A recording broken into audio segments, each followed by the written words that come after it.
He knows how to play that style. I think this season in particular, we haven't been seeing Geek Fam play for a boy like they did before. Yeah. I think because he's just not comfortable with the picks that are meta. That's why we're not seeing a lot of low Yis. That's why we're not seeing the Farses. That's why we're seeing it banned out. Because Farsa, low Yi, everything, it's at a 50% win rate.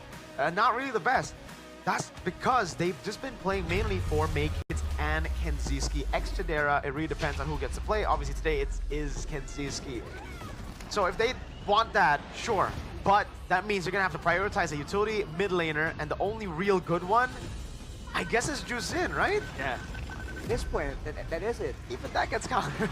And with the Jushin now, with the emphasis on mid control and wave clear, by the way, going with the Jushin isn't even a guaranteed way to win anymore, right?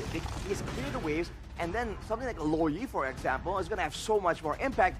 But ladies and gentlemen, we're going straight into the drafting phase. Presented by the official tournament smartphone Samsung Galaxy S25 series. The Luo Yi picked up by Alter Ego, a Hijube special as well.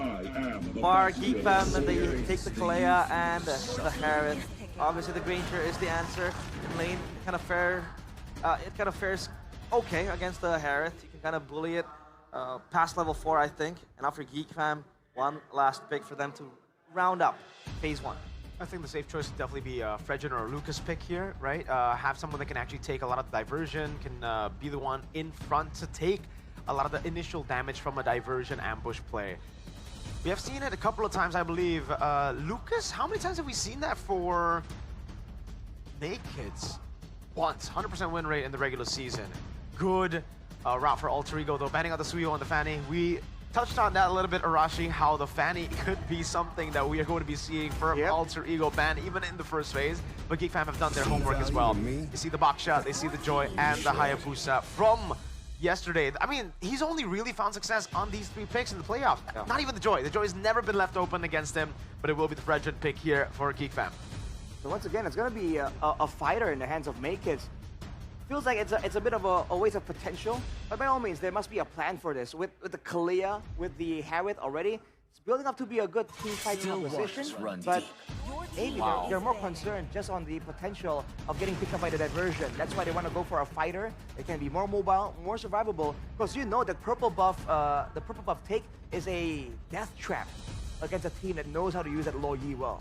Is this maneuver from Geek Fam heralding a 5 jungler ban again for Rin? Why not? Because yesterday RRQ, I think he knew pretty well that Rin was tilting. And he's like RRQ, they're leaving Rin without an optimal jungler pick, right? Maybe he will try to pop up the Lancelot. But do you think that works against Geek Fam's composition? No, especially because firstly, Geek Fam, yesterday at least there was an option, Fredgen or Lancelot, right? Farsa gets banned here, by the way. It will just be mid laner ban, as I think, coming through. But yeah, on that point, Fredgen wasn't banned out. It was either Fredgen or Lancelot. Obviously, Rin is more of a Lancelot player. Now the Fredgen isn't even available. So if they ban Hanzo here, there's literally nothing else that Rin has gone for, at least in the playoffs. And then Geek Fam can pull the Dyren and pick up the Hilda. It's good against the Granger. I think opening up bushes is great too against the Low Yi. And again, you've technically already countered the only... You're forcing Rin to either play a Lancelot, an assassin, up against the Hilda, or on an X-Borg or Leomord, like a really off-meta jungle, I guess. Here, though, they decide to go for the Badang. They think Hanzo's not even good. Yeah, and a hero encounter. A quick stat here. Total encounters 3 times so far, and it favors the Harith more. So what does the stat say to you, Arashi? It shows you that the Harith is stronger, and by all means, when the games are going as long as they have been going, by the way, the Granger scales, yes. But the Harith in the late game, my guy, we've seen that damage, dude. And more importantly than damage, the survivability as well. Yeah. Was it RRQ, I think, where Toy was able to tank out a full-on crossbow of Tang just by using the Demand Force and just dashing around, shielding up. That's a value option to have as a gold laner in a meta that's so aggressive right now. That final ban for Alter Ego is going to be the Valentina, so more mid lane emphasis. All right, I'm concerned about Alter Ego and how they're going to use this diversion, because they don't have a lot of catch tools for now, and they don't have a lot of ways to really burst down the members of Geek Fam as well. If Geek Fam goes with Mirko's suggestion and goes for that Hilda as well, dude, whoever Alter Ego finds in the beginning will not be able to be taken down, and that's gonna be disaster. CC though, so at least more damage for Geek Fam because I think, yeah, physically kind of limited because the Fredrin will probably build utility. The Kalea does sell. But Alter Ego, what do they go for here? Yeah, they will go for the Hanzo. For Alter Ego though, with the Hanzo, is there a direct access to the backline? I mean, the Fredrin and the Kalea is there. Yeah, there's no backline. Harith isn't really a backliner, to be honest with you. He plays in the middle. Great Edith pick there. Did not expect that to come through for Nino. Thought he would go for another, you know, just tanky option, but knowing the CC is there, it does limit a lot of the options. Edith, that's why they banned the Valentina as well, right? It sets up for it. It's a good boy pick for a boy too. They decide to go for the Kimmy here for Geek Fam. Honestly, not bad here. They have a Kalea already. Okay. It is interesting, but obviously they'll toss it to Gani and Chefin to cast the game. Take it away. One must fall here in Jakarta International Velodrome once again, and it's between Geek Fam and Alter Ego. Back again with me, Chefin, and also Gani. Gani, quick prediction. What's gonna happen? What's gonna happen in game one or throughout The whole thing. The whole thing? Yeah. I feel like on paper, Geek Fam, they are the better team. So let's see though, can Alter Ego prove that they are still worthy to stay in the playoffs? They pulled off an upset against Bigatron, but in this game, or in this match, another one will bite the dust. EWC is nothing but a dream for the fallen. Two families race with different values. The battle of chaos and constant. It's an elimination match between Alter Ego and Geek Fam. Let's get it, let's get it. Game one. What will happen here? Oh, spell check quickly. Two Purifies on the board for the side of Alter Ego. And actually from the draft, right, you called the Hanzo ban, but instead they ran out the Badang. Yep. And that's a question, right, for Geek Fam. A boy with a Kimi. Let's check the win rate real quick here. A boy and a Kimi. It's only one game throughout the regular season with boasting a 100% win rate. And this Hanzo, the longer the game goes, yes, you can kind of counter it with like pure damage towards the shadow that Hanzo's gonna pop out, but in the end, it is a danger for both backliners of Geek Fam. And also looking at the emblem here by Indie Home, so far nothing too crazy, maybe except a boy with the very brave Mystery Shop against this much dive and surprise mechanic from Alter Ego.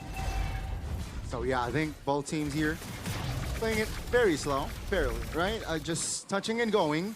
No real threat, no spell triggered as well, apart from the obvious retributions. And you can see here, early start, it's just, yeah, nothing too crazy below it though. Will not commit on towards an opening just yet. Yeah. Make Kids though, that's I believe that's going towards Rin instead of Make Kids, but I might be wrong. Early game for the first objective, I think it's gonna favor towards Geek Fam by quite a lot, especially with Make Kids on the Fredrin and Beloyski. If he secures that level 4, it's gonna come in handy against Rin, against Nino. That's gonna try to dive in towards the composition of Geek Fam. Beloyski already chunking up some HP from Dreams, and Make It's already on the case on towards the Eternal. Covering all the angles here, Geek Fam, Hijime waiting, Rin pops the Ninja. That's gonna be Make It, though, securing the Turtle. Beloyski though in front line, still level 3, getting bursted down, and now they're chasing Hijime. Diversion. Oh, Hijime will be able to teleport to safety, but that's a big win for Geek Fam. For sure, it's only a roamer trade, which is already equal, plus the objective take from a Geek Fam. And another win rate check here. Beloyski 6 matches and 1 losses in 7 games that he played with this Kalea. So this guy, man, his arsenal is getting bigger and bigger. You see the Choloyski, you see the Badangski in the second half of the season. Now the Kaleaski seems to be the main fish for Geek Fam towards Alter Ego, or maybe like all the opponents that they're gonna face. The whole playoffs, right? And it man. seems like English desk. No love. We are unanimous. Okay, like I predicted 3-0, but in my heart, or in my brain, I'm leaning towards a 3-1. But these are some pretty harsh scores. And to be honest, even the players of RIQ that already beaten Alter Ego, they seem to agree with us as well. Sutsujin pretty blunt with the way he's, you know, pointing out the mistakes and the weaknesses of Alter Ego. He said that Alter Ego does not have a strategy, and Purify right away from Hijime, good traction pulls by a boy, and that's info before the second turtle begins. Yeah, it seems like Arfi no shoes, so he opted the Hunter Strike immediately. That's going to be the diversion play. Rain and Dreams teleporting towards the top lane. Kenzie will sidestep Shaman Force, giving damage and surviving. Great read by Kenzie.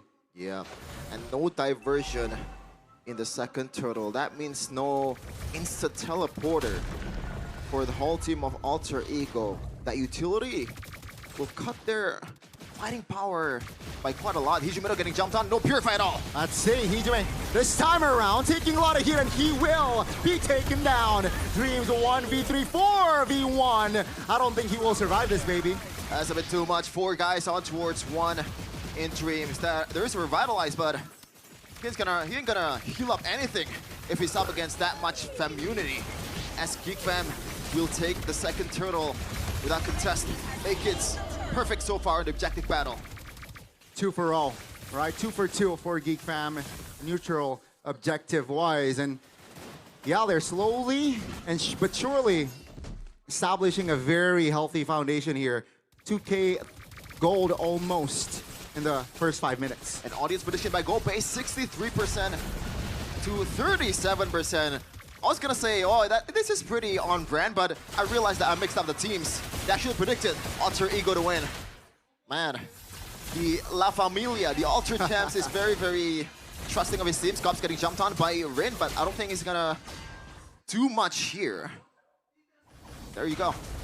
Oh, that's gonna be the quick Purify. Beloyski triggering it. It does seem like that Beloyski is just disposes a lot of threat, like with this Kalea.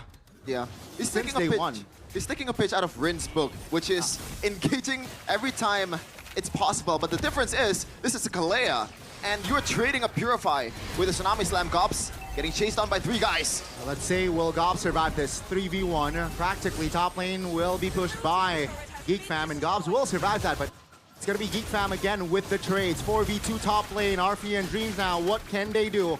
Make us look into zone Arfi out, and that's gonna be Dreams clearing it out. So Geek Fam again slowly just applying more pressure. Yeah.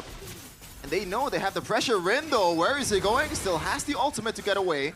So no threat. Beloyski though. AOG? Doesn't land, and it's gonna be, oh my goodness, Nino caught, isolated. Geek Fam now pushing the gears as they claim another member of Alter Ego. 2 members down and out. Looking like so far almost a perfect game from Geek Fam. In the first kill too that Alter Ego secured, that was a winning trade for Geek Fam, and now they're up to 3K gold lead in below 7 minutes. A position that Blovesy and Dora TSB is really happy to see, and it looks like Geek Fam not even needing a retribution to secure this one. Make it will try to get the orange, then the turtle will be theirs for the 3rd time. Perfect turtle indeed. Geek Fam just they know how to play the early game with this composition. Rin with the diversion. Not enough damage, I feel. That's gonna be Alter Ego just catching stray still 7 minutes in. Rin gotta farm up. That's the only way for him to be relevant in this game, because he's already losing in a 1v1. Oh, there you go, the Tsunami Slam and the Purify. Beloyski wins that trade every time he does it. Yeah. What? Okay. That's an awkward AOG. So again, 2 resource spent. Now make it soaking a lot of damage. Beloyski now trying his own members of Alter Ego. Traction balls connects on towards 2 in the back. It's gonna be RV taken down. Ladies and gentlemen, Geek Fam, they took down 3, and Geek Fam just steamroll this match in the first game. That was a good diversion. I don't think it's gonna connect towards anything, but Yeah. again, the AOG by Dreams was nothing short of ridiculous for me. You know that Apoy has the flicker. He knows that the Apoy still has the second skill to get away. So why do we even bother to go for that one? Yeah. Looking at the items though, it feels like all the golds are coming towards Geek Fam, and you can see the massive difference in mid lane and EXP. This is Hanzo and Fredrin, a utility jungler too, which has 1k gold lead over Rin. Nothing is working right now for Alter Ego, and they're proving the Susujin word to be true. Oh, I don't think they should take this fight. AOG lands, but that's going to be Dobbs just zoning the members. Makers looking for an angle. That's going to be Kenzie Ski in the mid lane, doing work, finding a kill alongside a boy. That's going to be Nino flickering out. Will he be able to escape? This time he will. 1-0, and the Lord is spawning.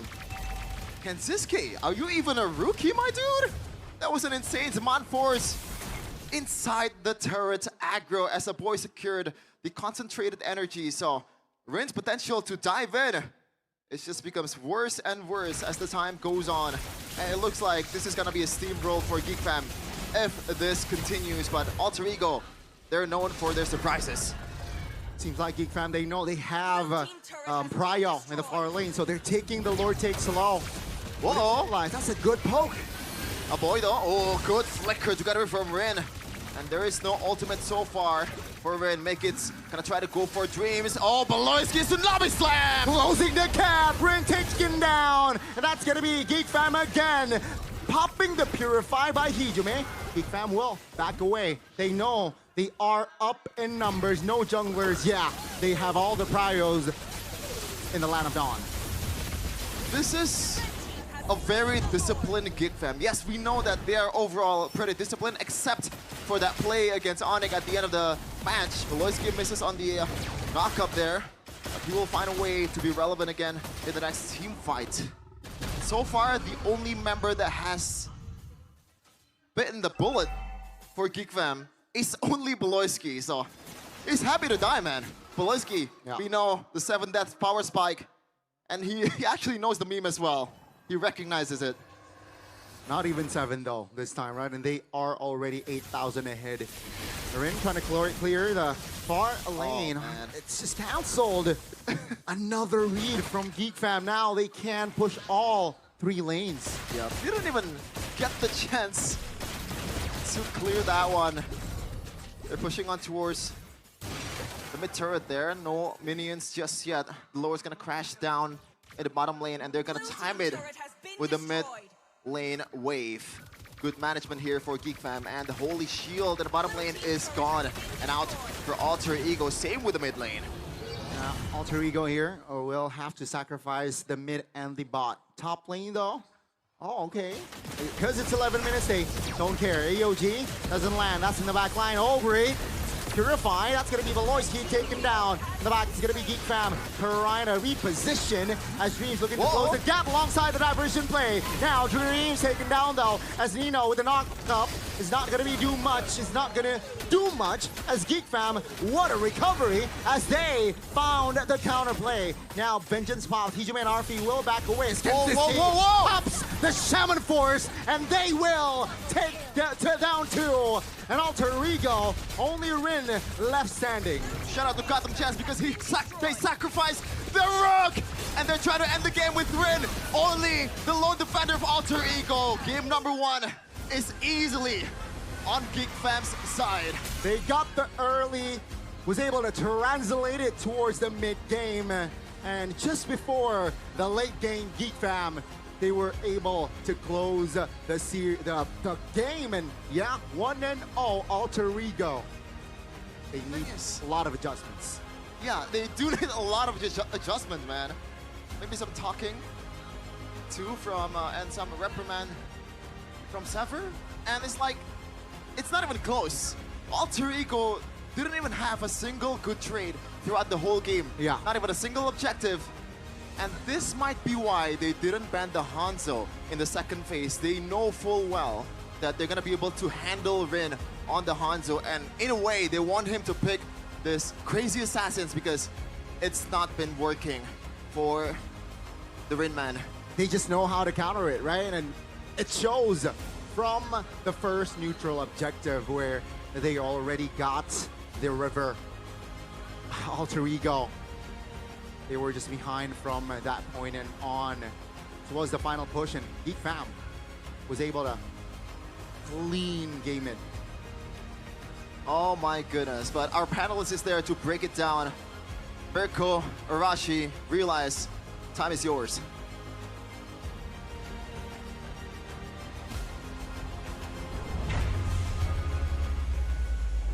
Alter Ego completely unmasked in game number 1. That was a 12-minute, 11-minute game. The Hanzo did not deliver.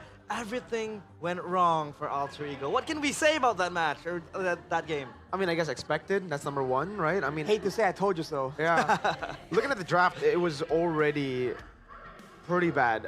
Just because It's rough. Geekfam knew exactly how to, they identified the alter ego issues. They really watched yesterday's game. They saw the blueprint of Keskute, how he was able to shut down everything that alter ego could do. We got to see RQ experiment with it, leave some of the prio picks up for their game 1 against alter ego, and that was their best shot while they got their power picks. Here, the alter ego, I think everything we said early on about them having very desynchronized drafts, about them not understanding just the synergies of a lot of these picks was visible. It was reflected in this game by far. They picked the Lo Yi, and unfortunately, I thought with the Lo Yi pick, like just having Hijume in your team compared to a boy, you would have technically more meta heroes in your arsenal, right? You would try to just nullify a boy a bit more in the banning phase melt, but they decided to ban Suyo still. They were trying to out hero pool make kids with Rin. Yeah. Like, this is not a Rin issue anymore. It gets to a point where it's like, you need to enable your players' coaching staff. You can't just be like, all right, this happened yesterday, it won't happen today. Yeah, what are the odds, right? I don't know, it's like wishful thinking at best. Yeah. It's just cope. It's full cope drafting. It's full cope. But again, dude, it's so sad because you know that there's willingness for Alter Ego to try and make plays, but just wasn't anything there. There were plans to build a house, but there was no materials, man. Yeah. Like literally, they want to pick off, but the Hanzo has no damage, was kind of shut down. They had no lockdown. If they want to go for a full-on team fight, there's no big initiate to get the fight started. So, dang, dude, they had no tools whatsoever. It's like they're trying to build a house with like their bare hands, you know? They need something. It's like those YouTube videos where they're able to create a Oh, yeah. house in the middle of the jungle without What's it any... I can't really remember that. It's like the ancient... Yeah, Ancient type like thing. prehistoric technology. Yeah, it feels like the draft. it's like a draft, and inshallah, it's like just playing and hoping that maybe your players will deliver. But obviously, we talked about it. The Hanzo just being near inefficient, I'd say, because a single synchro fission takes him down to half health, even without the Zaman Force. So that is a problem as well. But I think for Geek Fam, they rounded it up pretty well. The CC, we had our own doubts for the CC because I think with the Hilda, they would have been able to shut down the early game earlier. But what can you say about Geek Fam in this game? Oh, they just played it clean. They have always been a team that knows exactly how to utilize their win conditions. Yeah. Yesterday in game number 1 against Onyx it was a good example, right? They know what their composition was made for. They were able to utilize that composition to almost win against Onyx. Same goes for game 4. But I think there were just a lot of bad calls in towards the end of those games where they weren't able to conclude the game itself. But they were winning up until that point in game 4. If you guys remember, before the Maniac of Kai. Yeah. Baloy, our MVP. Yeah, the player of the game presented by different from smartphone, Samsung Galaxy S25 series with the Kalea, take-off style-wise, just locking down on the prio targets, the Alter Ego, everything just came flying for Beloyski. And he was still, chasing that 7-death buff, by the way, despite the game being clean. So we noticed that very early on, Beloyski, we're on to you. He's trying to get an even more dominant performance against Alter Ego. It seems to be the case. But again, everything that Alter Ego could throw at Geek Fam, they received and countered immediately. There was a fight where we saw Kenziski, like, wrecked. They just wrecked Alter Ego without the Zaman Force even used. Like, dude, that is rough, man. Yeah. Even in the beginning, they have a Lo Yi that was a pretty good pickup. We were expecting a lot of big things, but aside from not having anything else to use with the diversion, they didn't have anything to contest the mid trio with.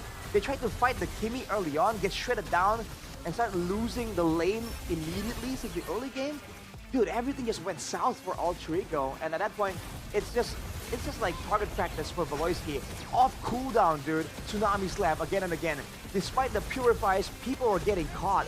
because Valoisky was just relentlessly going in for those engages. This is the point. I mean, Arashi just said it. No Zaman Force fight. The Miracle called it out. Yeah, they were still able to win. And then that's why he just goes in there. Hey, Zaman Force is still up, guys. Boom. They're able to do those magical things even without breaking a sweat. And on top of that, I think the Luoi pick wasn't really supplemented with any, you know, quick burst type of deal, right? When you do the diversion, especially when you're coming from behind, you want to be able to burst down the prio targets. Yesterday, they did that pretty well with the Kalea, right? So you diversion to the back with the Kalea, you get the Tsunami Slam going, and you target like important heroes back then against RRQ. But I think in this draft, it's pretty hard to execute, especially when the Hanzo is easily bursted down. Not to talk about the Granger as well. I mean, the Granger can't really go frontline, right? So, yeah, I mean, again, bro, it's not rocket science. When you have a pick of composition, which the lawyer usually is, right? If you want a pick of composition, then you want burst and crowd control. It's not really like that complicated, right? It's like a prerequisite to actually get the stuff started. If you want to go for a full-on team fight, if let's say the diversion is a team fight diversion, not a pick-off diversion, okay, we're willing to accept that. Where's the engage? You're gonna try and engage an AOG. You know, we've been very vocal about Gatot being the sole engage tool, not really being ideal. And even then, if you wanna you know, assume that was the idea, those diversions were not used in a team fight setup fashion, regardless. So, man, they are lost. That's why I gotta give props to Geek Fam again, to be fair, for them to be able to force out a lot of these picks, because it was just so tough in the second phase, right? Again, if we want to go back to the bans, Geek Fam, they banned out the Badang and the Ling. The Ling, another ban that made it the fourth jungle ban to Rin. Then the Badang ban, noticing again, there was no engage potential on the other side with just the Gatot Kacha. They're gonna have to pull off a hero that isn't in the meta, a hero that we haven't seen since like Reggie played it in the regular season, eat it up against the CC. And then it's also the CC/Hilda pickup for them. Like, why did they go for the CC instead of the Hilda? And we deciphered it again once we got in the game. We're like, oh, yeah, because like there was a Lucas still in play. Then I thought, okay, maybe Alter Ego in the next game, if that happens again, could be the one to ban out the CC and the Valen, leave the Farsa open. But then that would just give a Lucas pick over to the other side again. I mean, they can still play it an XP at that point, right? There are just so many ways that Geek Fam can utilize the draft, and this is what I was talking about earlier on during the post-game segment before the draft. Geek Fam have that mindset. They have the drafting mind of Beloy, and they have the drafting mind that can improvise on the go. They don't need that flow chart. Meanwhile, for Alter Ego, they see certain picks, they see the counter picks, and they're like, okay, we can't go Lucas here. I still think Lucas probably was the better choice, despite going up against CC over the Hanzo.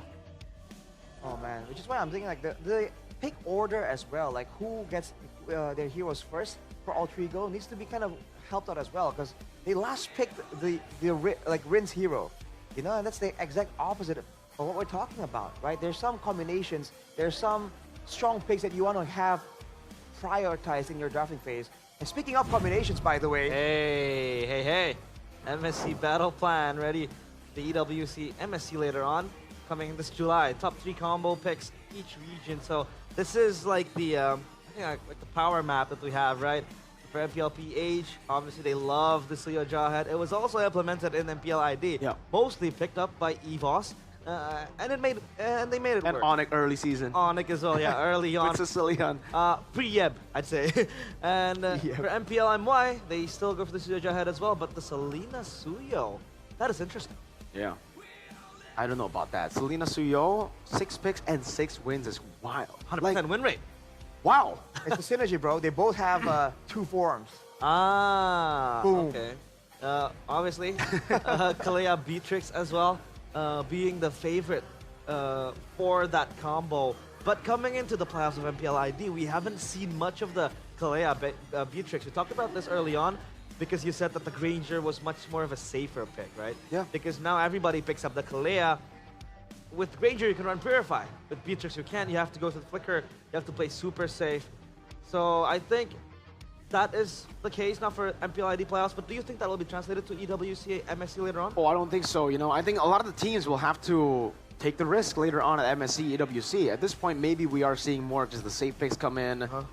But later on, especially looking at the scary teams there who've already qualified, Yeah. they will not shy away from going in for like those kind of picks if the Granger and the Harith are banned out. Because to be fair, yes, the Beatrix is a good pick with the Kalea, but even in the grand finals of MPL Philippines, for the most part, Oheb, the champion, just went Granger. Like, he was just playing Granger. I think there was one game on Harith, and then all Grangers. It was Kelra who still wanted to pick up the Beatrix and did pick up the Beatrix. Won in lane, lost in the game though. So again, high risk, high reward type of pick that could work, but it really depends on the user, man. If you have a really good player like Kelra, it can work. If not, yeah, you're pretty easy to bully. Yeah, that's the issue here. Because the laning phase also plays such a big role in deciding how the tempo goes. So even though it works well in the composition, in the team fights, you have to be extra considerate about the ganks, the dive potential as well in the higher levels. But my eyes were on the Mathilde Alpha combo that was in the Philippines there. I feel like, you know, I feel like there's a potential for that strat to be used more often in our MPL, and yet we haven't really been seeing it. Yeah, and now we have something special for you guys at home watching now, because we will be giving away 10K diamonds because of that gold deficit. So you guys can thank Geek Fam backstage maybe later on. Shake Beloyski's hand and Or Alter Ego. Or Alter Ego. Yeah, that works. That works. Kind of rude though. So go on ahead and scan the QR code, because we will be giving away those 10K diamonds for 100 people that are the fastest. 110 diamonds, 1 rupiah for everyone who's fast enough. If you fast, you get it, bro. First come, first serve type of deal, right? I don't have my Samsung phone to scan. I got you, brother. I got you. Scan that QR code real quick. Don't. No? Don't. What's that from me? We're gonna leave it for the people back home watching. I thought it's part of the perks of being a caster. We can just scan earlier than everyone else. At least we get this later. We'll unbox a whole lot of these. So you got Luke. I got Luke 2 Yeah. times. 2 times? Both cards, I had Luke. So I got a total of 3 Lukes by the end of the day. Wow. Which tier though? Did you get like the SSR, like, you know, the top Tier tier? B. It's pretty bad, but it's okay. We'll try our luck today with a super premium one. Hopefully we get it. Luke, Eman, super premium. And I'll be standing by, taking a video of you opening the packs with Samsung Galaxy. Here. Obviously, when it comes to gaming, the latest Samsung Galaxy S25 series is the real champion. Incredible, powerful gaming phone. Thanks to the Snapdragon 8 Elite for Galaxy processor. It is built on a 3nm technology, making it the fastest processor ever in a Samsung Galaxy device. Hey. With the sleek design.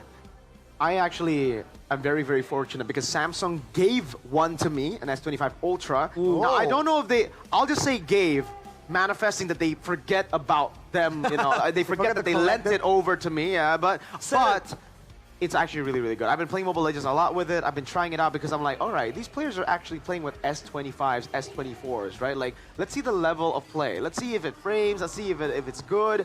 And it's actually really, really good. I would say smoother than the other phone that I've used. Really? Yeah, which is a pretty high spec phone too. And the S25, I think, beats it out because not only is it something that I use that's so smooth in the game, it's so smooth when you're taking notes. If you guys noticed earlier in the draft, I don't use paper anymore. I just used my phone. You can get the S Pen down there. I've been using that S25. The draft template that I have is in there in the notes segment, and you can ask Gemini. In case you don't know what you're saying about the drafts, like let's say I go super dumb mode, I don't drink coffee today. I'm like, all right, Gemini, what do Alter Ego go for today, right? Maybe you can ask him. Yeah. It. Or it. Him. Or her. It could be whatever. The voice could be female, male, They, them. Yeah, you can customize. robotic. Customization is the name of the game right there, man. And yeah, exactly. If you have any issues with your gameplay as well, like you're concerned, like why am I not just winning my lane and all that? We'll try it out. You can ask Gemini. me Like try? Gemini actually try? can You wanna try? process like Mobile Legends questions, and that's Hold- something I haven't seen hold from power. AI so far. Hold the power button. The power, that's Gemini already. Yeah.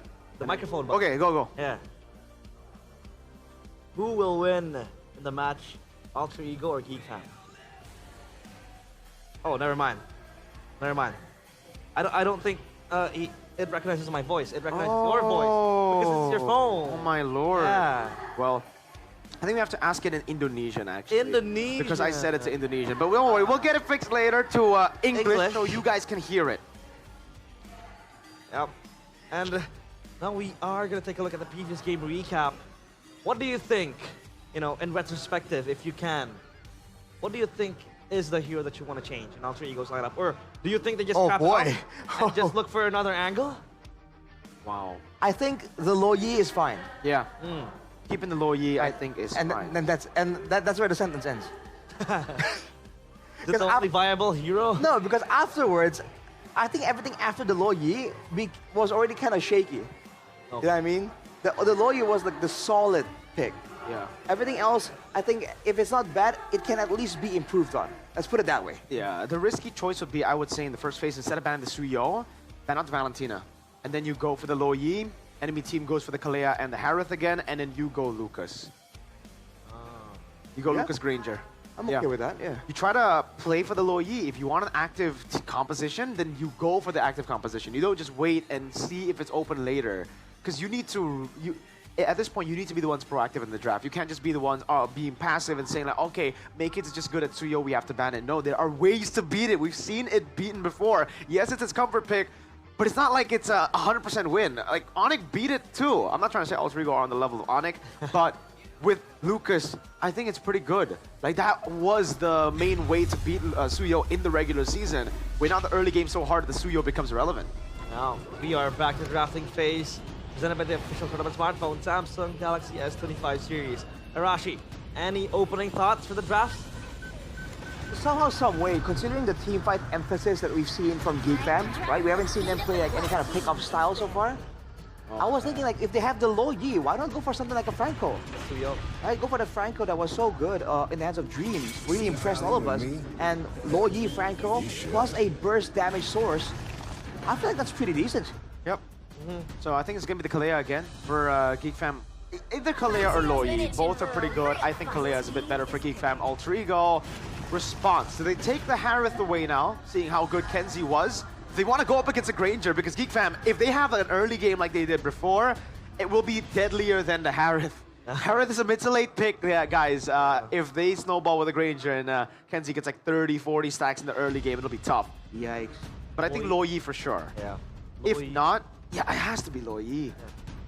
Lo Yi, Lo Yi Harith, Lo Yi accompanied with Granger. Imagine they go chip. Payback. Oh, Marsa Okay. Gato Okay. Kacha. Okay, that's a solid choice as well. Change it up a bit, yeah. What about the Gatot though? Why is it so heavily picked in the side of Alter Ego? I guess they're just utilizing it as a flex pick. Like even yesterday, I was kind of confused because RRQ were utilizing it a whole lot more than they did in the regular season. Yeah. We know that Edoc is known to be more of a playmaker. Yeah. He's the guy who's the X factor for the teams. Yet he goes for the Gatot. But Oh, instant Ling pick, not just to deny, but it's a good pick against the Farset too. a die, right? And no Faramis as well too. I think they go Come, that's Lucas, the thing. guys. I think they need to go Lucas here, right? Lucas against Ling. Yeah, you need to try to control the early game. It's up Yeah. against Ling and Harith, so if you stomp in the early game, those two, you stop them getting to their mid-game power spike early. Again, they don't go for a jungle in the first phase. They go Phoveus. They set up for an early game jungler, but I don't think we're going to see much more of the early game jungler. They ban Season, they're setting up for the Lucas. I don't know if Geek Fam are going to fall for it, you know? Or maybe they do and they just pick a Fallon. Oh man, there's so many ways Geekum can kind of adjust to this. And now with the Phobias, yeah, you're winning in the lane, but can you actually get in the way of the Ling? You know, can you match the pressure? The pressure, because Ling, yeah, you have early game, you have assassination potential, but the other strong suit is that mobility. Cross map pressure for Geekfam is going to be so good, and the guy you're going to be sending to clear usually is the EXP lane. With the Phobias, that's not the case, man. He's going to be way too slow. They might have to be forced to use the Farsa or the Gata to do so. That can open up that Farsa to vulnerabilities for the Ling to go in for that assassination. Yeah, that Moskov ban. Is it a ban to, you know, to just prepare themselves because Geek Fam know that Alter Ego needs someone who can match the pressure of the Ling. Exactly. That's why they take out the Moskov, right? And it's also one of the only picks that actually does well in lane against the Harith. Like the Granger is actually pretty good too, but the Moskov can capitalize on the fact that the Harith usually wants a team fight, so you just stay in the lane itself. Wan gets banned too, so they don't care about the Lucas. They think Alter Ego, well technically they haven't really used the Lucas anyways, so Geek Fam are trying to call the bluff. Oh man, but if they do, the Valentina is still available anyway, so... Yeah, exactly. It's not really a high-risk situation for Geek Fam. They would rather remove all of these safer gold laners in order to remove... They already removed the main carry potential, which is Rin, by banning away the assassins. they're going to limit the carry potential of Arfi as well. And just like that, the two strongest weapons of Altrico are just down the drain. Bruno against the Harith. I don't. It's all right. You don't lose out in lane. You can actually battle against the Harith, but Bruno just doesn't do too well later on. Dude, Like in the team fights, mid-game. Altrico are setting up for a front-to-back composition against a team that's already shown an assassin. I'm not quite sure about how that's gonna go. Oh my god. Okay. And Hilda. Yep. All right. Wait. Okay, so now Alter Ego, how do they match the Lynx pressure then without potentially a split push hero or someone who can really have the mobility to do just that? Well, Leon Oh! yeah, that's the only choice. I mean, either that or Lucas. We haven't seen Lucas again. That's maybe why GeekFam didn't care about it. So now we see the Leomord. It's like the beta Lucas. So which draft do you prefer?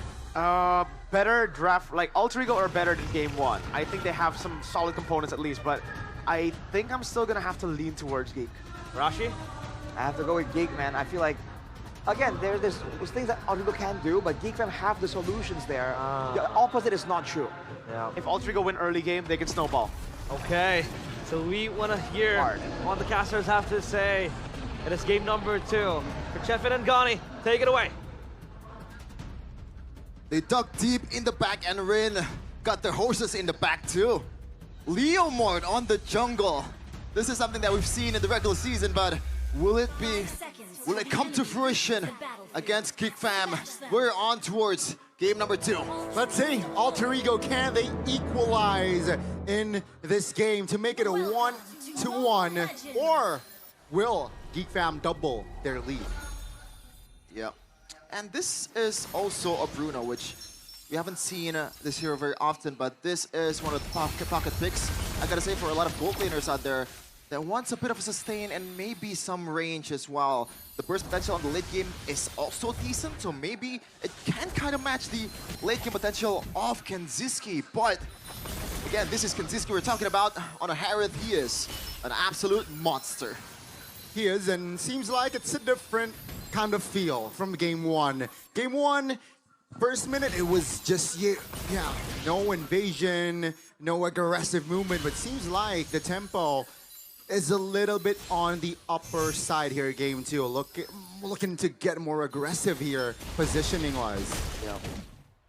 And I'm hoping that the fact that Poloski's Kalea has been super aggressive in game number 1, I want Alter Ego to read that out and maybe put some guards towards Hijume and maybe just make him a bit more safe before the team fight begins, because that's where the Purify is going to come in handy for him to be able to win those team fights. And Hijume, we know that he can play a good Farsa. Even against RRQ, he is a pivotal part of that game number 1 win.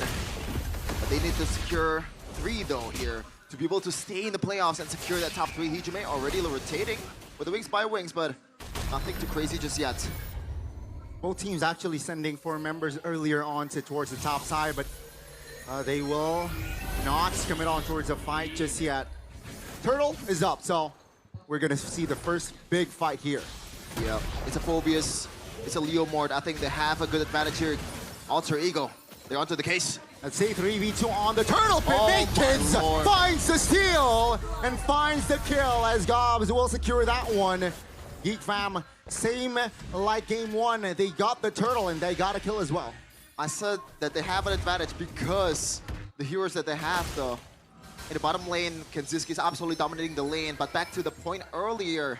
But when you have a really good Kalea and Poloski that knows the angles, knows that this one moment can change the entire course of the team fight, and also pretty much make it an easy retribution to execute, then it's a whole different ball game for GeekFam. Really is, and already, right? Minute number 3, 2 levels earlier on Rin and Makids. Rin now level 5. He's still behind GeekFam. It seems like they are trying to find an angle to, again, just invade. Bottom side, not looking too hot for Arfi. Shaman Force spots. Oh my goodness! The dive is just perfect. Down to the AOG now. Rin with the horse. Barbiel will find a kill there. Still 1-for-1, but it's still favoring GeekFam. A worthy sacrifice, but maybe Alter Ego is a little bit happy with the fact that top lane wave is not even touched by Gobs, and he is up to 2 kills. The good thing is he's not towards the bounty just yet, so if he got killed, there's not much repercussion for Geek Fam. They're on towards 1k gold lead, and a boy might have to use the Crimson Beacon. Never mind. He is calm and collected, man. And Arfi needs some help here in the bottom lane. This has been getting bullied by the other rookie. Kanziski is still going with his Demand Force. Uh-oh, that's very aggressive. He knows that he is ahead.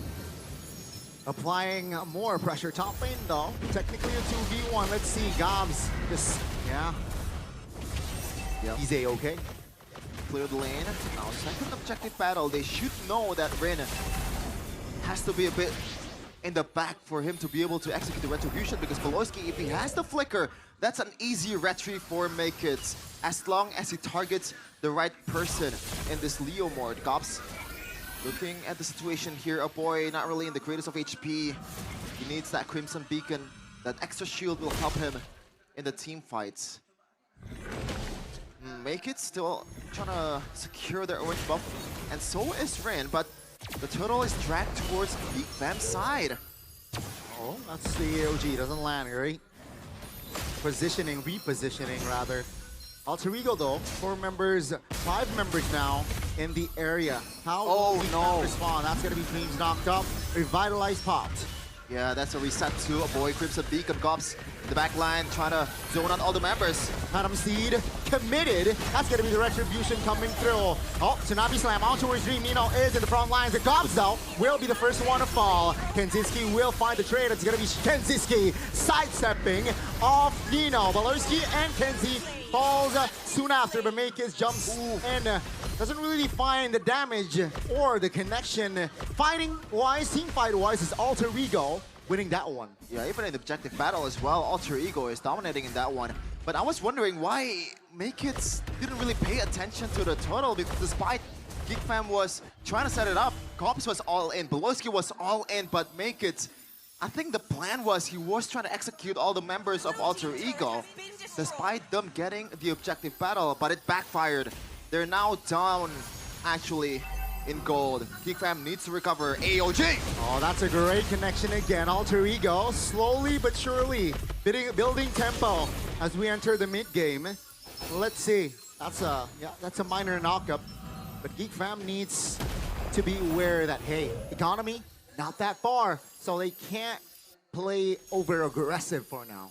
Yeah, audience prediction by Gope seems like it sways towards Geek Fam's side a little bit after what happened in game number 1, but they're still losing. Again, Alter Champs, shout out to them. Very, very loyal, and they're one of the best in the business in this league. Going towards the mid-game, Geek Fam finally getting back on track here. Even in the gold as well, it swings back and forth for Geek Fam, and that's what we saw yesterday with Make It pathing. This time he's on a Ling, and Rin, it's gonna be harder for him to catch up, but he has the advantage here in terms of invades, in terms of HP bars. He can stay in a team fight much longer than the smiling jungler. For now, it's fine and dandy. Only 7 kills in total in 7 minutes of game time. Let's see, the last hurdle. Who will get it? Level lead is actually on Make It, so he has the advantage on the retreat damage. Boy, Crimson Beacon right away. All 10 members in the area. That's gonna be Make It securing it. Beloyski, Tsunami Slam, Revitalize, he went down. That's gonna be Dreams, actually almost bursted down AOG to save his self. That's gonna be Nino buying time for his team as he will fall. A Geek Fam, they got the turtle, and they will look for more. Ooh. Great positioning there by Arfi. They got the team fight and the turtle. Wow. And Gobs, man. I've said it over and over again. He's been the most underwhelming member of Geek Fam early in the season, but he got better and better. This might be another monster in the making by Beloyski. Look at the gold graph here. It sways towards Alter Ego after the second turtle, but this is the get back from Make It with the retribution. And that was a really good one for Geek Fam, especially Gobs again, back to that point. He was zoning all the members and executing the red member in Hijime because you can argue that in this early of a game, he's the one that has the most damage out of Alter Ego team. Oh, Kanziski still has the Demand Force. Great, right? Kanziski just knows that he's not scared against the Phantom Steed Leo Mord. So yeah, great clear. Oh, Alter Ego, they are slowly but surely suffocated now. 1,500 gold lead though, just between them. Man, I don't want to reach too much here, but that Phantom Steed from Rin is another weird Rin maneuver. He was, I'm sorry, awful on the Hayabusa yesterday. Makers though going on towards Arfi. Again, Arfi. In the regular season, in the playoffs, same old Arfi overextending now. Hijime dove on. Wild, the feathered airstrike happened. Alter Ego though looking for some counterplay, finds Makers. Tsunami slam on towards Rin. Alter Ego, will they find more? Kensuke's man force on towards 3. Rin might be in trouble, and he is in trouble. He is taken out. It's still continuing. Kensuke with the shield. Under the Shaman Force, he is almost unstoppable as Nino stops the momentum and finds a triple. Now this is the Alter Ego that we know. The chaos. All this, you know, all ends from Alter Ego. This is their identity. And in that exchange, that should be the blueprint on what they're trying to do in the long game here. Looking at the in-game equipment by Dunia Games, some gold advantage by Kensuke, and also pretty much all the damage dealers of Geek Fam. So a bit better for Geek Fam at this point in the 10-minute mark. And Gobs, once again, Hijime might be in trouble. Thankfully, he used the Purify in time because he would get knocked up on the wings by wings. Okay, the first Lord is up. Gold, yeah, little to nothing, right? The gap, and let's see here. Alter Ego has chances. Level 13 Rin, level 14 Makers though.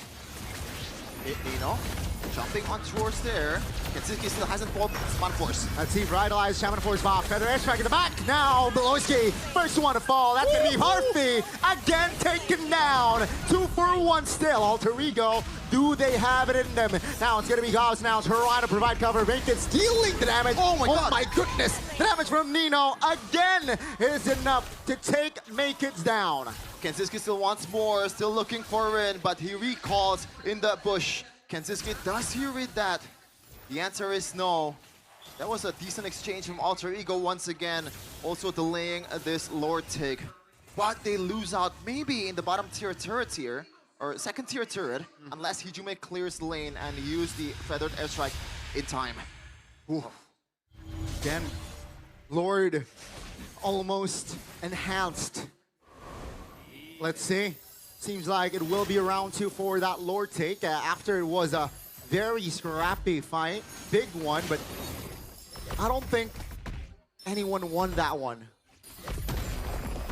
Maybe more towards Geek Fam, especially because Makits, in that exchange earlier, once he pumped the Tempest of Blade, he pretty much does not have any angle to enter the team fight again. He's just walking and basic attacking Gobs though. On the case, trying to zone out all the members of Alter Ego. Yeah, that's a concealed play. Oh my goodness, Tsunami Slam, Feather Airstrike, and Rin falls. No jungler for Alter Ego. RP falls as well as Geek Fam. They will go on more.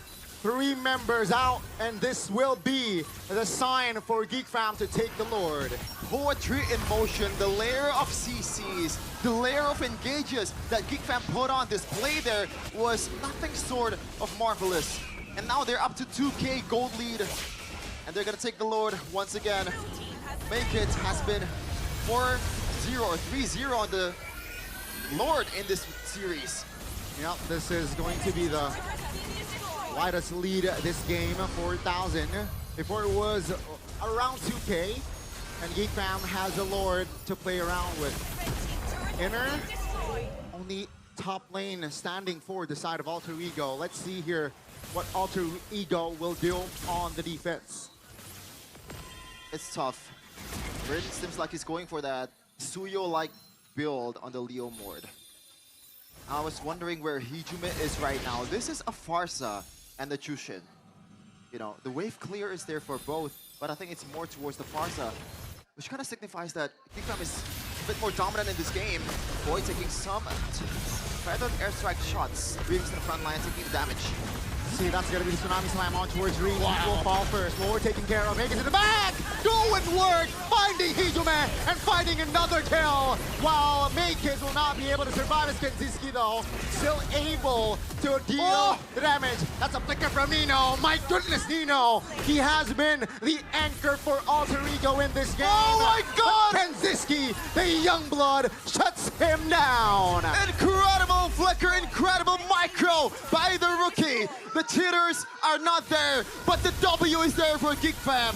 They are taking game 2 in this one. Ladies and gentlemen, it is official that Geek Fam will double their lead in the series. 2-0, and they are at match point. Wow.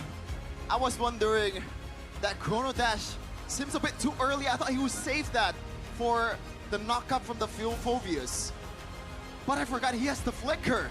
And he was trying to bait Nino into thinking that this is the time to knock him out. And, you know, executed him. Very calm and composed, especially for a first season player. Insane calculations indeed from the rookie, who in this game outshines the veteran. Yeah, all the rookies, all the young bloods here from Geek Fam is doing work. Boloski surely is happy with the way the team is performing right now. Man, oh man. Geek Fam, I gotta say, if ever they're not making it to the EWC, the team is in a good hand. Good hands. Because Kenzie, Gops, and Make It is here to stay. Look at this. Oh my goodness. The juke, the sidestep. Wow, that was amazing. You gotta break it down. Our panelists, Mirko, Arashi, and Eterna. Oh, realize. Time is yours.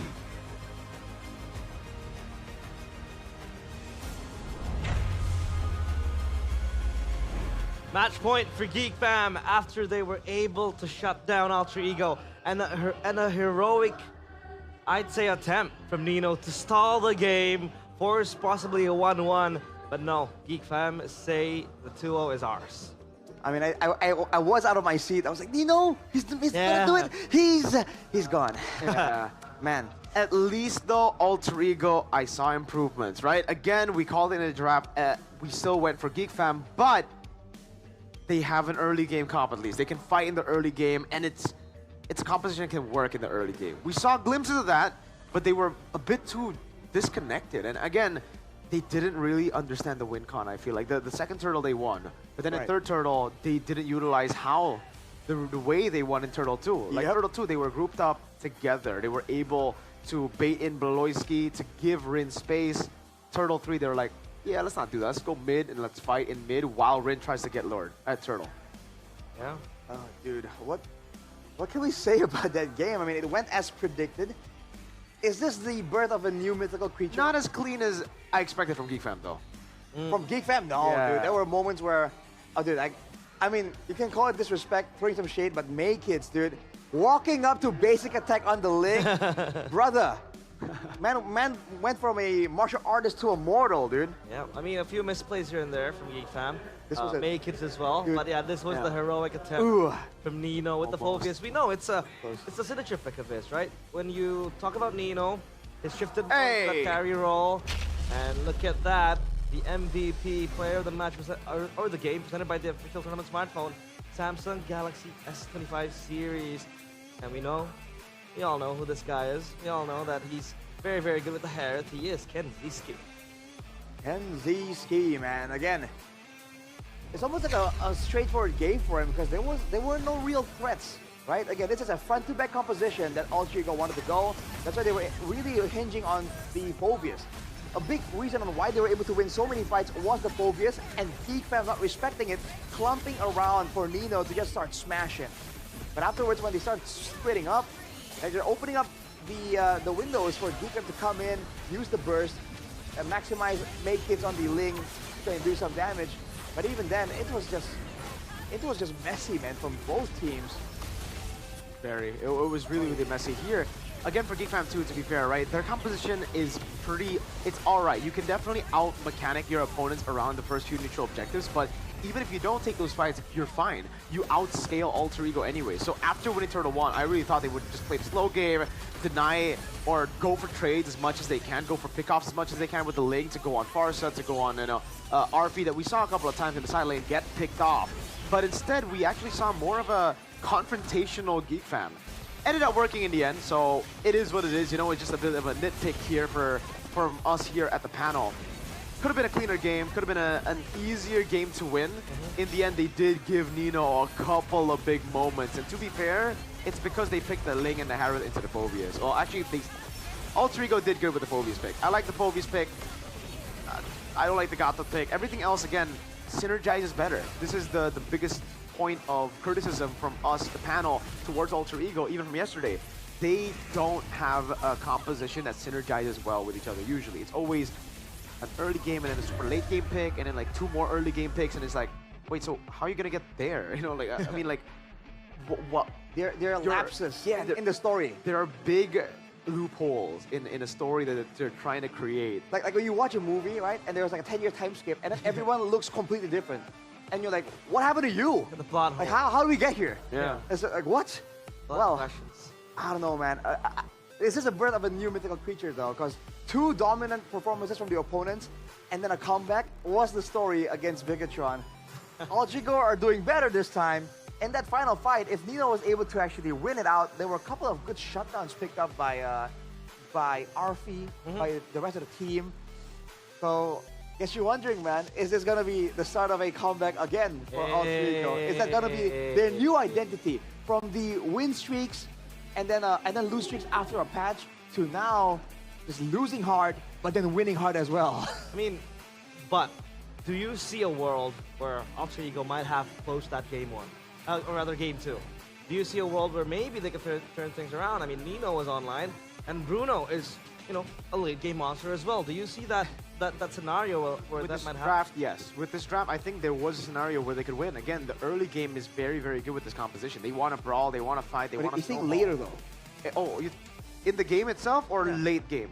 Late game. Oh, I Yeah, don't think so. right. Because like, I think Arashi was the one pointing it out. He was like, I think the Alter Ego still actually have a chance after the Lord. I was like, no, I think this is where the window closes, unfortunately. Alter Ego needed that yeah. Lord. Because I looked at the items, glanced over, Holy Crystal, Divine Glaive, Endless Battle already built up by Meiketsu. That means all the core items are done. And again, Geek Fam outscale Alter Ego. The only thing that I saw in this game for Alter Ego that they could play towards is perhaps snowballing at the start of the game. They couldn't get Turtle 1. That was a big dent in their win condition. They got Turtle 2, but then they fumbled Turtle 3. At that point, it was kind of cooked. But then Geek Fam gave them a few more chances, Exactly. but they took it away from them. And then by that point, it was already Lord. Geek Fam took it. Holy Crystal, Divine Glaive done for Harith. It's done. Let's talk about the Leomord pick, right?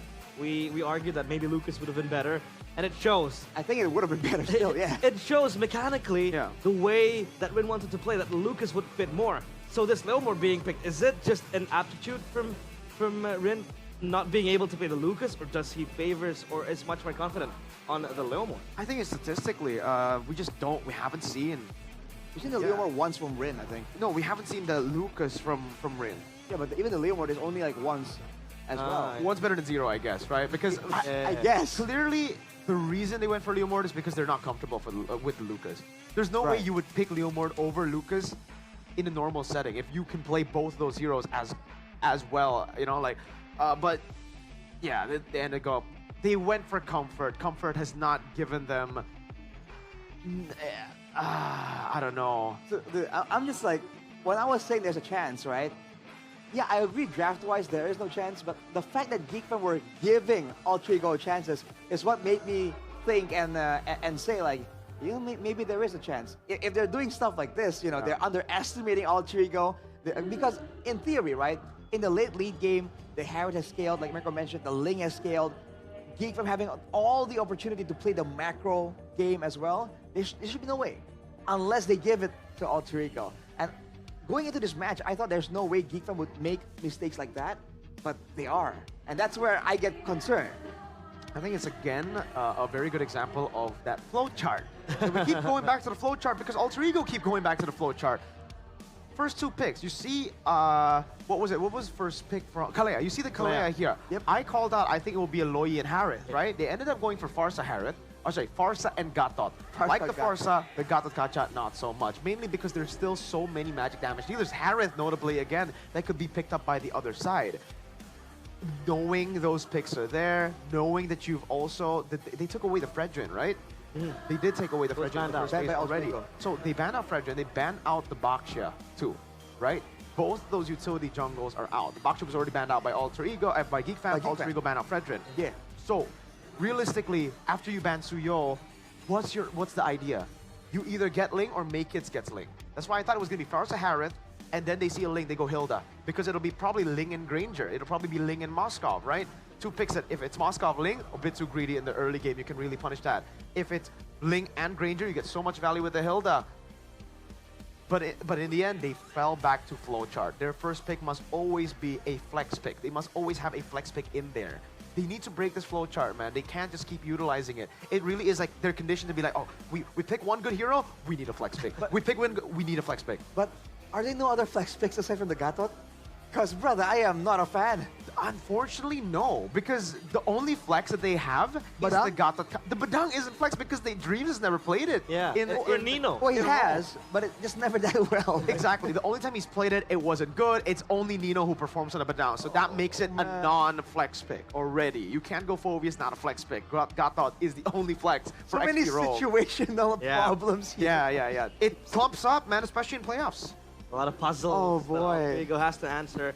Badang was pointed out, but yeah, it's more of a Nino pick compared to Dreams, right? He likes to carry with the Badang, and he's very good with it, but on the hands of Dreams, not so much. And the Gatot Kacha just keeps getting forced. I don't think it's a very, very good pick as well that you can take early on by Alter Ego. But as of now, then, this is the last straw. This might be Alter Ego's last ride. This is the beginning of their comeback. Or that could be the case. But Who obviously, knows? while we wait, we have an interview on stage with Bude, Clara, Mongsar. What are we seeing, Bude?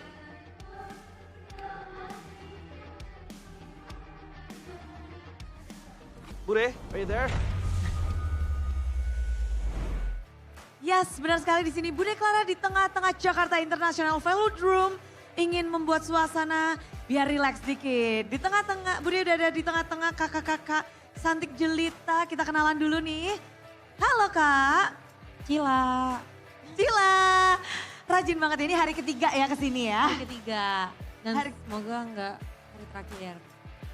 Bener sih tinggal satu game lagi ya. Iya. Match point. Besok datang lagi. Datang lagi kalau menang. Menang ini, menang. Oke, Cila sudah berkata ya akankah benar atau enggak. Tapi di sisi kanan Bude ya ada siapa Kak? Halo. Kavia, Kavia dari mana? aku dari Tangerang Selatan. Apakah ini kali pertama nonton?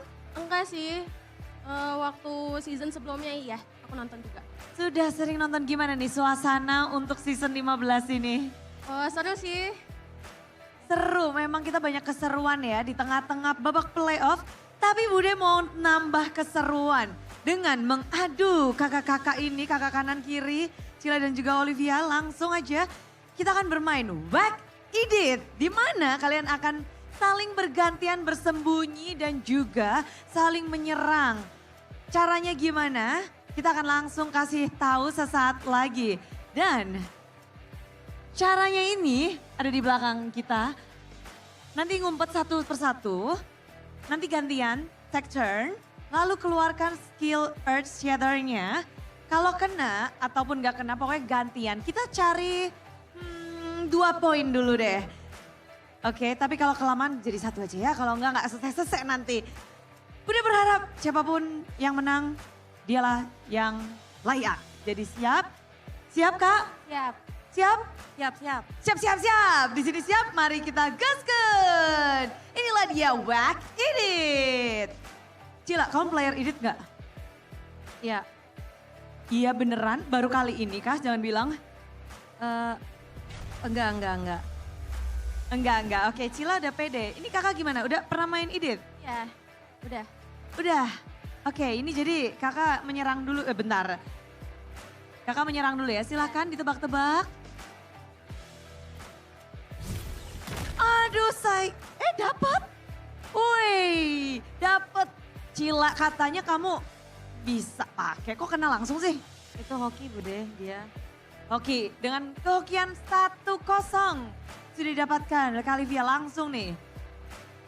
Ayo, kanan, kiri, kanan, kiri. Tidak ke, kena satu sama. Kalau lihat dari HP Cila nggak kelihatan. Satu sama. Ini lebih deg-degan ya daripada kemarin nih. Insting-insting para wanita memang paling tajam. Kak, ayo Kak. Ini gimana cara insting Kakak diuji nih? Gak tahu sih. Perasaan itu. Meleset. Gantian. Let's go. Gimana nih feeling seorang wanita sedang diuji? Feelingmu kuat gak sih Cila? Kuat. Contoh feeling. Gagal, masih satu sama. Mencari poin kedua, kita gantian. Oke, ini kalau tadi insting, ini gimana bersembunyinya, ada triknya nggak? Ada, oke. Oh, boleh langsung dikeluarkan. Oh, meleset. Oke, gantian lagi. Ini bersembunyi ada triknya kah? Gak ada sih. Itu aja. Ikutin perasaan saja. Dan, woi buset. Kena nggak tadi? Kena nggak? Kena. Betul, dan itu adalah kena. Oke kakak, mungkin ada yang mau disampaikan. Gak apa-apa kalah di sini. Tapi kita mau kasih kakak kesempatan nih. Lagi masuk playoff, mungkin mau pesan-pesan buat yang di rumah. Dukung alter ego terus ya. Pendukung alter ego ternyata.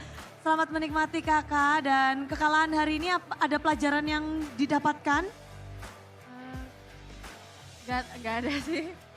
Fun-fun aja ya, kita fun-fun aja di sini. Semuanya happy biar, kalau Cila, kamu dapatkan kemenangan. Wow, biasa kalau menang-menang tuh ada interviewnya dikit nih. Apa nih kunci kemenanganmu hari ini Cila? Pede. Yang penting pede. Apa yang dibutuhkan oleh timmu nih yang sudah kamu pakai jaketnya untuk bisa ngedapetin kemenangan game ketiga? Aku yang main. Panelis, kalian setuju nggak kalau Cila yang main? Apakah kalian setuju? Jadi langsung saja kita akan lanjutkan. Inilah dia Best of 5 Series game yang ketiga untuk Alter Ego dan juga Geek Fam. Thank you kakak. Mirko, Yes. you're a victim. Victim of what? And as a victim, I want to ask, Okay. is it possible? Oh my lord. I like how you use the word victim. I am a victim. He is a victim. But I am not a victim of Alter Ego's comeback. I am a victim of draft mistake. Hey! Shots fired. So Yeah. is it possible that Geek Fam Fumble. fumble the ball? And I don't think are you so. trying to say that they will pull out the Barats 2 times, 3 times? I know Beloyski. I have a lot of respect for the man. Yeah. If he decides to pull a Bigatron, I will That- lose the a lot of the respect I have. The respect is going down, dude. So I think it's better to it's better No way he does that. to pull out GoPay. That's true. I have GoPay right here. I've been playing on my Samsung phone, you know, but I've also been financially responsible. Realize. Financially responsible. So obviously with the GoPay app, Here. there's a lot of things you can do. Pay your bills, top up diamonds, get the WDP rolling, or even just sending money to your friends. That's a good way to do it. And you can also participate in the GoPay Vote Your Champion. You can do just that by visiting gopay.co.id/games or open the GoPay app and select the top-up game icon. Click on the trophy icon that one. at the top right corner. Click Vote Now Vote. to get tokens. Are you done? Then Yeah. Yeah, okay. Click Vote for your champion. you want to go Enter RQ, right? your predicted winning team RQ. and final match score. Tap You RQ? get 3 match score, up to though? 59 diamonds plus 1 token for What do you think, first-time man? voters. They're still trying to debate on which team they're going to predict. Spin. Now you spin. And Boom. with all that, you get the spin going Oh around. man. Unlucky. Unlucky. Can't be that easy. Yeah. Can't be that easy. I mean, easy. I've only just gotten GoPay coins. I'm not that lucky either, but maybe you guys are. Maybe you guys can get the electric motorcycles. Yeah. I think Realize actually won a power bank with it. So. Oh, Yeah. So I keep in charge. power. So I'm in charge. I have the power bank, and I'm charged. Whoa. You're also portable. I'm portable, yeah. You can walk into the Bahasa desk right now if you want to. Good. We can let our intrusive thoughts take over. Or we could just be chill here. We Yeah. could just chill here together, play some Mobile Legends Bang Bang with our weekly diamond passes. WDP. Yeah, that's why it has a W in it. With the I usually get it from Lim. I talked to Arashi about this. Lim gives me the WDP with me creating 10 bot accounts commenting on his TikTok videos that grants you WDP, but you can get a free weekly diamond pass or WDP on GoPay games. It is purchasable at the WDP at gopay.co.id/games during flash sale at 3 p.m. to 6 p.m. And you can use the promo code from MPL ID Season 15 live streams to get up to 5 diamonds for just 1 rupiah. 1 rupiah. Oh, I don't know if you can see it. Can the audience they read it? can. I don't think they can. Wait. Pick a thicker. I'll increase the brightness. Pick a. I think you have to use like a thicker marker. Brightness. Ah, the marker. The brightness as well. This is my trap. We're on cam anymore. Oh no. It said Geek 3-0. Yeah. So that's what Mirko is trying to, write down. But now, previous game recap. So, Leo Mord, big no, huh? To be fair, it's the only other pick that he's comfortable on, right? I can't really, at this point. But you can't really fault him. Yeah, because it's. Oh, you can, to be fair. Like, you should have a bit more heroes in your arsenal. You should be able to play Lucas. It's a meta hero. They had 2 weeks. That's right, Mirko. Double down. But this has been the problem for Alter Ego Forever. and even in the start of the playoffs. Yeah. The problem is that they're not playing to draft for Rin, right? Rin was the guy who was getting the limelight in the regular season. Now, he's stumbling time and time again. 5 heroes getting banned. He can't play what he wants to. He's getting chased down by a woman with an axe. Went by Dyron yesterday, right? So is it Alter Ego just abandoning Rin as one of their winning conditions? Or it's just them not having any options? Yeah, I think it's a bit of both. Like, they are abandoning Rin, letting the 3 bans go through those assassin bans and still banning Suyo. Yeah. I really feel that there's an angle here where they play for Rin, and at least, right, at least they're going to be the ones who are dictating. Like, okay, we are the ones forcing you to ban out the jungles, not us kind of like struggling to, gather the scraps and get something that sort of works for Rin, but not really. Because again, this guy was hyped up to be like one of the bigger rookies of the season in the beginning. He has that potential, just not given the opportunities, through the drafts. And this is like the curse of success. When you're doing so well, the people want to tear you down. Yeah. Comparisons being drawn. Social commentary. Social commentary. But now we get a comment on the drafting phase presented by the official tournament smartphone Samsung Galaxy S25 series on what could be the last game that Alter Ego will play. Oh no. Season 15, or will they be able to pull out that reverse sweep against a big Thank Tron? you. But I would have. All right, at least thank you. They take away the Harith, right? Now it's no longer going to be Ling and Harith. It'll be Ling Granger, Ling Moskov, or Ling Farsa. They might be the ones to pick up the Farsa themselves, right? Because it's really good against the Harith too. That's why I expected GeekFam to just play for the first 2 picks being Farsa and Harith, so that you can take away a counter to the Harith and the Harith, even though, yes, you will give away that flex pick. The Badang isn't really too much of a flex here. Oh wait! It's GeekFam who have the Badang. I completely... yeah. Is this not a Hilda pick then for GeekFam? This is what I said earlier. They might want to still pick up a jungler though, because it will be banned out. Unless they think, hey, we have May Kids, we have a player who has a ton of heroes to utilize still, despite having a lot of the heroes banned. They can also still go Lucas here, I feel. Lucas for Make It. Yeah.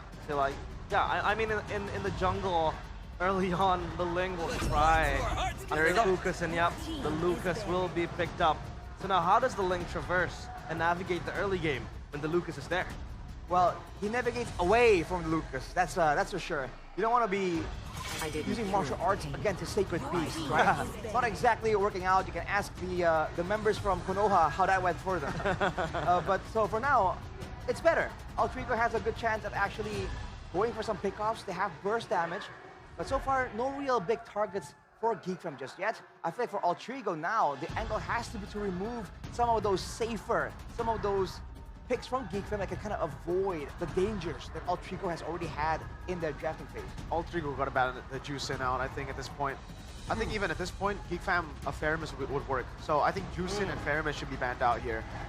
Because they, with the lane, want to go up against the Farsa over those two picks, right? You don't want that survivability, but they have to ban out the Hilda first because it's such a good flex pick, the Badang, for GeekFam, unlike for Alter Ego, right? This is why I was like confused, like, wait, Alter Ego pick Badang? Oh wait, GeekFam are second pick, my bad.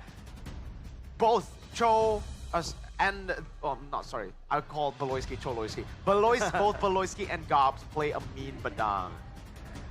I think the Phobias could still come out here if they really just want to play for the early game and then the Farsa later, right? Or they could just go Phobias and the Juicin for even more early game. A lot of options for GeekFam. The bans though, however, I think if they don't have the Farsa in mind, it's fine to ban it out here. Yeah, agreed. Yeah. Because I think Alter Ego can really work off well with the Farsa.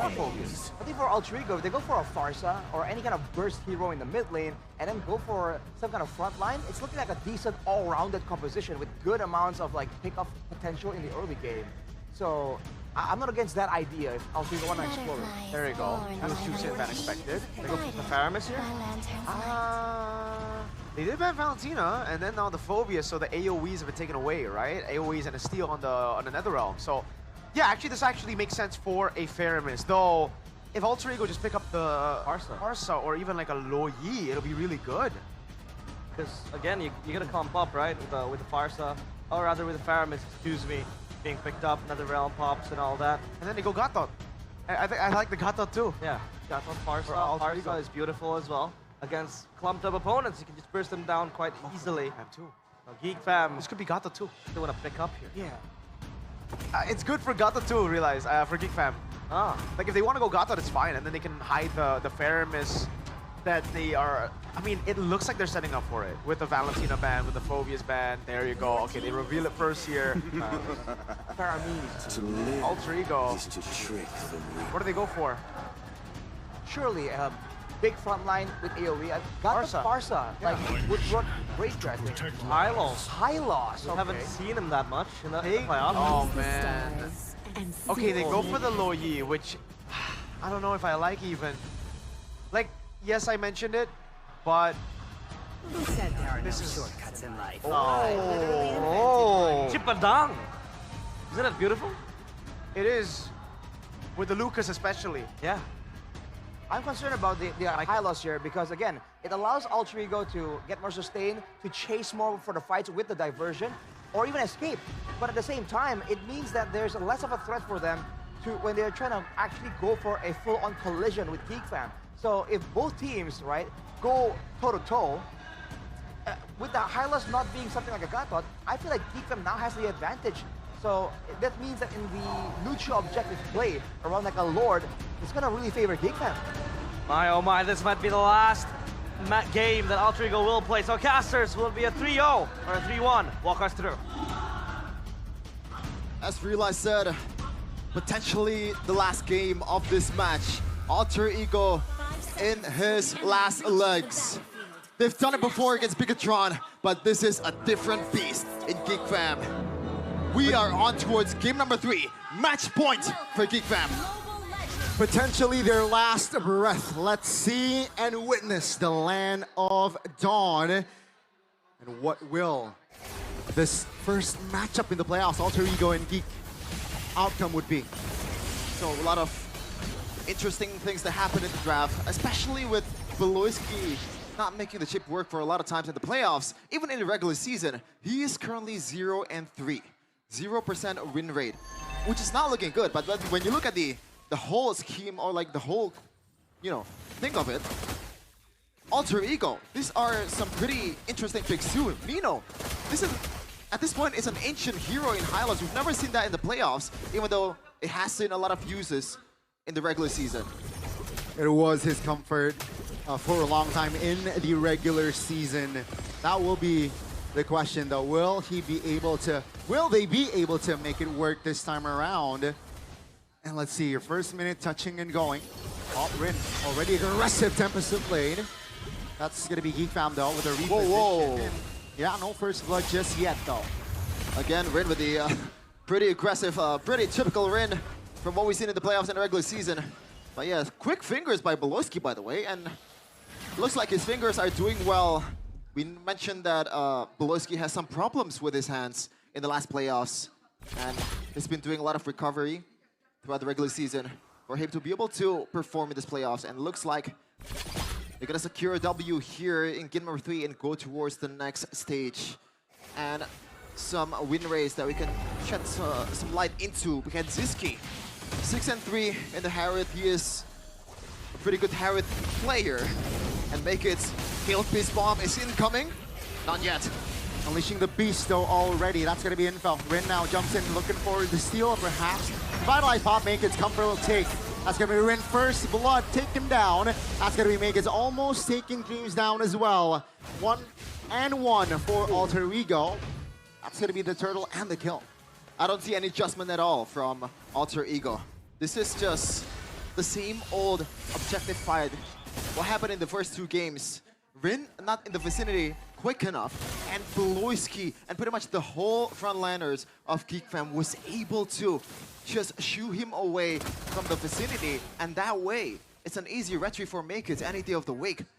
They have to make that kind of adjustment in this game number 3, man, because this is, again, we were trying to remind you that this is potentially their last lives, their last bout in Season 15.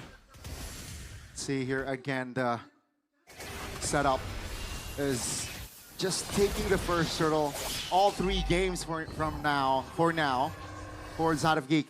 Version play. Oh, boy spots it, so it's not going to be a surprise attack. Yeah, kind of like a blind diversion from Hijume, but I think there was a pretty decent try for a blind diversion. Looking at the items here, a rush towards a Thunderbelt for... Oh, Hijume now getting jumped on, the crash course. I'd say that's going to be shortcut use. Oh, great pull! Hijume take him down. Nino now under all 5 members of Geek Fam. That's going to be Hijume, Dreams, and Nino though still holding on with the glorious pathway and revitalize RP. Healing damage, but it will not be enough to save Nino. 2K in the bag, 4 minutes in. And not just 2K in the back, Kenziski already 3 kills. That is not a good sign. And if he's going towards that 35% cooldown reduction on the Harith, things are not going to be looking good. And this is, you know, the example. RP taking a lot of beating on the Zaman Force. Beloski might be going for a teleport here, but Hijume does the same. Great read. Beloski is covering Alter Ego, though 4 members already in the turtle. 5 even. Yeah. And looks like Alter Ego set this one up much better than Geek Fam. Beloski looking for the teleport. No. This is going back.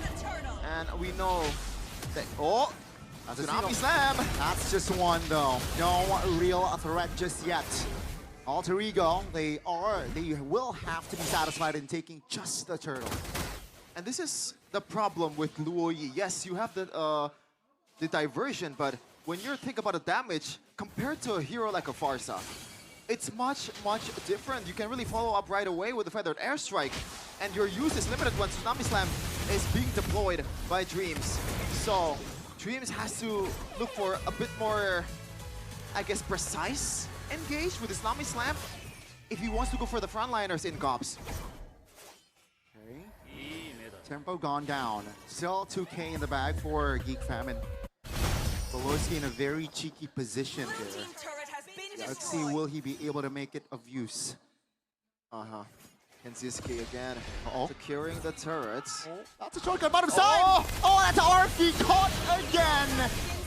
He will be able to make that position of use. Oh, Tsunami Slap under the turret. Kenziski's there with the Shaman Force and finds a kill. Beloski will be their only trade as the Netherrealm will help them to deal more damage. That's again 3 members out. The same problem with Alter Ego in this whole playoffs. They overestimate their potential in that team fight. They try to bite back with the diversion, but unfortunately, Geek Fam was quick enough for them to be able to deter the engage from Alter Ego. And they should have known this is Faramis on a boy.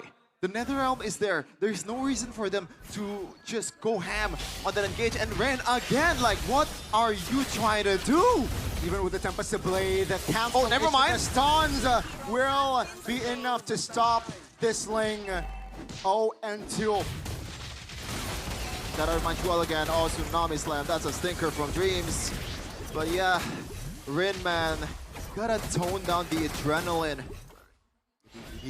Okay, he will be spotted. Alter Ego for members around Beloyski. Oh, will use that teleport to get out. 3K in 7 minutes. The same old story in this series. Well, bit of a reset there by Geek Fam, but doesn't matter. Just cost them a few seconds to take the turtle. And it's really well for Geek Fam right now. And they have a good safety net in this boy Faramis, man. We see, you know, one of our analysts is an avid hater of the Faramis, but I'm a believer of a boy and Geek Fam. And I know that he's gonna be able to perform on this hero. But yeah, this is Geek Fam we're talking about. Off his track! Flicker as well. That's gonna be one member taken out, and that's gonna be the Ling. Uh-oh. Let's see. Alter Ego should not fight this. They will take down Gobs though. That's their only compensation. Diversion. Okay, towards the mid, so they are able to find the mid clear. Whiskey, the teleporter onto his Nino. Revitalize has been popped. Command force very early by Kenziski. Nino still surviving under the turret. Pops are revitalized though, so that's info. Dreams on the other side is also practically chunked. 60 minutes on the clock for our first Lord spawn. And they're gonna be setting it up much better than the earlier turtle there. Looking at the items right now, some fleeting time already been built by Beloy, so he's not gonna be gun shy at all to take that teleport to bring Geek Fam to, especially Rin's death here. Already 0-3-0. Might be going for another 0-7-0 game against Bigatron. But hey, in that series they were able to reverse sweep Bigatron. So maybe that's a good sign, I don't know. Maybe it's a bit too late, Donnie.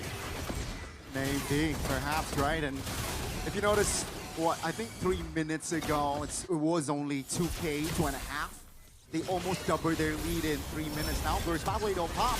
In the back, it's gonna be shortcut. Use the 4 members of Geek Fam is all on Arfi. Arfi still able to sidestep for a while, but he will fall regardless. That's gonna be Tempest Blade reposition. Geek Fam now filling the mid. Kenziski miscalculated his own positioning. Punished. Diversion going to the back line. Boy, does he read that out. Oh, Beloyski, he's walking right to it. Oh, Alter Ego finds the creative play as Rin jumps in to provide the kill. That's going to be a boy taken down as well. Hijime, 1 HP practically, but Gobs is in no position to close the gap. Oh my goodness. It looks like a good teleport from Beloyski and crew towards Arfi, but I don't think Rin's going to die here. But you got to remember, they chased him until that mid turret in the mid lane. So a lot of resources being poured out for a single Granger. And you know, the diversion was so good, but I don't know about this one.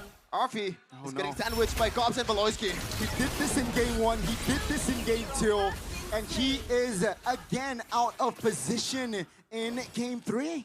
Not just in game 1 and 2, Gani. He did it throughout the playoffs. Even though he was able to solo kill Eman quite a lot of times in the lane, the criticism is always there. The positioning, his, you know, zoning, or like his kiting is questionable. And he's on a Granger, a hero that's really good on kiting.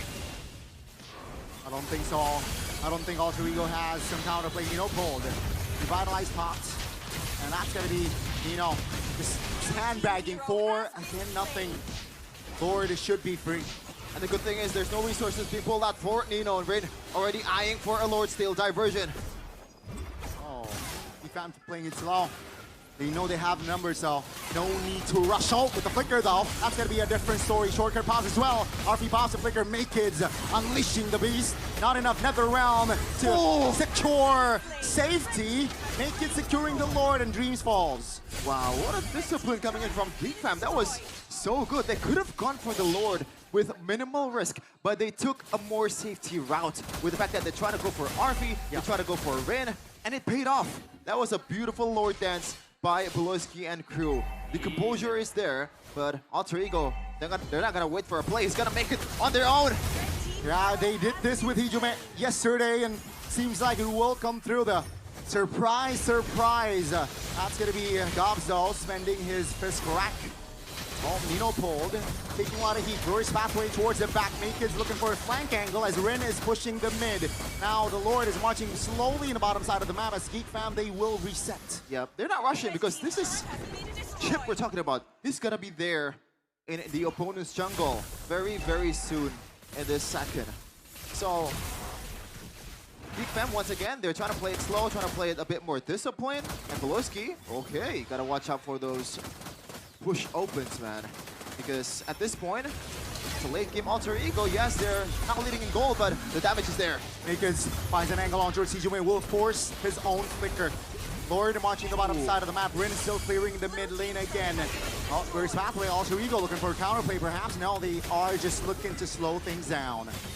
Oh man, and there was Tsunami Slam on Josh Baloy. Under the turret, great recovery. And that's gonna be Dreams actually pulled and taken down. Geek Fam taking the win slowly.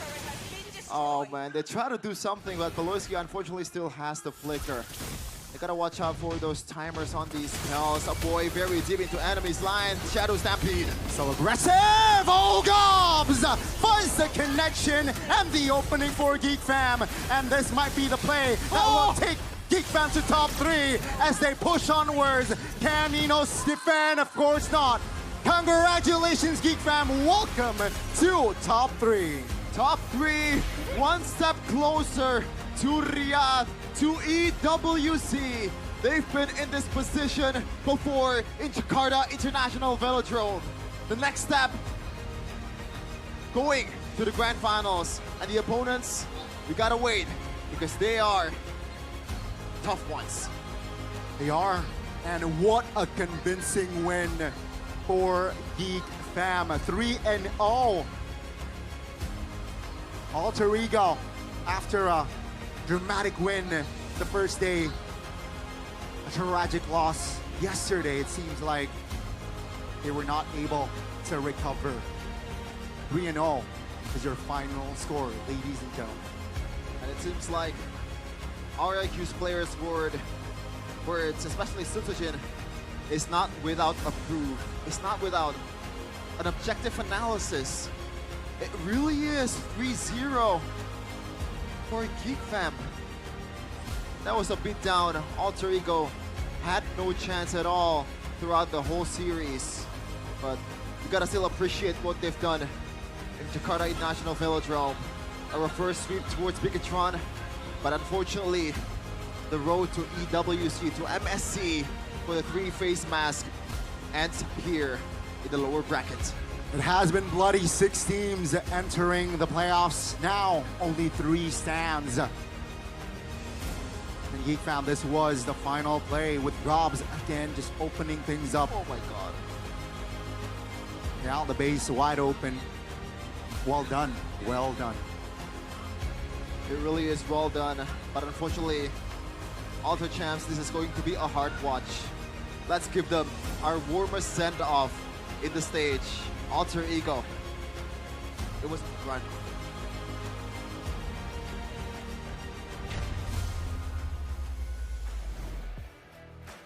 Alter Ego memang telah gagal untuk menuju 3 besar. Namun perjuangan dari 3 hari di babak playoff dari Alter Ego patut diapresiasi. Dan ini adalah momen terakhir di mana perjuangan mereka berakhir. Alter Ego, Nino. Pertama-tama makasih buat Alter Champs udah dukung Alter Ego terus. Makasih buat keluarga, makasih buat Kodelwin udah percayain gue ada di season ini. Makasih buat teman-teman gue. Makasih juga buat coaching staff Alter Ego. Mungkin ini hasilnya kurang baik, cuman kita juga udah berusaha semaksimal mungkin untuk sampai sini. Nggak pulang pertama kayak kemarin, cuman ya alhamdulillah lah walaupun cuma dapat 4 besar juga ini hasil perjuangan kita selama 6 bulan ini aja sih Bude. Itulah dia perjuangan 6 bulan dari Alter Ego harus berakhir hari ini. Sorry Kodelwin harus muncul lagi. Sorry kok cuman dapat top 4. Tadinya gue janji ke lu kan buat lolos EWC cuman ya sampai sini aja sih kok mungkin rezekinya ya. Nggak tahu sih Bude harus ngomong apa lagi ya, cuman mau minta maaf aja sih, terima kasih. Dan banyak sekali ucapan yang mungkin tak bisa dikatakan. Alter Ego namun telah memberikan perjuangan. Kita akan bersama-sama menyaksikan dan menerima the one last ball from Alter Ego. The Alpha Familia telah berakhir perjalanannya. Alter Champs akan terus mendukung apapun yang terjadi karena mereka telah berjuang. Namun perjuangan yang sesungguhnya dimulai hari ini untuk tim yang masih berjuang untuk mewakili Indonesia di ajang MSC. Dan kita sambut bersama-sama kemenangan bersih 3-0 pertama di babak playoff. Inilah dia, Geek Fam!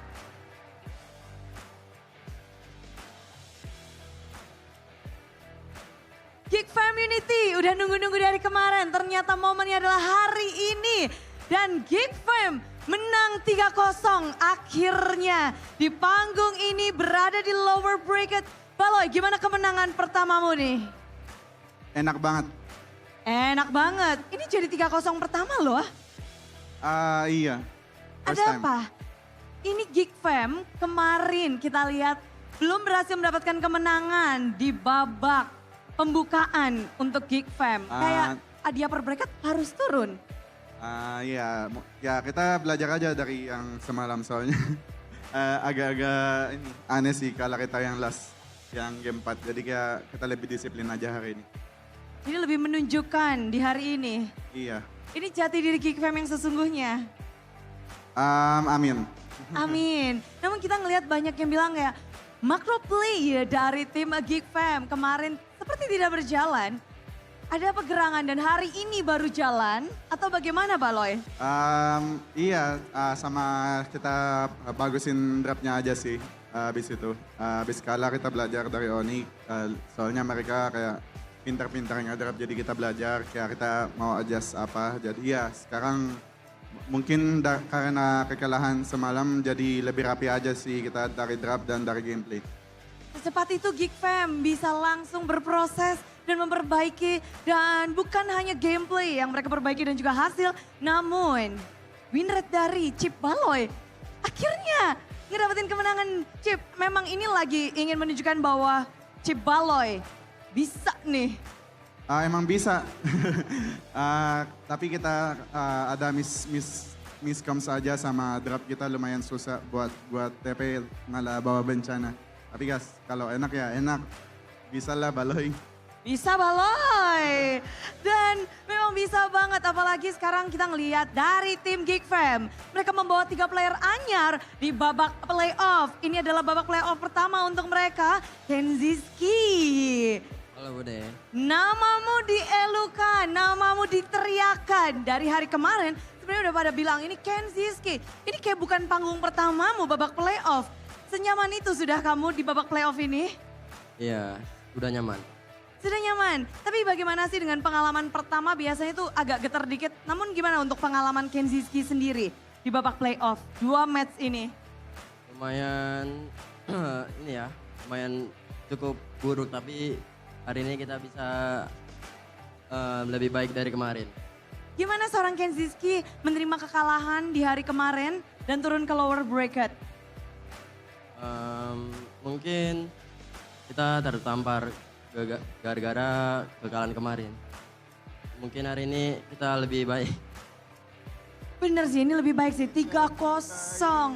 Dan permainan yang terus-menerus dilakukan, hal baik juga. Dan ngelihat Gops, early game dari Geek Fam melawan Alter Ego. Bisa dibilang kalian berhasil untuk memegang pergerakan dari Alter Ego. Dari Gops sendiri, lawanmu adalah most improved player di season ini. Dia mendapatkan title itu bukan karena tanpa sebab.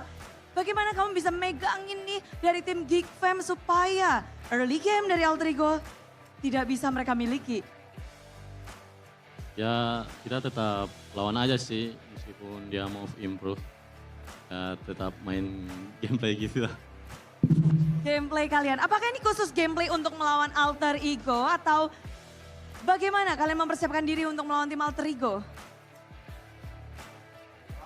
Apa ini gameplay yang memang kalian siapkan untuk melawan Alter Ego atau memang ini adalah gameplay yang disiapkan untuk playoff atau gimana? Ini buat lawan alter ego. Nanti nextnya kita belajar lagi. Mantap, tapi apa yang paling kalian fokuskan ketika melawan alter ego? Megangin kaki Rine. Megangin kaki Rine. Dan itu berhasil di 3 game? Ya. Berhasil dan hasil yang baik didapatkan. Dan bagaimana tidak, mungkin kalau kita ngomongin Rine ada di Make It. Make It lawanmu hari ini ada Rine. Apa yang kamu katakan kepada coach dan teman-temanmu supaya Rine-nya dipegangin? Gak ada, mereka inisiatif sendiri aja. Oh, inisiatif yang baik berarti ya? Iya. Dan dari Make It sendiri, ini kan panggung awal juga untuk Make It. Make It gimana panggung playoff ini? Sesuai dengan ekspektasi Make It kah? Enggak, harusnya kemarin enggak kalahnya gitu. Kalahnya enggak gitu harusnya. Tapi apa nih yang mungkin diperbuat oleh Make It dan hari yang kedua ini terlihat lebih solid dari tim Geek Fam? Ya kita harus cepat-cepat move on aja sih dari kemarin. Makanya lebih improve sekarang. Cepat-cepat move on. Tapi kalau ngelihat hari ini perlawanan dengan Rine sepertinya tidak terlalu dar-der-dor nih. Kamu lebih suka bertarung melawan alter ego yang dar-der-dor apa yang tertekan seperti ini? Ya di band semua hero aku bude. Makanya gak aku ladenin bewan-bewan gitu. Biarin aja. Ya main aja sendiri deh. Main sendiri, tapi pada akhirnya sekarang kalian yang akan terus melanjutkan perjalanan. Dan kalau ngomongin tentang band-bandan, banyak yang bilang di sini tim Geek Fam bisa mematahkan hero-hero dari alter ego. Bagaimana cara kalian untuk terus bisa mengungguli dari segi kemampuan hero-nya, dari pemilih, dari kalian bisa bener-bener tuh kayak nggak mau bikin alter ego enak? Sebenarnya dari regular season kita selalu ban hero-hero ini sih, soalnya kita lumayan lihat ke gameplay mereka dari di trio mid dia terus tergantung hero ini. Nah terus kita belajar dari itu dan yang pasti lawan RQ kan pas RQ-nya ban kayak gitu mereka lumayan susah, jadi ya kita ini juga pakai. Soalnya di regular season juga kita target ban ini. Target ban Rine menjadi kunci kemenangan berarti masih sama dari regular season dan sekarang? Betul. Betul, tapi ini Geek Fam yang sama atau Geek Fam yang berbeda dari babak regular season? Yang pasti Geek Fam yang berbeda lah. Soalnya kita lagi panas-panas semuanya. Panas-panas karena satu langkah lagi kalian melaju ke babak selanjutnya. Final lower bracket tiket berada di tangan Geek Fam. Menjadi 3 besar Aboy. Kalian berhasil mematahkan alter ego. Kemarin sempat reverse sweep, remontada. Tapi kalian berhasil untuk mengubur mimpi alter ego. Dari Aboy sendiri, apakah ini berarti sesuatu untuk Moboy melangkah maju dan mematahkan alter ego? Kita tetap ngincer EWC sama Grand Final sih. Jadi siapapun lawannya, alter ego pun kalian benar-benar bisa tekan. Kemarin mereka reverse sweep. Hari ini kalian nggak takut udah pertama awal 2-0 terus reverse sweep? Tadi kita ingetin jangan kayak kemarin soalnya takut kena reverse sweep juga. Gitu. Jadi ada momen-momen itu? Ada pas 2-0, pas 1-0 sama ada. Gimana tuh cara kalian biar nggak ke reverse sweep? Respect sama drop yang bagus tetap, jangan happy dan ya respect. Soalnya timnya kan ya ada Dream sama Hijami kan, dan gue tahu gue pernah di reverse sweep sama mereka pas season 11, jadi kayak belajar aja jangan kasih mereka napas. Jangan dikasih napas dan sesuai dengan harapan mereka, sesuai dengan apa yang mereka inginkan. Tapi ya boy, nextnya, final lower bracket satu langkah lagi bisa ke IWC MSC. Kira-kira nih ya, siapa nih yang bakal turun ke lower bracket dan melawan kalian? Antara Onyx dan RRQ. Mau ketemu RRQ aja. Kenapa tuh? Gak apa-apa, penasaran aja. Penasaran aja. Dan apakah satu suara? Kalau Baloy ngelihatnya siapa nih? Kita kan dikalahin Onyx kan pas ini playoff, ya udah coba yang lain, RRQ. Coba yang lain ya. Jadi memang pengen coba-coba karena hari ini juga alter ego adalah lawan pertama kalian di babak playoff, sebelumnya nggak pernah ketemu. Dan pesan-pesan menangin kali pertama di alter ego di pertemuan pertama kalian? Gimana betul sih? Pertama kali ketemu alter ego di babak playoff dan kalian langsung ke 3-0-in. kesan-pesan akan hal ini? Iya, gak liatin tim sih sebenarnya. Ya fokus sama tim sendiri aja. Oke, mungkin kata-kata untuk penutupan hari ini dari tim Geek Fam dengan melajunya Geek Fam untuk ke babak selanjutnya. Kita masih jauh dari yang kita mau, jadi Geek Community tetap semoga kalian terhubung kita. Kita bakal kasih yang terbaik buat besok. Apapun hasilnya, gue bangga dan happy sama kita ada di Geek Community. Geek Community, sekali lagi beri tepuk tangan dan semangat karena Geek Fam masih berjuang. Mereka melangkah maju ke final lower bracket. Congratulations Geek Fam! Yes, 3-0 yang begitu indah untuk tim Geek Fam. Bagaimana tidak? Inilah 3-0 pertama. Benar-benar mereka menunjukkan jati diri dari tim Geek Fam. Permainan macro play, permainan dari gameplay yang apik. Benar-benar membuat kita semangat. Dan sayangnya Alter Ego harus berpulang. Kita melihat bahwa 3 tim tersisa. Dan nanti di match kedua akan lebih menarik karena 1 slot grand finalis akan diisi antara tim Onyx atau tim RRQ. Dan sebelum kita berpisah, Bude ingin menunjukkan sesuatu yang spesial. Ayo, udah pada siap dengan device-nya? Samsungnya udah dikeluarin karena akan ada GoPay hadiah GG. Rame langsung semua yang ada di sini. Caranya gimana? Bude akan tunjukin cara biar kalian ngedapetin GoPay coin secara gratis. Asal kalian punya aplikasi GoPay, kalian bisa mendapatkan GoPay langsung. Inilah dia caranya. Pertama-tama pastikan kalian punya GoPay. Kalian nggak punya, download aja GoPay, mau dimanapun pasti bisa. Setelah udah download, kalian tinggal buka GoPay-nya. Setelah kalian buka, tinggal buka kamera di dalam aplikasi GoPay. Setelah itu, scan aja, nanti QR code-nya akan keluar di layar putih.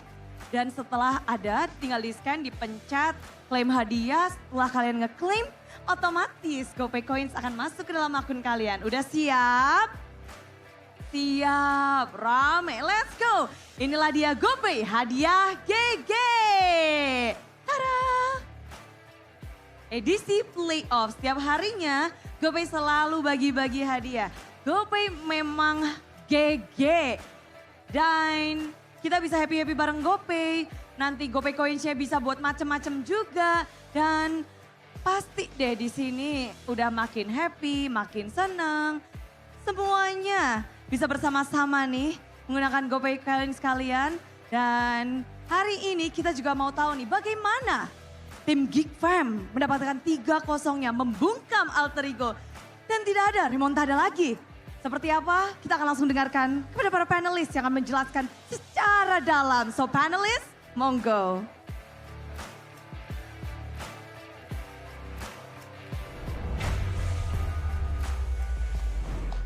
Alter Ego has to bow out of MPL ID Season 15 again with the heart-wrenching Nino farewell speech. I'm sorry, which, is directed to Cordelwin, their CEO. Yep. But tough luck for Alter Ego, they'll try next season. But thankfully for Geek Fam, they have achieved the first sweep in the playoffs of MPL ID Season 15 with a 3-0 win. They will be waiting for the loser between RRQ Hoshi and Onyx. Did you guys predict 3-0? 3-1? 3-1? 3-1. So Migani and Sheffin, we went 3-0. Oh man. Where do we start, Arashi, with this game? We start by appreciating the effort given, and which is in a boxing fight when you start talking about how tough the fighters are, guys that are in trouble. Yeah, so it was a respectable attempt, man. They were able to find some moments there, but overall, man, there was clearly some level of understanding that Geek Fam just had over Alter Ego in the draft, in the game, and that is what allowed them to get so much more success slowly but surely, and this is the player of the match. The MVP, the player of the match. The Harith of the match. The Harith of the match. So, he's a Harith one trick? No, I'm kidding. He is very, very good with the Harith, and he was constantly carrying Geek Fam in team fights. The damage he's able to output is just phenomenal. And look at that heat map as the Harith. It's mostly obviously in his lane, but he's also not scared of looking for just jumping in the backline of the players of Ultra Eagle. I mean, obviously, it's a whole lot of gold lane, for sure. But if you look at the positioning there, like the heat map, if I understand it correctly, he was making a lot of moves into the jungle of Ultra Eagle, showing again that the aggression was available, was possible for GeekFam, and like Mikko usually mentions, the Harith, with a couple of items, he wants to start brawling, he wants to start fighting, and in this match overall, the Harith of Kenziski has had ample opportunities to get involved in a fight and start snowballing, right? In the mid-game, he's always standing on 2, 3, or even up to 5 kills, depending on how successful GeekFam are in forcing out these fights.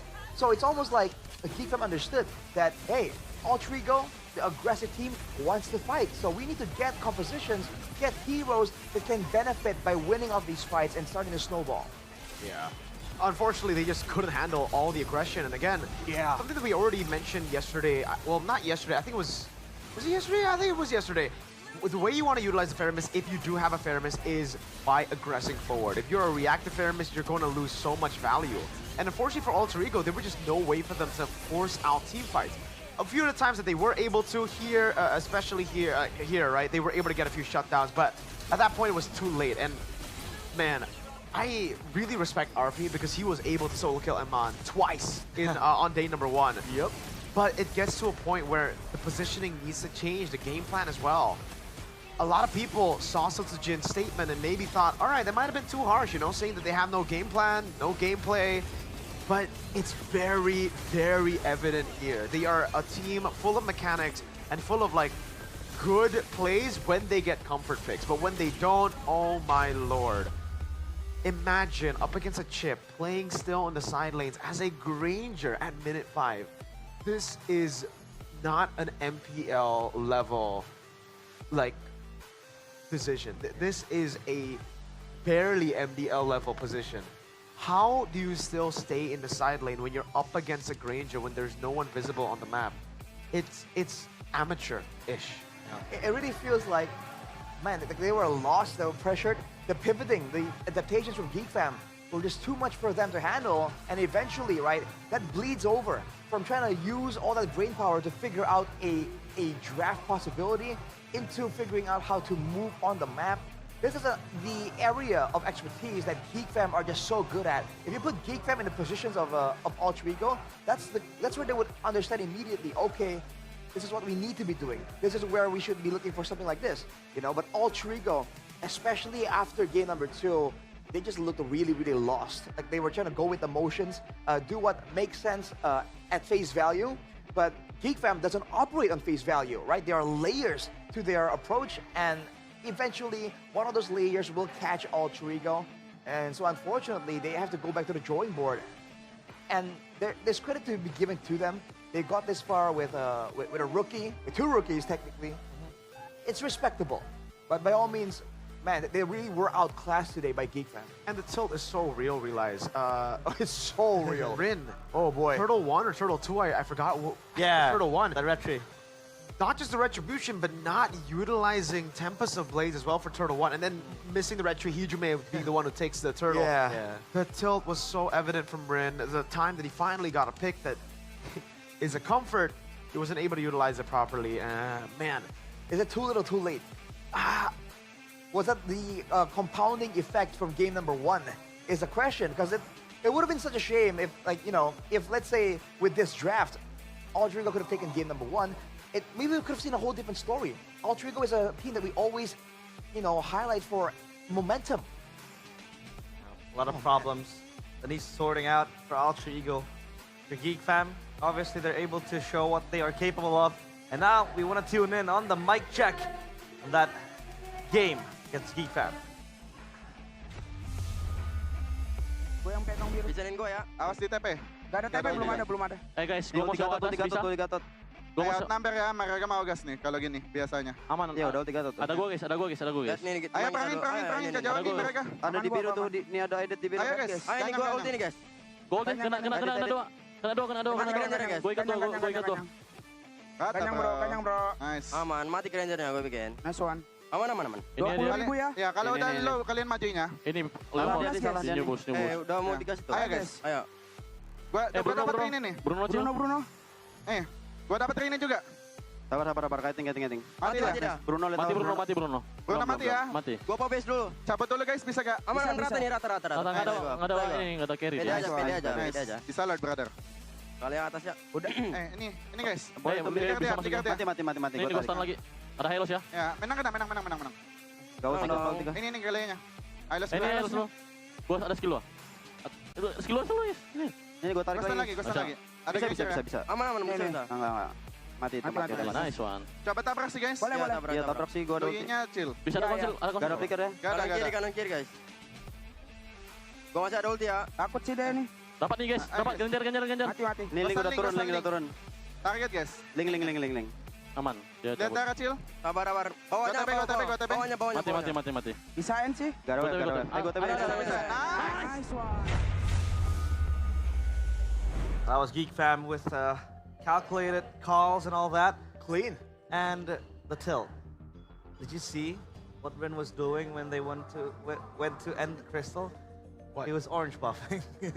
When Hijume was fighting for his life, wanting to look for an angle to stop the push and possibly turn around, which Actually I think noticed is that. very bleak, yeah, but Wow. he was doing the orange buff. I think, yeah, the tilt got into him, which I think is fair because, again, it's his first playoffs, but it could have been better, I think, for him.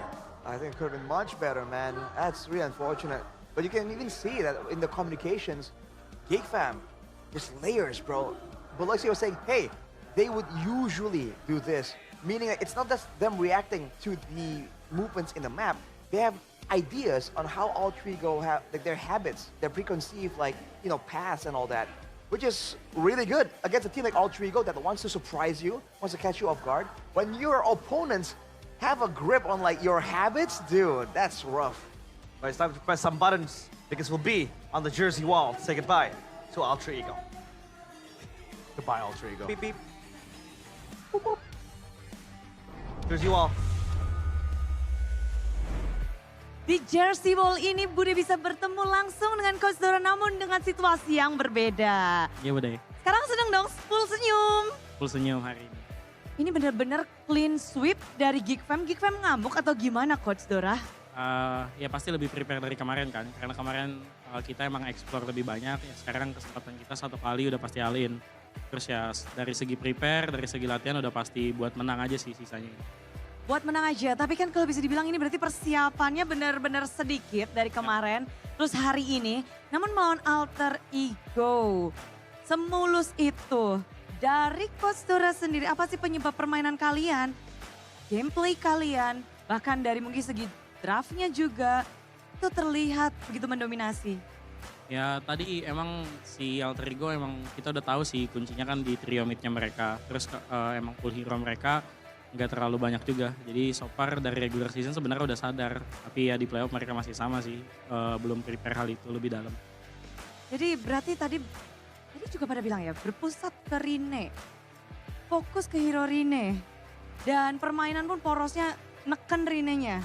Iya lebih ke arah biar dia nggak bisa bebas aja sih. Dan eksekusinya tepat sesuai yang di plan. Iya anak-anak tadi udah ngerti sih gimana main kayak gitu harusnya. Jadi tadi udah clean sweep aja. Lancar. Dan gak hanya itu, kalau ngomongin tentang dari kedua tim ini, kalau kunci-kuncian, tadi Hero Make It juga benar-benar di lock. Jadi target ban. Ya. Kalau dari Coach Dora sendiri udah expect belum sih Make It yang bakal juga diginiin? Aman sih sebenarnya karena di MPL belum global ban. Jadi sebenarnya kita pakai apa yang kita pakai selama itu menang pakai. Tapi sebenarnya Hero Make It luas sih masih banyak yang belum keluar sih. Tapi hero pool dia paling sedikit loh di MPL. Iya emang sengaja, soalnya kalau kita works pakai itu ya nggak apa-apa. Soalnya kan dulu aku MDL global band kan.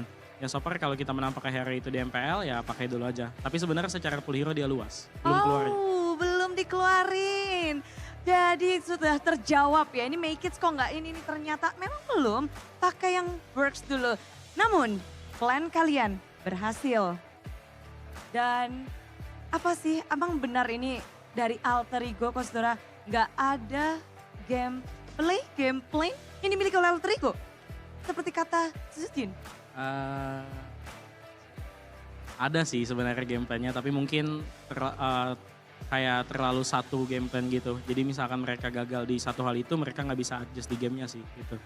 Nggak bisa adjust the game-nya. Dan kalian juga nggak mau kena reverse sweep juga seperti kemarin dan kalian teken terus. Pasti, nggak mau ngasih harapan. Nggak mau kasih harapan dan hanya satu ternyata nggak cukup untuk melawan tim yang ada di babak playoff. Dan dengan demikian 3-0 sudah didapatkan, berarti saatnya akhirnya Geekfam punya kesempatan untuk mematikan harapan dari tim Alter Ego dengan cara kita akan official ke jersey dari Alter Ego. Let's go coach, langsung aja ke sini nih. Rasanya mungkin nanti bisa di-review ya. Rasa mematikan harapan dan perjalanan dari Alter Ego, silakan dengan sebuah kata-kata dari Coach Dora untuk Alter Ego. Sorry kok. Sorry kok. Dan dengan demikian perjalanan dari Alter Ego juga sudah kita tutup. Bagaimana perjalanan dari Geekfam selanjutnya? Ya pasti akan coba menang lah, gue pasti. Pasti akan coba menang. Final lower bracket kita akan bertemu di sini atau di depan. So, panelis, lampu Alter Ego sudah ditutup dengan sorry kok. Monggo.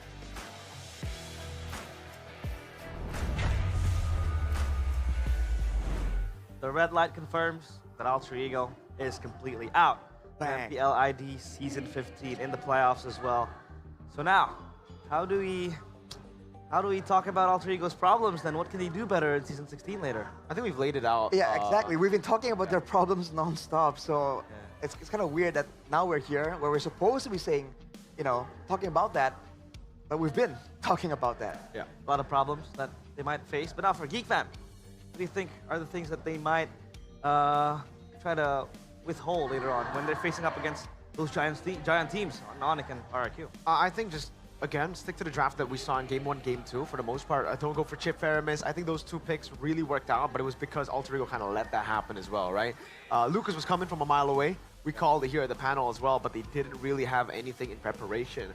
Now, when you're up against a team who's much better on the far side, much better on the Yi, Faramis will be much better on the low Yi. I'm sorry, Hijume, but if it's a Sans or Rin's low Yi, that Faramis ain't doing anything. Yeah. So if you don't want to do nothing when you're gaming, you know, doing your pushing your ranks and all that, you cannot let lag ruin your game and make you lose rank. You can enjoy a seamless gaming experience with IndiHome Pocket just like the Statu, offering fast and stable internet. Get speeds of up to 100 Mbps or megabytes per second for just 375,000 Indonesian rupiah. Subscribe now via MyTelkomsel or tcell.id/nasional. Use it, right? Of course I do, man. Vroom. We are talking about having more consistency here. Consistent. What better way to guarantee consistency than have a consistent, stable internet? Let's be real here. The best teams cannot perform when they have ping spikes, all right? And they can't perform if they don't have energy. Without an empty stomach, obviously. Give me that. And it is our favorite snack of all time, sucro. Thank you so much. Look at that crunch. Hear that crunch from Arashi. Can you hear it? Looks good. This is now our new favorite flavor, by the way, in the English desk, the Kribo, which translates to wavy, curly type of deal. And it is our favorite snack, so you gotta snack like a champ, and you can do that with sucro. Hashtag Gasla. Oops. It's actually so good. Like, I'm not even joking. After they finally gave us sucro to try, we didn't have this in the regular season. We've just been snacking, I think, a bit too much sometimes. But we've also been eating a lot of food there to keep ourselves energized for a series that goes all the way. We've only seen one series go all the way, so technically we haven't needed that energy. We've been very hemat. You know what I'm saying? Yeah, we've been saving our money for, you know, a long vacation later on after MPL ID Season 15 concludes.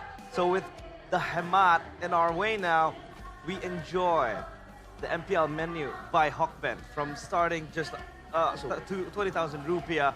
We have a lot of menus available in the MPL Hokben favorite menu of the MPL Hokben fried chicken, MPL Hoka ramen if you want noodles, right? And you also have the MPL Hoka hemat. Whoa. That's our choice. Dude, for 20,000 IDR, that's crazy. If you guys want to reference, $1 US is 16,000 IDR. So this is like, it's like less, it's way less than $2. It's like $1 and like 20 cents. Yeah. And that's the thing. We are saving up financially but we're not sacrificing the quality. Because the Hokkaido bento is just, Yo. there's never like a meal that you're like, oh, what the heck is this? Yeah, talking about saving, you mentioned it, Rash. You have to save for the future. You Yes, have sir. to invest in gold, and you can do that with UBS Gold. This little thing.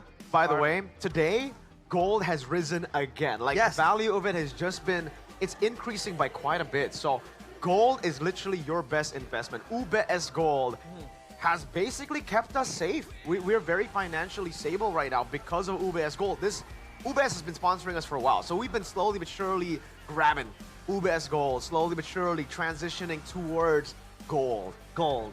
And that's what I get when I No play my regrets. ranked games. Gold. Not MVP, just gold. Gold standard. Gold standard. Gold standard. Yeah, especially if you actually get like, you know, the bit of the freebies, right? You get a little bit of this, a little bit of that, like, you know, a couple of grams each time, it adds up. And if you want good freebies as well, free wins even. Free wins. You gotta try out the Royal Guard, my guy. Royal Guard. This asset right here, it says don't read, but we're gonna do it anyways because it's just that good. Yeah. Tell them about it, Mirko. Which one do you guys want? Are you kind of a thumb sleeve guy or are you more of a powder guy? I'm a powder guy. Okay, so take this. Have you guys tried this? I have. Okay. I know exactly how good it is. Yeah, I use this a lot. I think in my early streams, if you guys remember, I was actually given the package of Royal Guard as well. And that's how I keep my phone clean. Usually when you use powder, guys, it gets everywhere. Like the screen is covered in that normal, white powder. Yeah, Here, powder. you can use the Royal Guard powder. It gets on your fingers, but it does not get on the phone. And it's super smooth, dude. If you guys ever wondered, you know, how's Makers doing that on Fanny? How's Kai doing it? Royal Guard's got you covered. Royal Guard. And once that is all sorted, you have to be able to secure protection. Oh, we have a sample now. Because when strategy and speed are the key, focus and protection are everything, both in game and on the road as well. You can get the exclusive collaboration design of RSV helmet and MPL teams for any riding style. And with us today is EVOS. EVOS in the playoffs. Oh! Dude, it's official. EVOS are in the playoffs. Even though the players aren't here, the helmet is here with RSV. And hey, I can tell you a thing or two when it comes to quality helmets. I used to be a motorcyclist myself. I was already impressed by the strap that they have here, because usually for the cheaper models, it's just the normal, you know, the metal one. I don't know what it's called. In the fancier ones that you get with the full face version of these helmets, you get the double D-ring straps. And for this, this is the second safest option. It's the budget safe option, and it's really, really good for you guys. So if you guys are looking for half-face helmet that protects you all the time, multiple straps. Kind of like it's adjustable. Yeah. Basically, and you have this strap here, so even with gloves, you can pull on this and it just comes off. Sometimes I That's feel quality of life, dude. kind of stretched with a good day. Long straps. And it is a good day because apparently it's a sweep. For It is Geek a Fam, real it is a good day. And for us, it's a good day too. Because good day is a ready to drink. No. 3-in-1 bottle of coffee with a No. variety of delicious flavors. I know By the exactly way, what you're trying to do. our producers are telling us to drink it with the helmet. To do it. Dude, how do you do it? Okay, Let's get a spill. Let's get a spill. I'll do this. Okay. You just have to. Chug it. Chug it. Chug it. Hey. Okay. I don't think he can chug it. Yeah, he But can. he drank it. He drank it. He's gonna have a hard time Now to you, toilet. now you got. I was so scared I was gonna spill. Oh, I got you. I got you. Hey. Oh, no. I closed it. It's okay. It's a good day every day. With Originale Cappuccino. Cappuccino Assassino. Cappuccino Assassino. Who's your favorite brain rot term? What's your favorite brain rot guy? Tung tung tung tung tung tung tung sahu. Mine is Berberpakapib. Oh, that's a good one. That's a good one. So with good day, you'll have a good day brain rotting with us. So don't forget to grab your good day to have a good day. My favorite is Kaisalulu Kaisalala. Kaisalulu. Gararara, It's a mythical creature. No, that's a lot of brain rots, but with good day, we don't brain rot as much. It's over there. Because now we think clearly. Okay. But obviously, everybody's favorite game, MSC GG, Magic Chess Go. Everybody. Think for yourself, man. I'm more of an MLBB guy. Listen, me, KB, Well, all you have are numbers. No, all he has is him and KB. He Not couldn't even name more. Name more. Yeah. We're the salesman of MCGG, and it is a free-to-play auto chess game. Transform players into master strategists. Yeah. Because me, myself, I don't like thinking that much. But with MCGG, with Magic Chess, it helps me think more. It also helps me with my prep in MLBB. Because back then, I didn't really want to think. I really want to just get my point across. Wait, so do you want to think or do you not want to think? I want to think. But he can't think. I can't think. Can't Usually, yeah. With MCGG, it helps me a lot. So maybe I don't need, Yeah. I don't need to take courses, lessons. Just Courses? MCGG. Courses? To be fair, the only reason it's not my favorite game is because I don't want to play it because I know how good it is and Yeah. how big thing it can get. That. Valoisky almost just like went full over to the left. If he continued playing MCGG, we would not be seeing him on this stage. We would be seeing him on the MCGG World Really? stage. Yeah. It is. Dang. Addicting. It's time. But you know what's more One for addicting? you, one for you, one for Opening me. cards. Let's go. Opening cards. This is One. the first official player cards Wait, from MPL they're like- Indonesia, the I'm carrying it Nirvana through here. series. Let's Oh. open them up. I was going to damage the cards. We go one by one, all right, guys? Okay. One by one, one by one. Let's go. Hold up. We'll show up our cards and we'll see who has the best. And then if we get a player that that you want, then we'll I trade. gotta get some RRQs. I need CW Color Blast. All right. You ready? Yeah. So, 1, 2, 3. First card. Oh, Ray. Dreams. Okay. You? You went home. Octa. Okay, who's the best out of the three? I think Dreams. Okay, Dreams. you won this one. Yeah. Okay. 1, 2, 3. Oh, Ryota. This is a pretty rare Octa. card, guys. This is a rare card. This is a. What about this? Grading. Oh, that's tier B. This is higher tier. B. We've got 2 Octas. Okay, we'll see the tier list because Yeah. I think this is high. I got a pretty rare Ryota. B tier. I'll take it. I think Octa is here. just from the rarity, I think I'll get Ryota. Yeah. Oh wait, it's not. It's tier B too. It's tier B. So it's a. Yeah. It's a You draw got then. you got a tier C. You got a tier B too. Tier B. All right, let's move on. to Rashi, the get out of here. What's with your luck, man? I don't know, man. Oh, dude. Oh, I got Hey. I got Evos. Look at me. Kibo. I got Calvin Winata. EW. Alright. What about your last card, Arashi? Gebe. He's an MPL M1. He's not even. He's out. I got X Bigatron, by the way. Hey, Shive. Alright, One more. last card. One more. Gebe. 2 packs? No, that's for later, Arashi. That's for match 2. We'll do it again. But there's one Together. more left in the stash. Whoa. We got Sans, baby. And 2 Ninos. And Gobs. We have an MVP one. No, MPL. This is MPL. tier B. Gotcha. Man, we're pretty bad. Like, our luck hasn't been that good. We haven't been getting the Supremes. I think we should just move around. So, what was the best tier we got? I think it's tier B. Yeah. I got Octa. We got Nino. Tiling around with the hologram. Yeah, as well. here. So these are the ones we got. We got tier Bs. We didn't get tier As, unfortunately.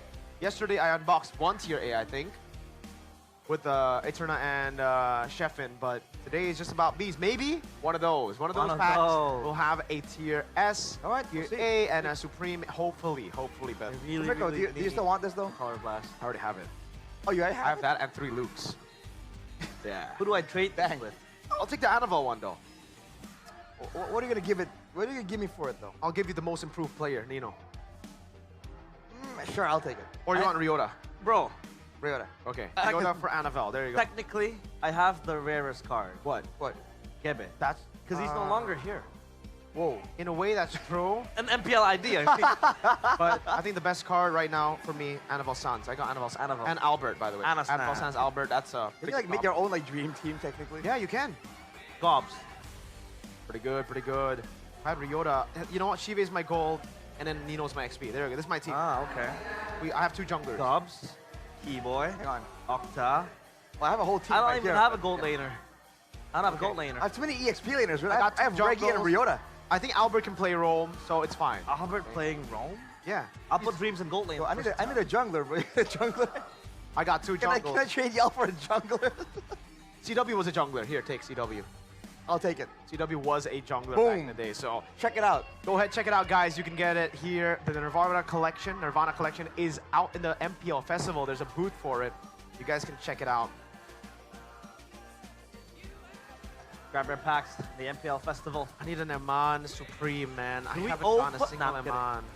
By the way, it's his birthday, Mr. Annabelle. So happy birthday, Annabelle. Happy birthday, Annabelle. My we'll goat. skip on the Nirvana packs for his birthday gift. Give this to Mastika. He wants Evos. No. Wait. Yeah, Mirko, you just can't get like an Emon card? What?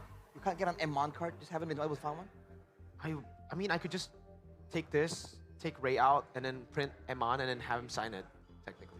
Technically. But you want to get it like organic. Yeah.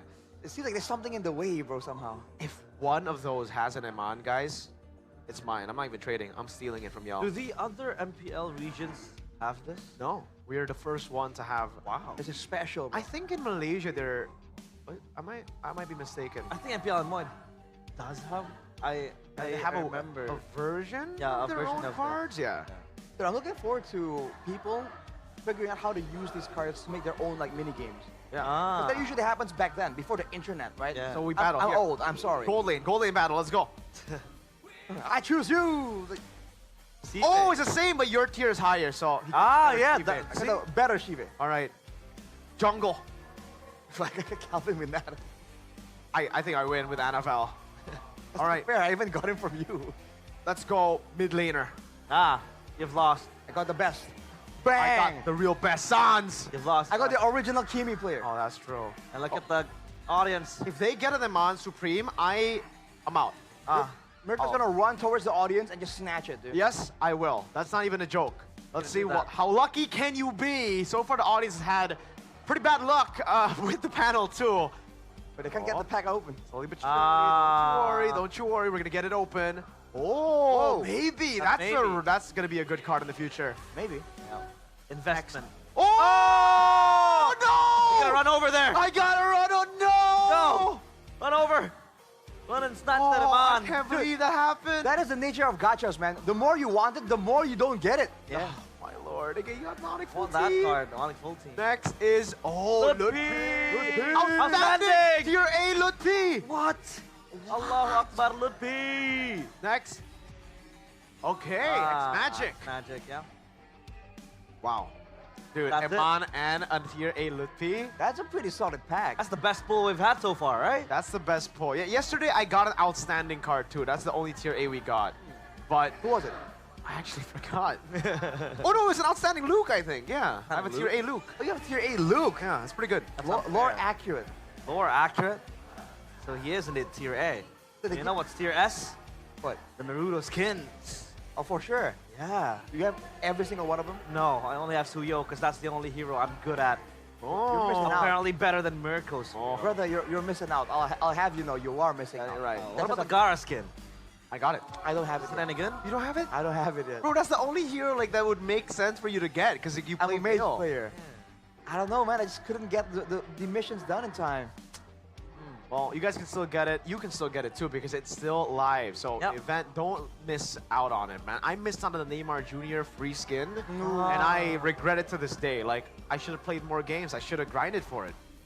And I think I found a very, very fun minigame. Like, when you're trying to boost that point, there was the jutsu test and guessing the missing image. Oh, the quiz. Yeah, the quizzes. The tests were very, very nice. So you can get the new items for free. Obviously, the Gara skin is free. And up to that, you can even get the Madara sticker, the Idara as well.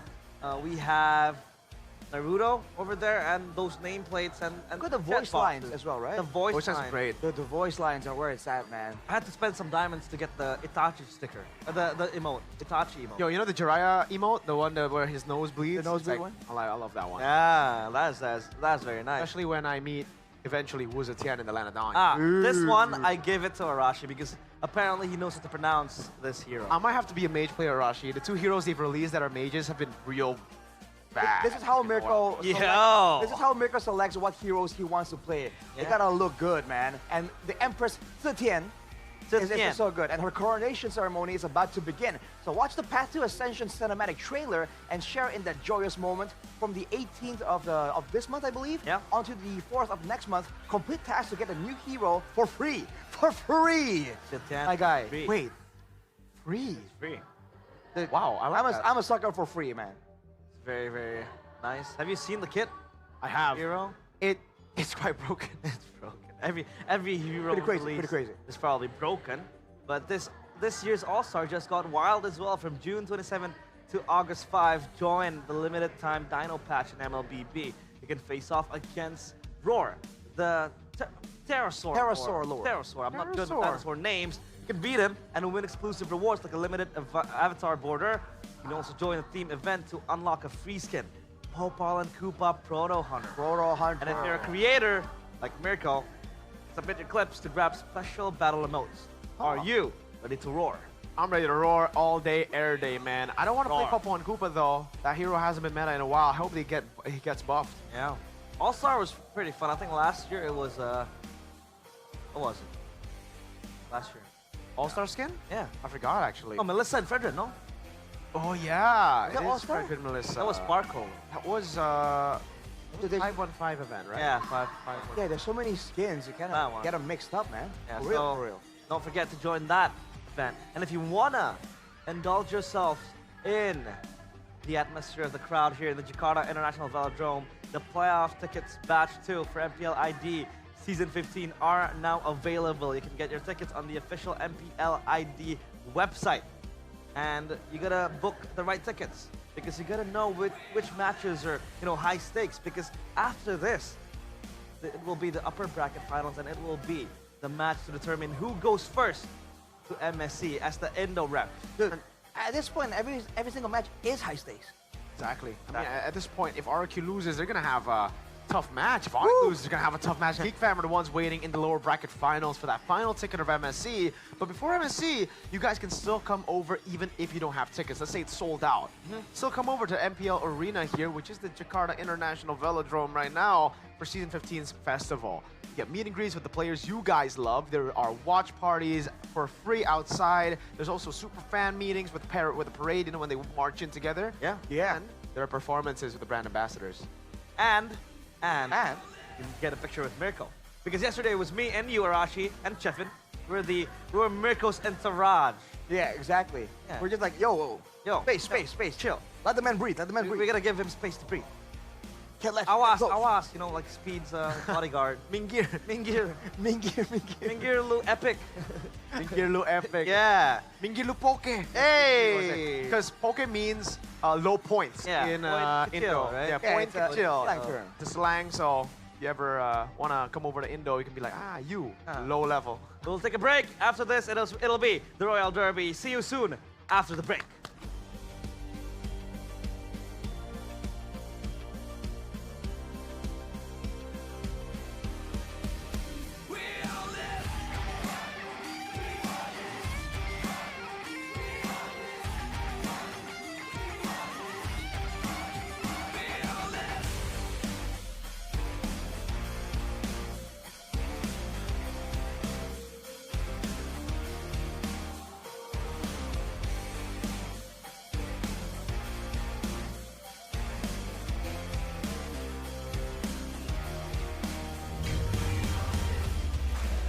Lagi di MPL Festival melaporkan langsung pastinya Alisa di sini lagi ada di boothnya One Play karena di sini lagi ada hal terbaru dari MPL Indonesia yaitu ada trading card Nirvana yang bisa kalian dapetin langsung karena harganya affordable banget, satu pack itu 40.000 dan di sini juga udah rame banget sih. Kita undang kali ya salah satunya yang udah beli nih kayaknya. Permisi, kamu udah beli card packnya MPL ya? Udah. Wow, kenapa? Namanya siapa dulu? Kita kenalan dulu nih. Nama aku Christian. Christian, kenapa nih kamu memilih untuk membeli card pack-nya MPL? Kan di rumah udah banyak ya, lagi mau cari yang ada tanda tangannya sih. Oh, kamu emang ngefans sama player siapa? KAIRI Acu. Oh, KAIRI Acu. Oke, semoga kita dapat ya. Kita langsung unboxing bareng ya. Ayo. Oke, kita akan buka. Boleh kasih lihat. Ini dapat 5 pieces ya, 40.000 aja. Kita bakal lihat di dalamnya. Kira-kira dapat nggak nih KAIRI Acu nih ya? Oke, kita buka dulu yang paling belakang. Oke, dapat. Sorizo Dewa. Oke, nextnya. Boleh aku pegangin? Oke. Wow. Ki. Dapat Ki. Boleh kasih lihat dong ke kamera dong. Oke, dapat EVOS Ki. Siapa lagi nih? Yang ketiga dapat apa ini? Wow, dapat EVOS. Dapat tim EVOS. Wow, dapat tim EVOS nih ya. Dapat full collectionnya tim EVOS nih. Ada lagi. Dapat GB. Dapat GB. Nah, tapi udah pindah GB-nya. Ya, tapi udah pindah GB-nya, sayang sekali. Nggak apa-apa. Ini dari Alter Ego. Dan terakhir, last but not least. Dapat Gops. Dapat Gops dari XP Lane-nya Geek. Jadi boleh dong dikasih lihat semuanya nih. Dapat 5 kartu in total ya. Wow. Gimana nih, mau beli lagi nggak nih? Kayaknya mau sih. Ngincer KAIRI sih. Masih ngincer KAIRI ya. Ini yang nanti nonton ini kalau punya KAIRI trading sama kartu-kartu yang dipunyain Christian ya. Oke, lalu kalau kamu undang dong teman-temannya untuk ke MPL Festival untuk nikmatin keseruan di sini. Ayo semuanya datang ke MPL Festival, nonton bareng-bareng kita nobar. Ayo kita nobar bareng dan pastinya Alisa tunggu kehadiran kalian. Thank you so much Christian. Enjoy di MPL Festival dan pastiin teman-teman datang juga karena gratis hanya sampai hari Minggu 15 Juni 2025. See you di MPL Festival. Bye-bye.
May I pray for anything specific for you?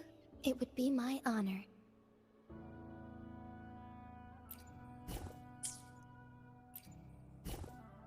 I alone will decide whether it's for show or for battle.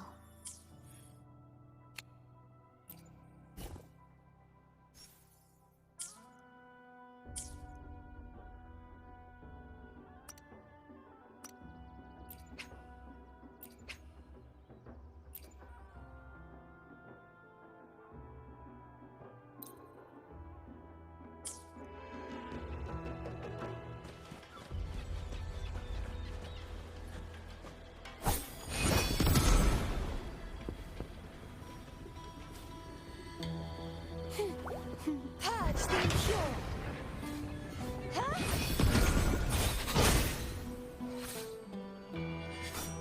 You won't escape.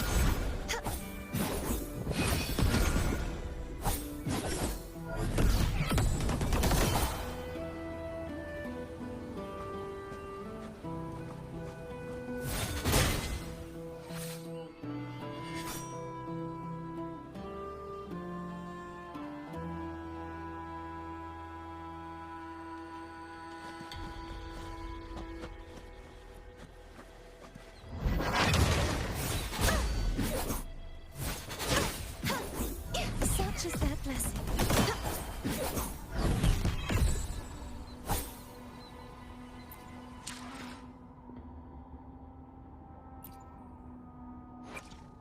The power to split and merge matter.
The night's challenge has arrived.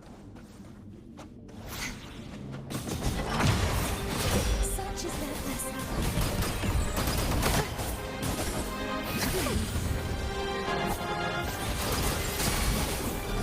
True form revealed at last.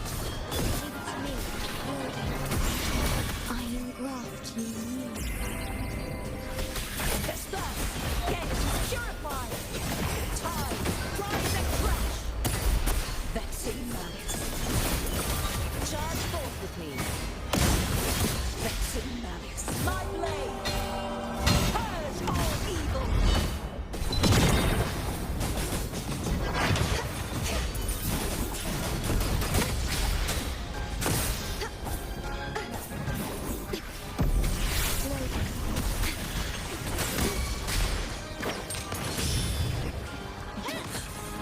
The world is mine.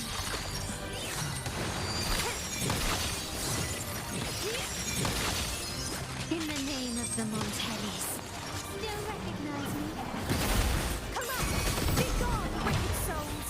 Such is their blessing.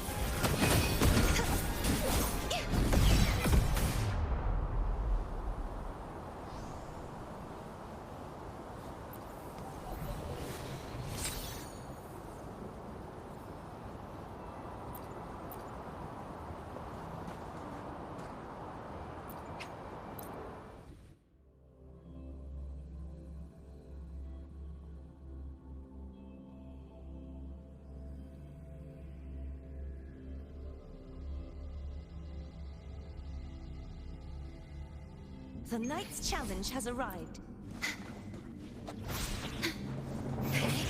Loading. In war with time. Such is their blessing. Divine grace.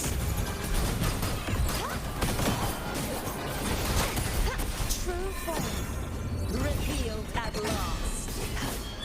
Torrents rage on. Vexing malice. Vexing malice. Charge forth with me. Furious tides. Split the heavens. Divine grace. My compliments. Victory favors me.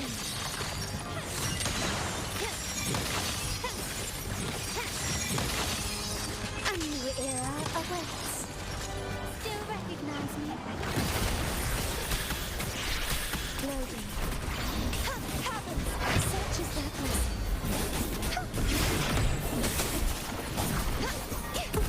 The trial isn't over yet. I won't back down. This sword shall not be shattered. Stay calm. Loading.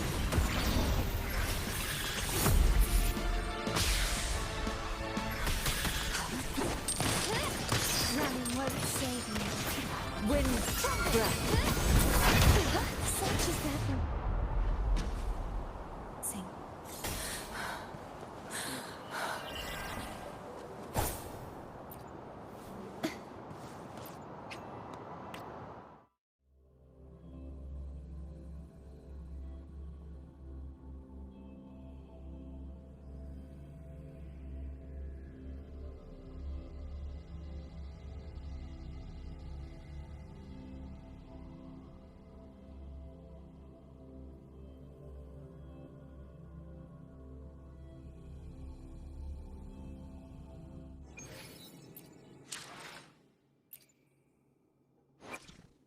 The power to split and merge matter.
Masterpiece complete.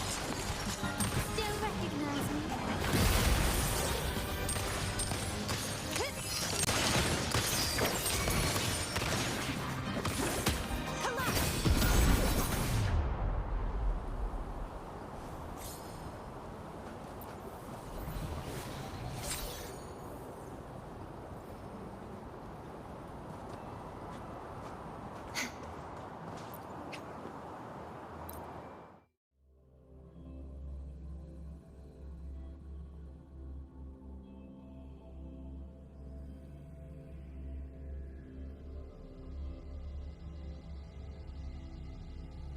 The night's challenge has arrived. I am graft you. Trouble! Such is the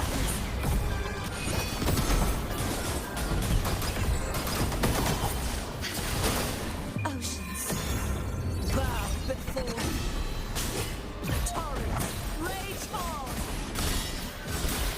Vexing malice. Exonerate vexing malice. Furious tides split the heavens. Such is the leave it to me. Loading.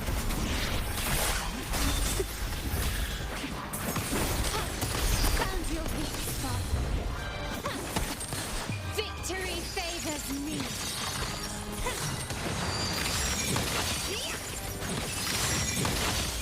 Masterpiece complete. Still recognize me? Surrender.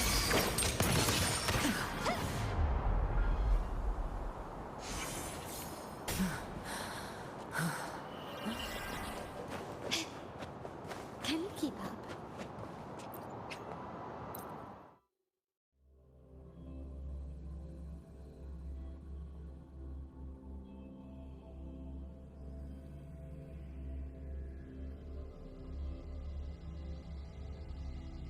Quickly and swiftly. Stay calm, loading. Astral modulation. Such is that lesson.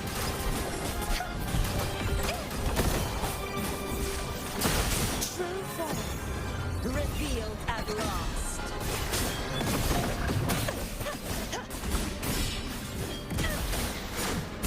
Vexing malice. Tide. Vexing malice. Till the denouement. Furious tides split the heavens. Such is that lesson. My compliments. Glory demands more.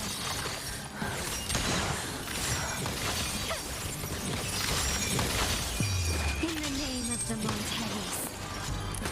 Still recognize me?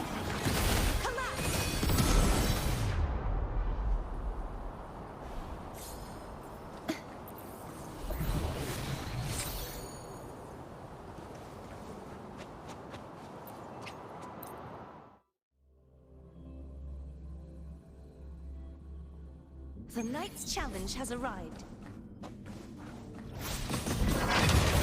Such is that lesson. You won't escape. If it's a you or not.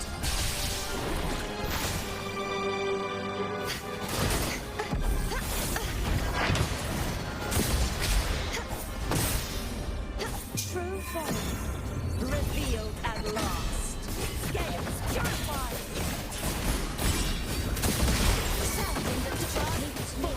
Loading. I am graft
The power to split and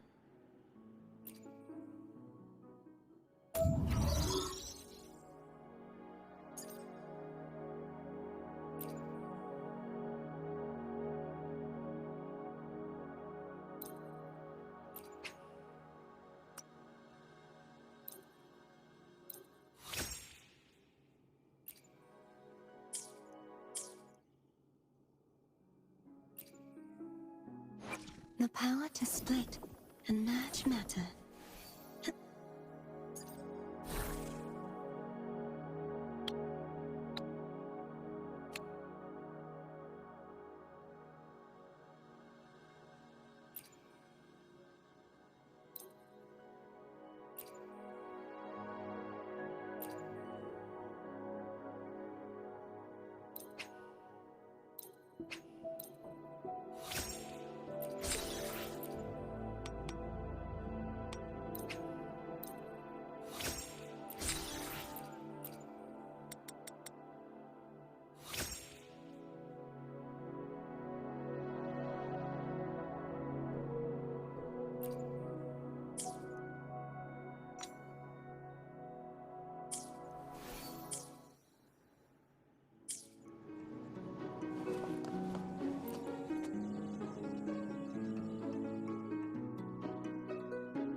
Such is their blessing.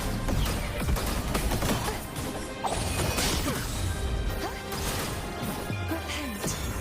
The full silence beckons. Floating in war with time.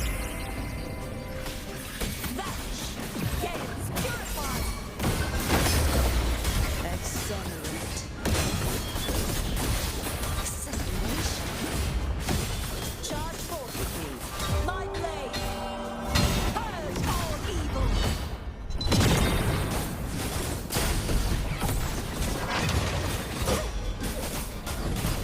My compliments. Take this. Glory demands more.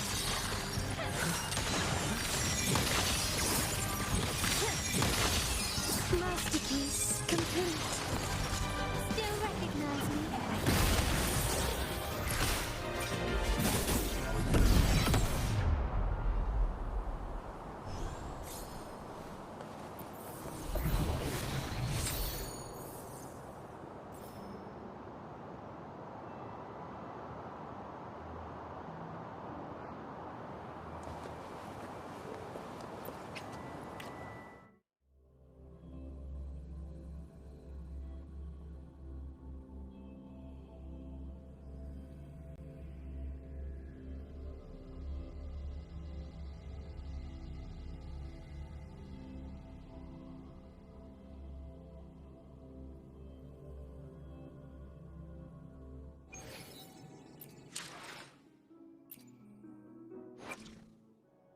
The power to split and merge matter.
Silence beckons.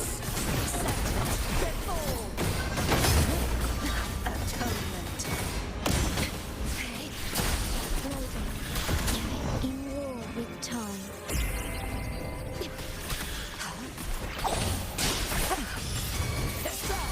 Divine grace.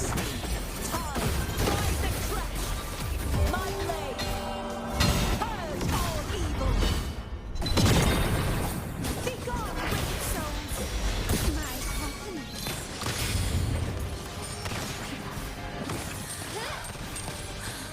Victory favors me.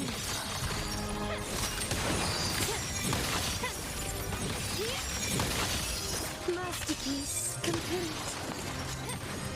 Still recognize me. Trouble. Such is that blessing.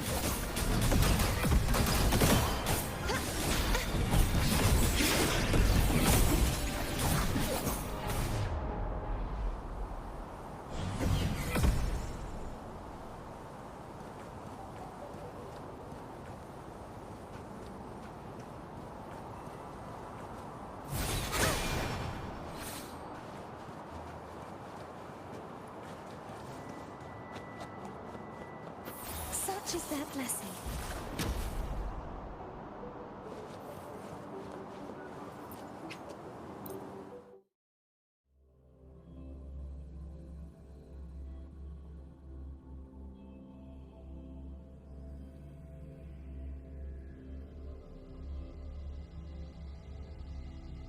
The Knight's challenge has arrived. Purge the impure. Such is that blessing. Oceans. Bow before. Floating. Astral modulation.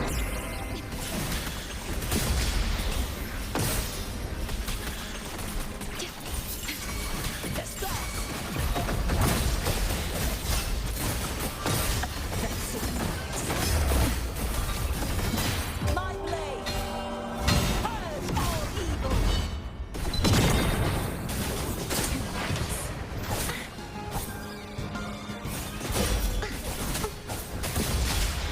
Leave it to me. Loading. Glory demands more.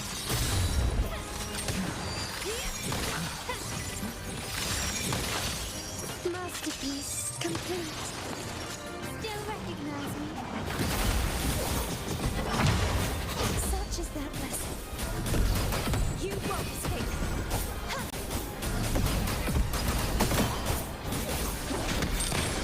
Take this.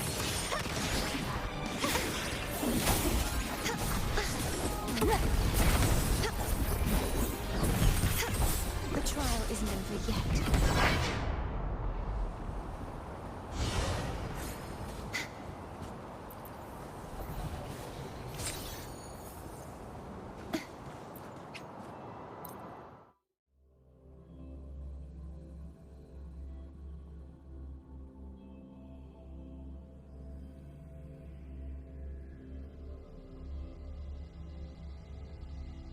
The Knight's challenge has arrived.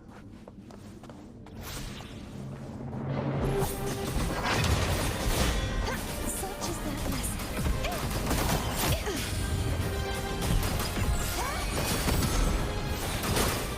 Oceans. Bow before me. Leave it to me. Clothing. Stay calm. In war with time. Vanish. Sentence before tides. Rise and crash. Till the denouement. Charge forth with me. Windstorm. Sweep all around.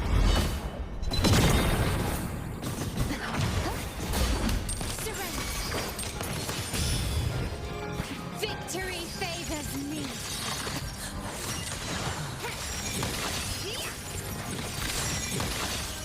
In the name of the Montellis. Still recognize me. Collapse. Purge the impure. Oath from the heart. Stay calm. Found your weakness.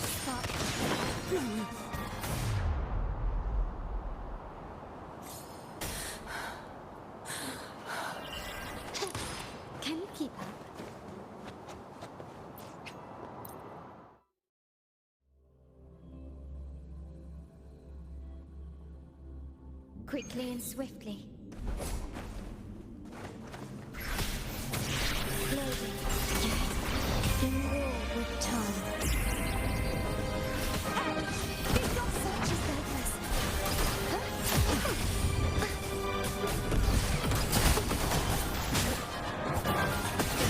True form revealed at last.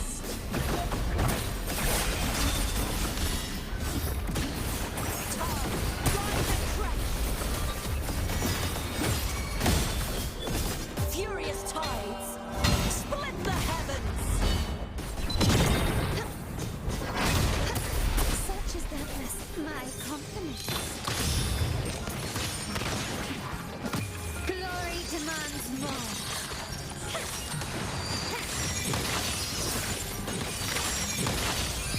In the name of the Montellis, still recognize me?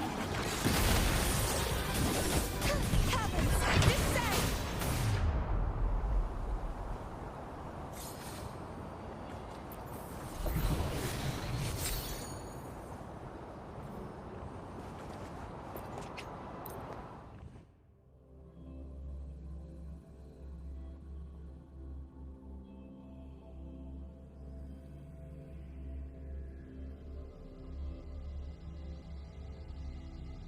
The Knight's challenge has arrived. Such is their blessing.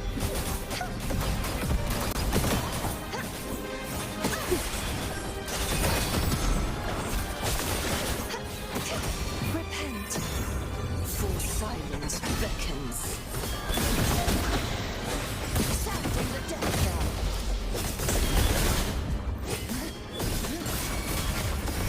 Face charge forward with me. Leave it to me. Wind's breath. Astral modulation.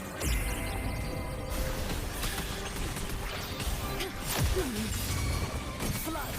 Furious tides. Split the heavens.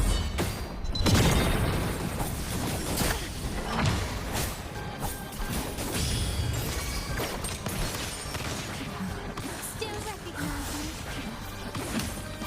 The world is mine.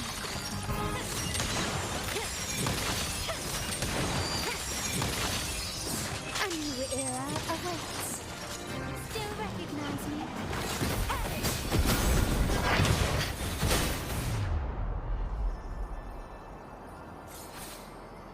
Such is their blessing.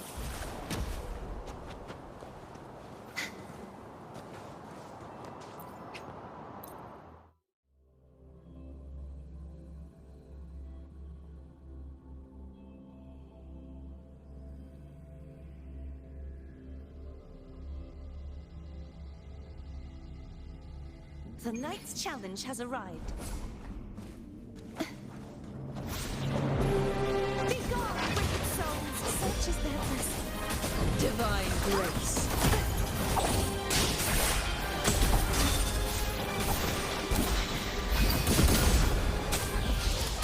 The trial isn't over yet. Repent, for silence beckons. Sentence, fall. Leave it to me. Blading. In war with time. Vanish! Wind breath.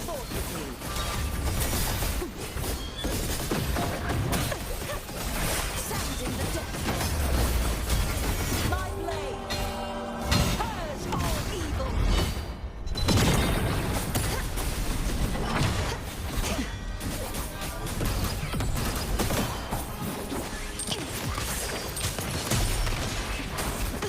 Victory favors me.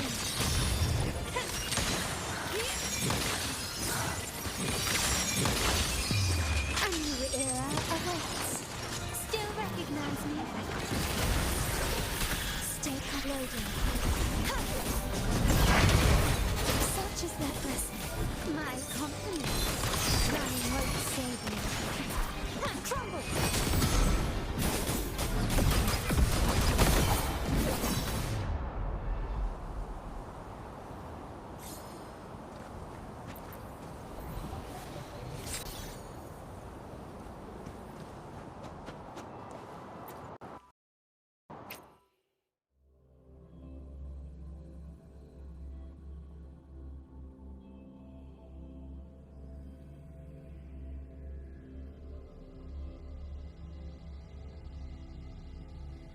The night's challenge has arrived. Heavens, descend! Such is their blessing. Divine grace.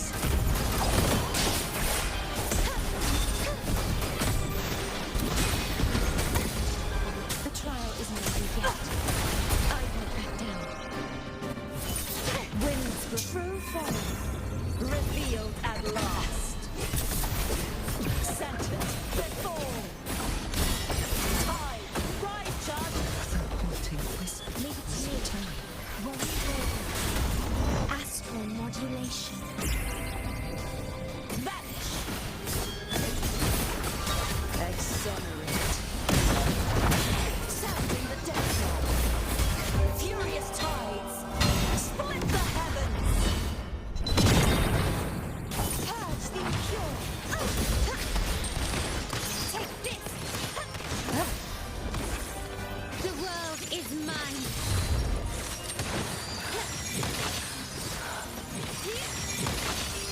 In the name of the Montellis. Still recognize me? Loading.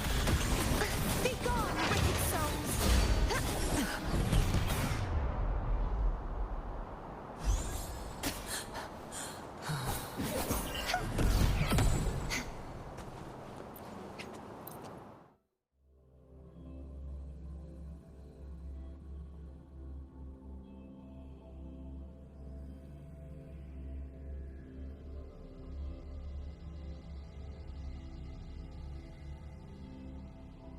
The night's challenge has arrived.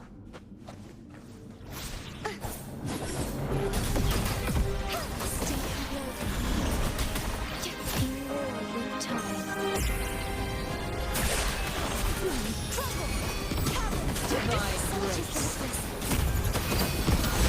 Oceans! Bow before. Tide! Rise and crash! Vexing malice.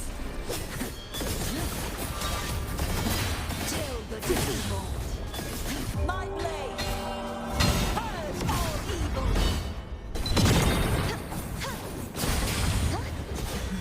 My compliments. Glory demands more.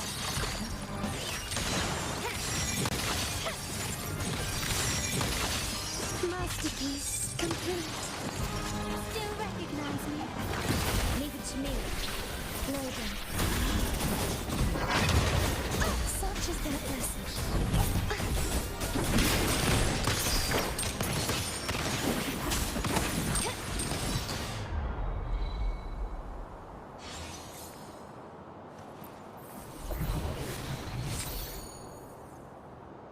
Can you keep up?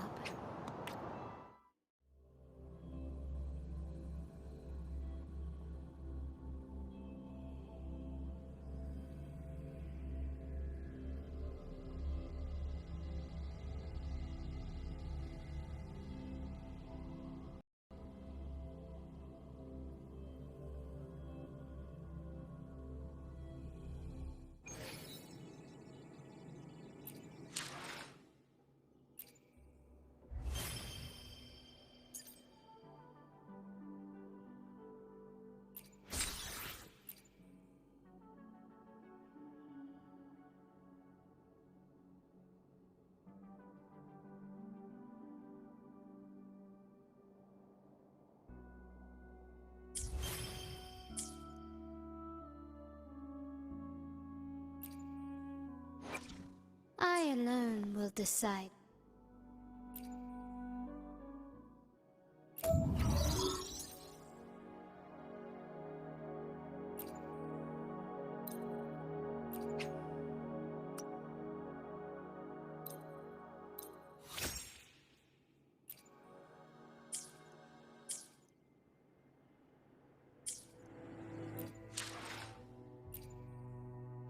I alone will decide. The power to split and merge matter.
The night's challenge has arrived.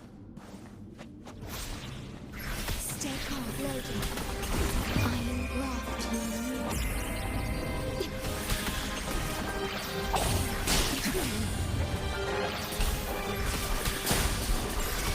My compliment. Found your weak spot. Still recognize me. Is that it? Glory demands more. Is that it? A new era awaits. Still recognize me. Crumble. Purge the impure. Such is their blessing.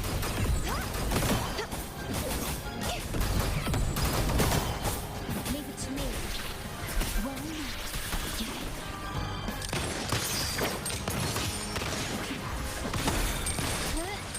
Is that it?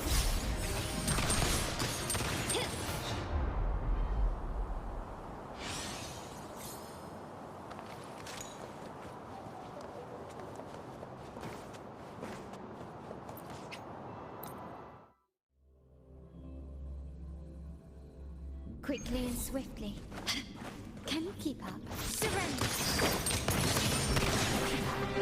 Still recognize me. Astral modulation. My compliment. Victory favors me.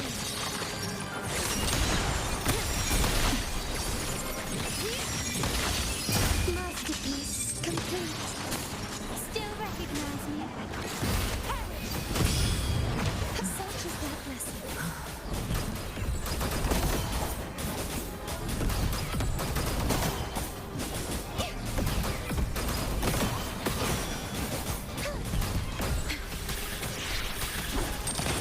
Found your weak spot.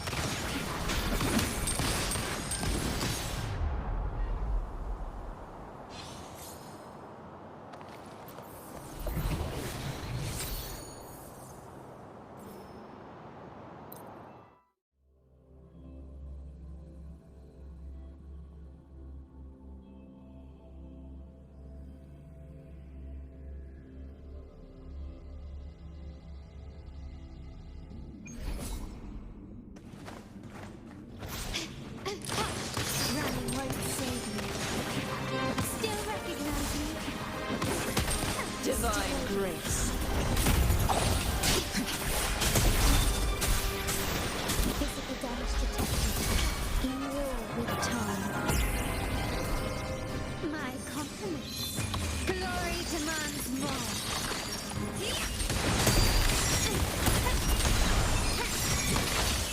In the name of the Monteris. Still recognize me?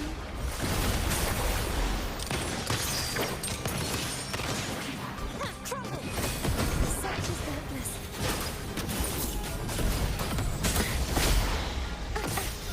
If it's a duel, what?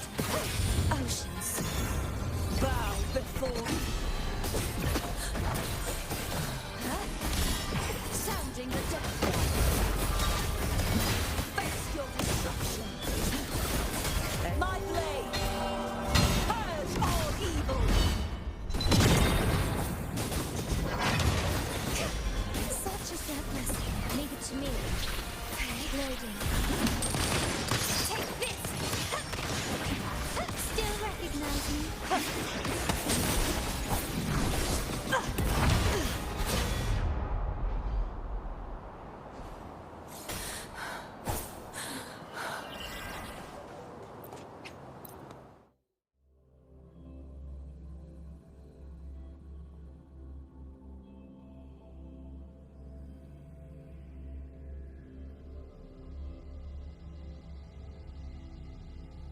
The night's challenge has arrived.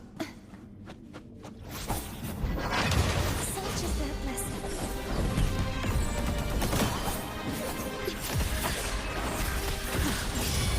In war with time. My compliment.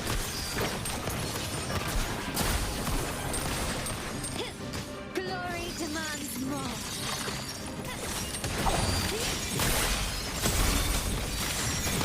Masterpiece complete. Still recognize me. Crumble. Such is their blessing.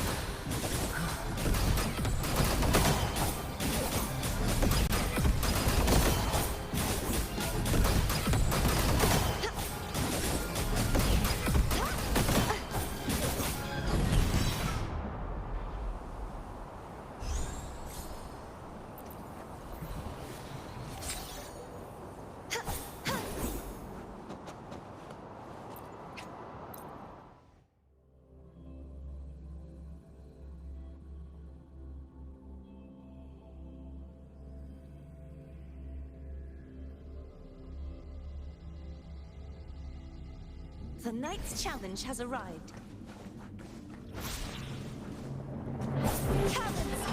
Such is their blessing. Leave it to me. Lord. Astral modulation. My company. Take this. Still recognize me. Victory favors me.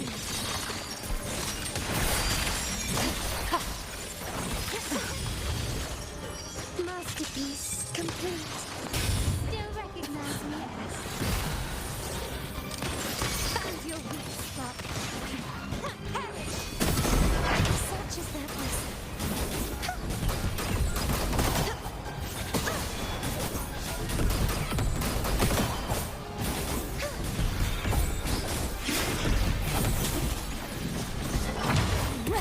The trial isn't over yet.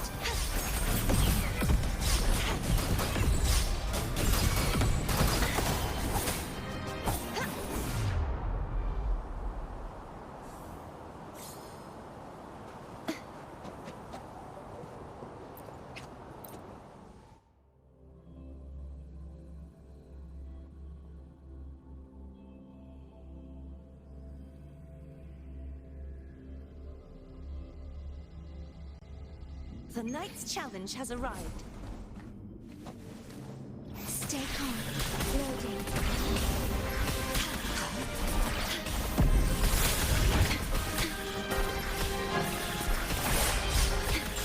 Astral modulation. My company. Glory demands more. Divine grace. Wind, in the name of the Montellis. Breath. Still recognize me? Be gone, wicked! Such is their blessing. Oceans. Bow before me. Sounding the death knell. Face your destruction. My blade. Purge all evil. Heavens, descend. My company. Collapse. Such is their blessing.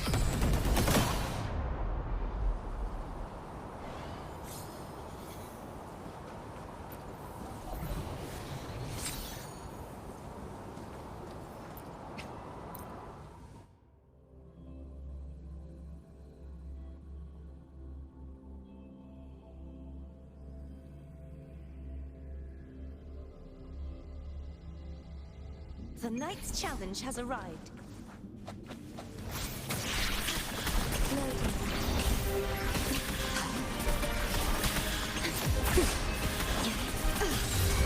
In war with time.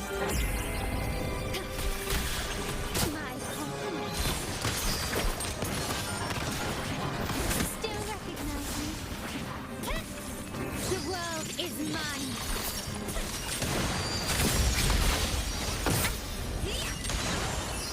A new era awaits. Still recognize me? Running won't save me. Crumble! Such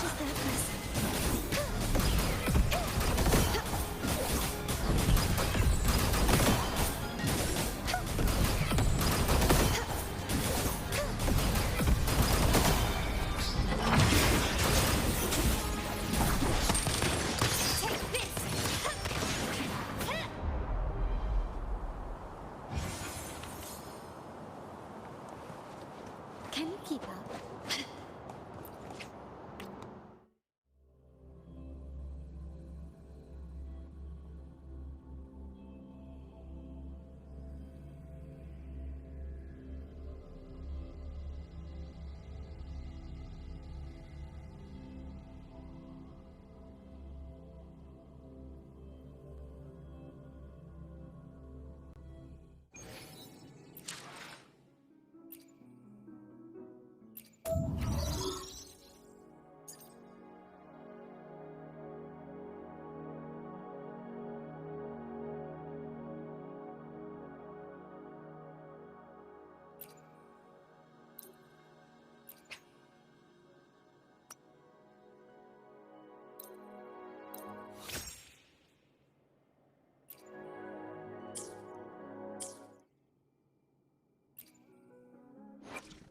I alone will decide whether the power to split and merge matter.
Quickly and swiftly.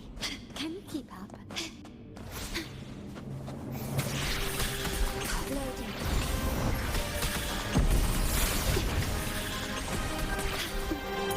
Wind's breath.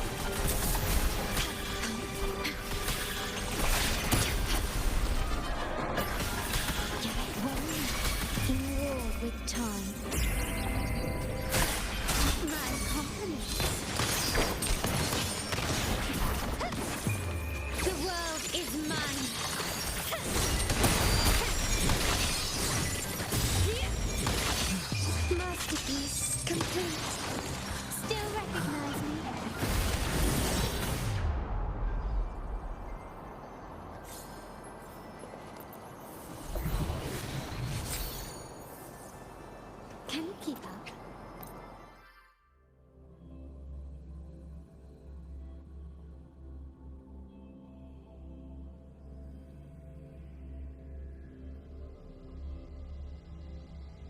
Quickly and swiftly. Purge the impure. Such is that lesson.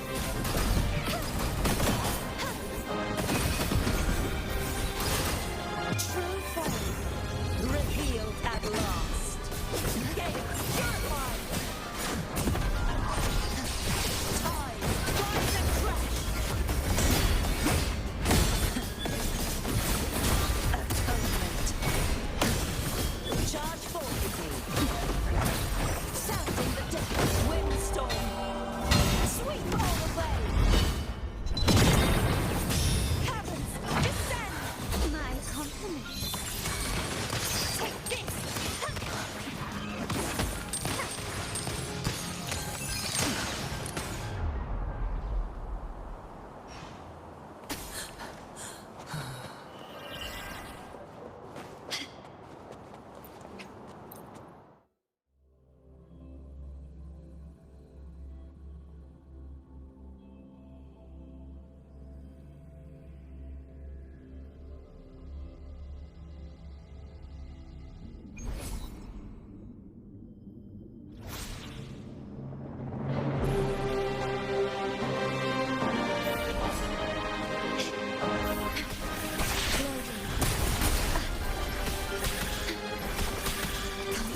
Wind's breath.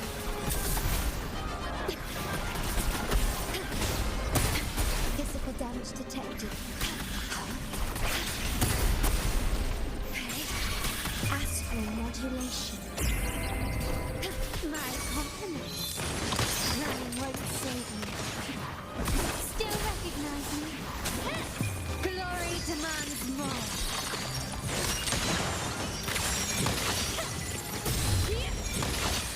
Masterpiece complete. Still recognize me.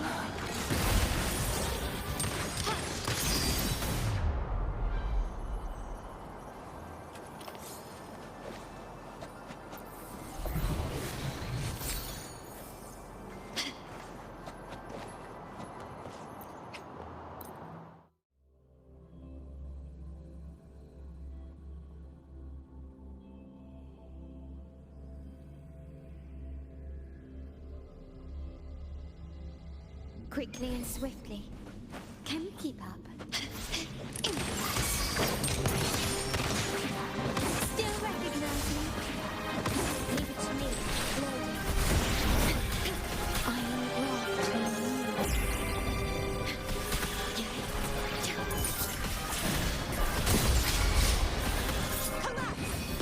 Such is their lesson. You won't escape.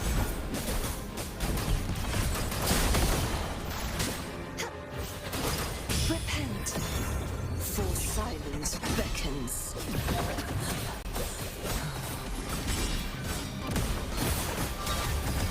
Sounding the depth.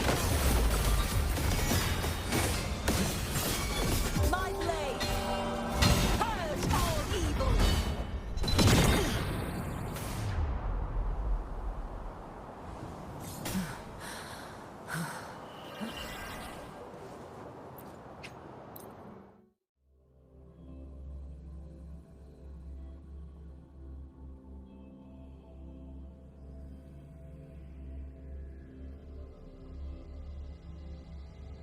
The night's challenge has arrived. Leave it to me. In war with time.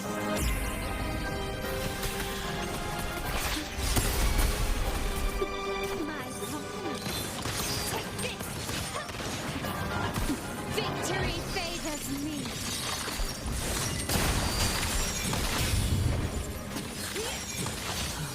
Masterpiece complete. Still recognize me?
The power to split and match matter.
Quickly and swiftly. Can we keep up?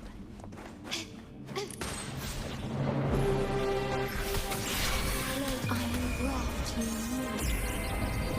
My compliments. Take this! Still recognize me? Victory favors me.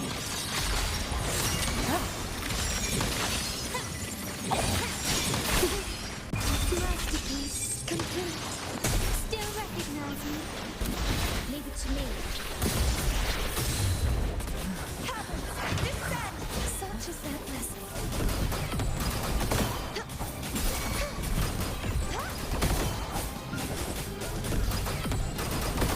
You watch me.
the Montellis.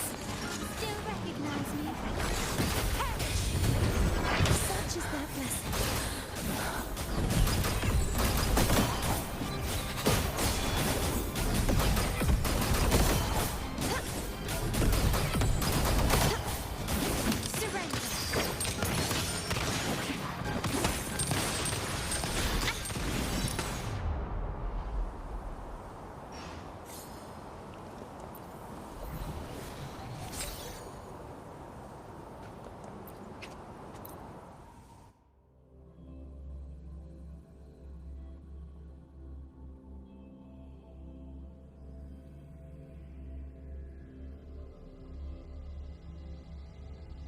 Quickly and swiftly.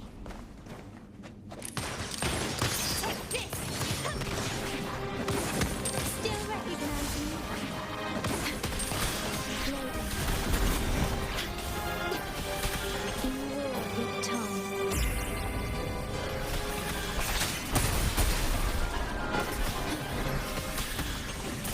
Wind's breath. My compliments. Found your weak spot. The world is mine.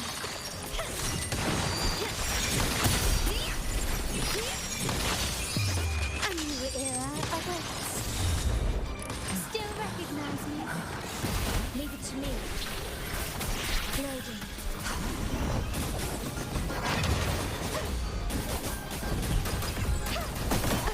Such is their blessing.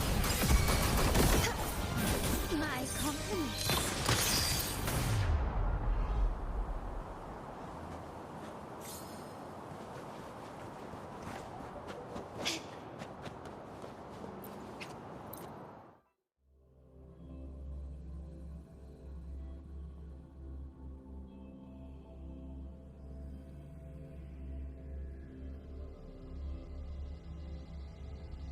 Quickly and swiftly. Can you improvise? Still recognize me? Divine astral modulation. Grace. My compliments. Victory favors me. Wind's breath. In the name of the Montellis. Still recognize me?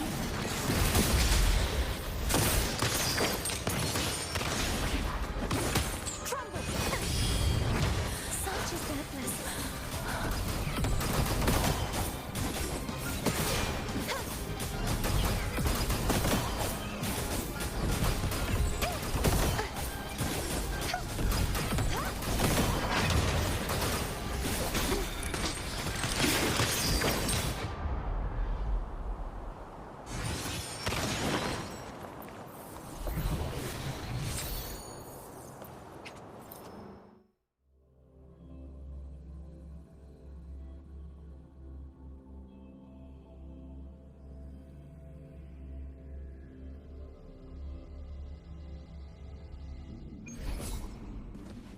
Can you keep up? Stay calm, loading. Surrender.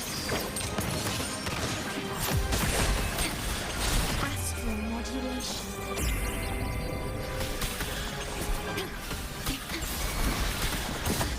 My compliments.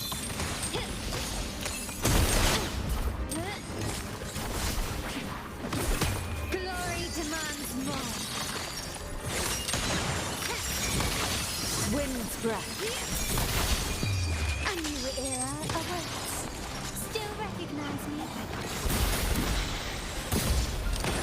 Take this! Collapse! Such is their blessing. My compliments.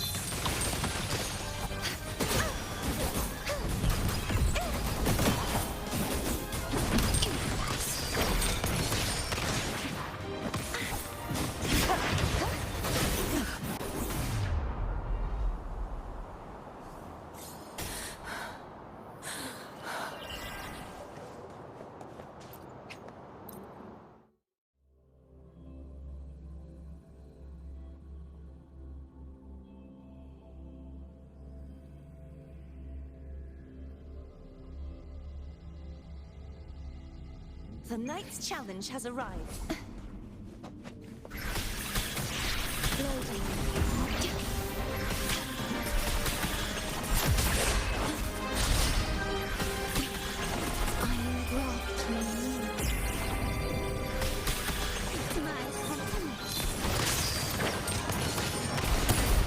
Still recognize me. Victory favors me.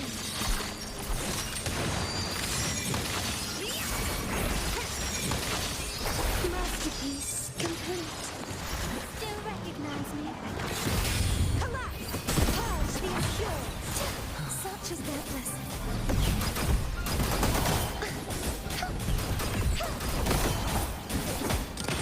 Found your weak spot.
The power to split and merge matter.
Bow before me.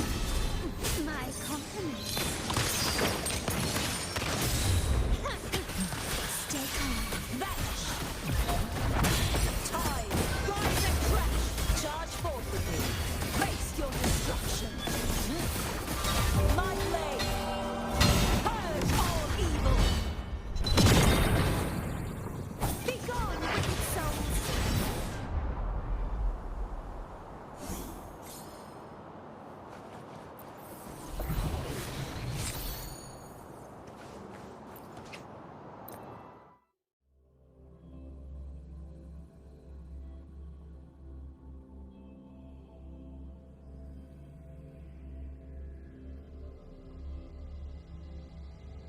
The night's challenge has arrived.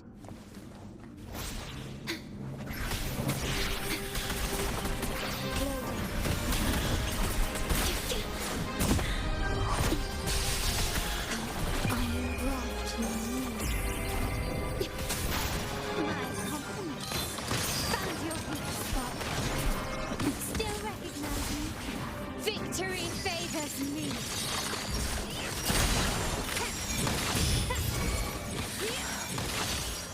In the name of the Montellis. Still recognize me.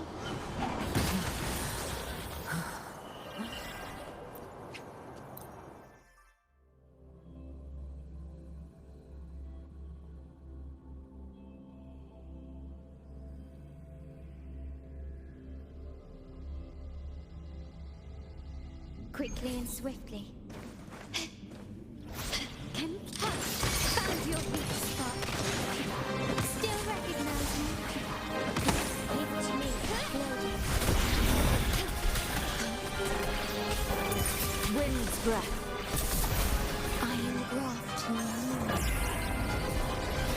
My compliments. Running won't save me.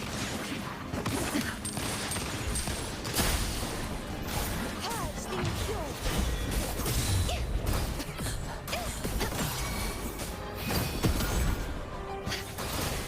Repent. For silence beckons. Tide, rise and crash. Face your destruction. Windstorm. Sweep all away.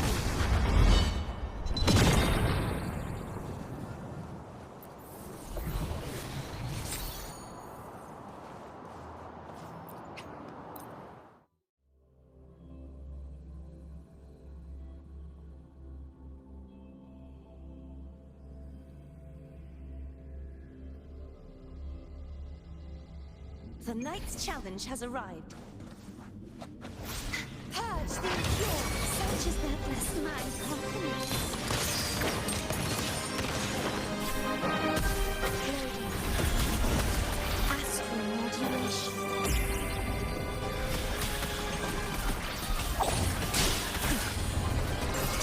My compliments. Victory favors me.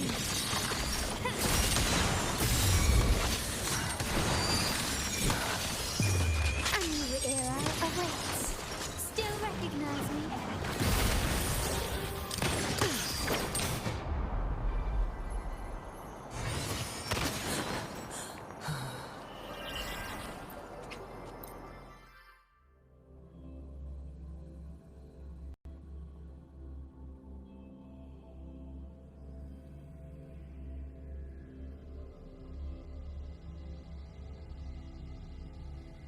Quickly and swiftly.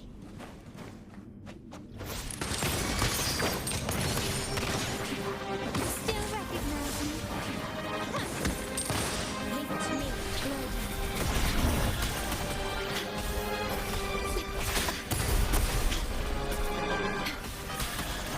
In your all big time. My compliments.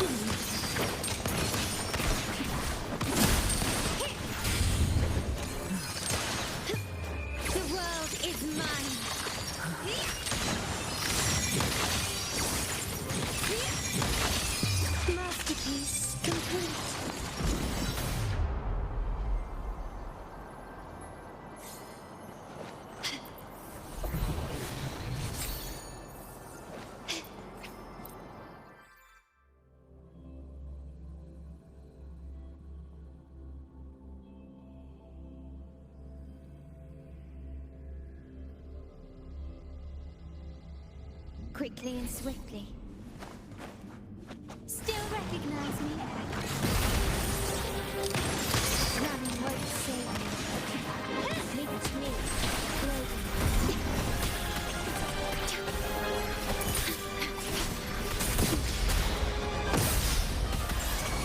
I am brought to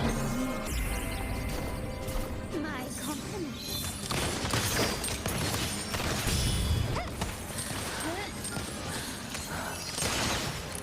Still recognize me?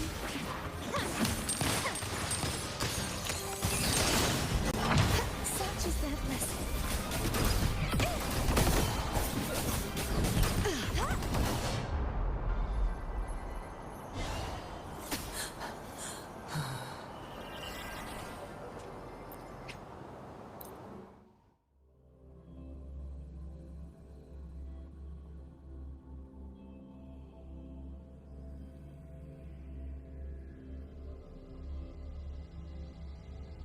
The Knight's challenge has arrived. Such is their blessing.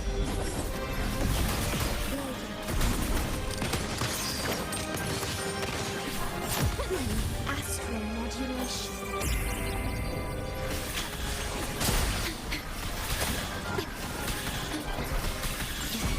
My compliments. Glory demands more.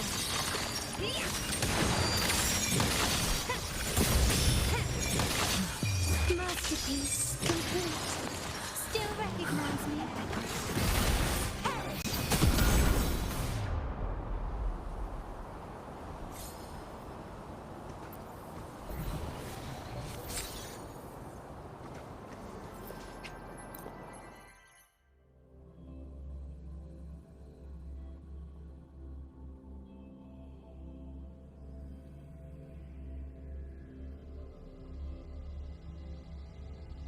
The Knight's challenge has arrived.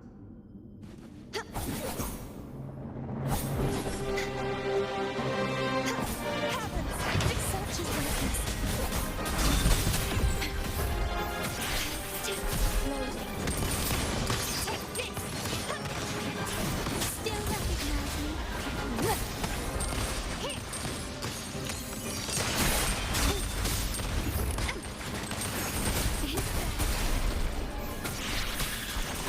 In war with Tom.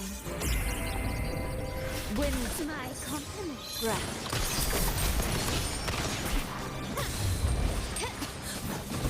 Such is their blessing.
The power to split and merge matter.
Quickly and swiftly. Can you keep up? Surrender. Still recognize me? Leave it to me. Astral modulation. My compliments. Take this.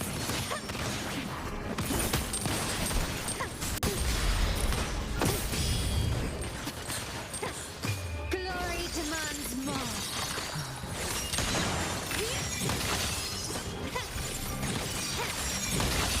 Masterpiece complete.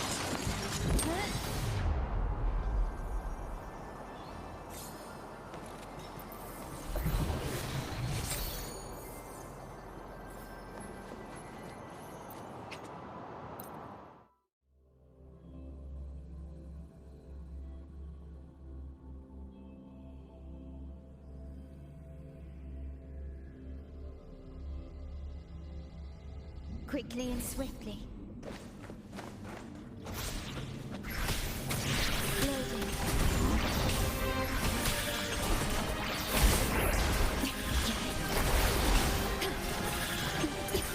Wind's breath.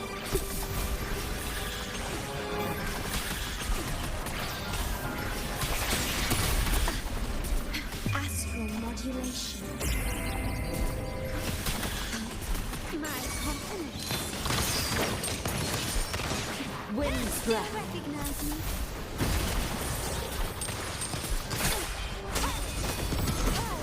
Such is their blessing.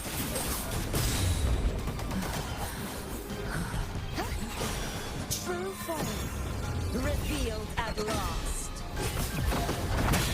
Sounding the death knell. Salvation.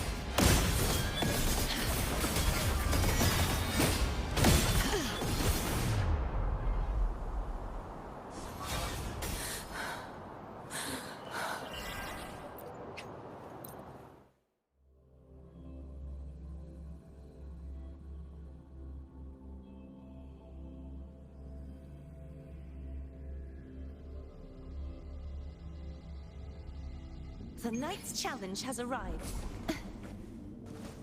Such is their blessing. Leave it to me. Loading. In war with time. My compliments. Still recognize me? Victory favors me.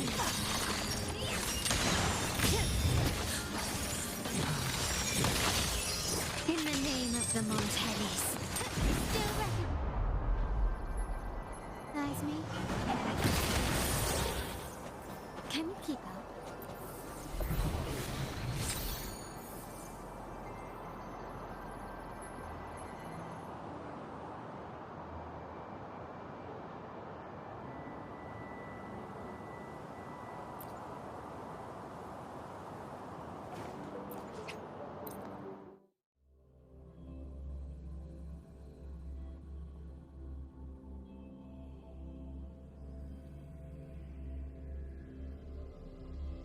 Quickly and swiftly.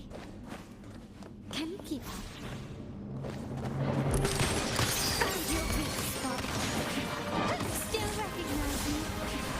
Leave it to me. Loading. Iron graft in you. Such is their blessing. True form revealed at last. Time flies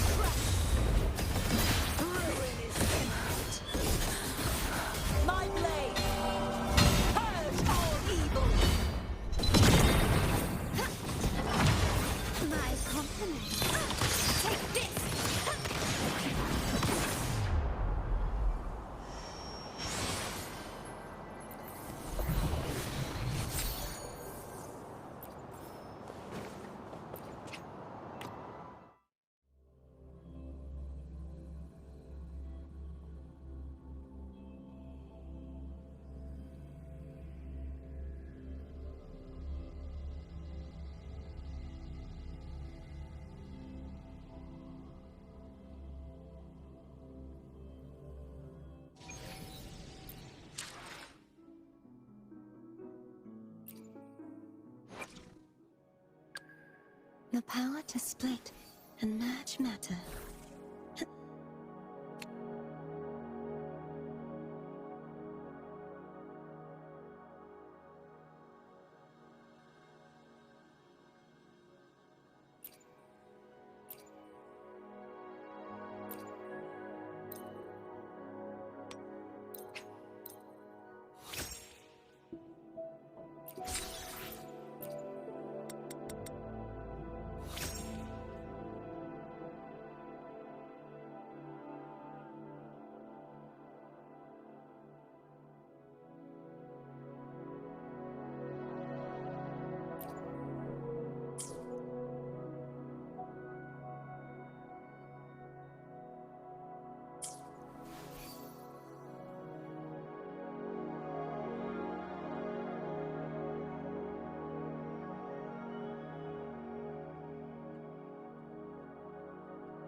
I alone will decide whether the power to split and merge matter.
Sans yesterday. Sans yesterday is classic Sans, man. He goes with this aggressive hero that has vulnerabilities, and somehow, some way, with the synergy with his team, he just makes sure that all these windows of opportunity that should be allowed to try and go with something like a Farsa, for instance, were just denied completely. We're hearing the banging of the drums from the Kingdoms marching into the arena, but it's also the RRQ Hoshi players arriving. So Alyssa, take us through.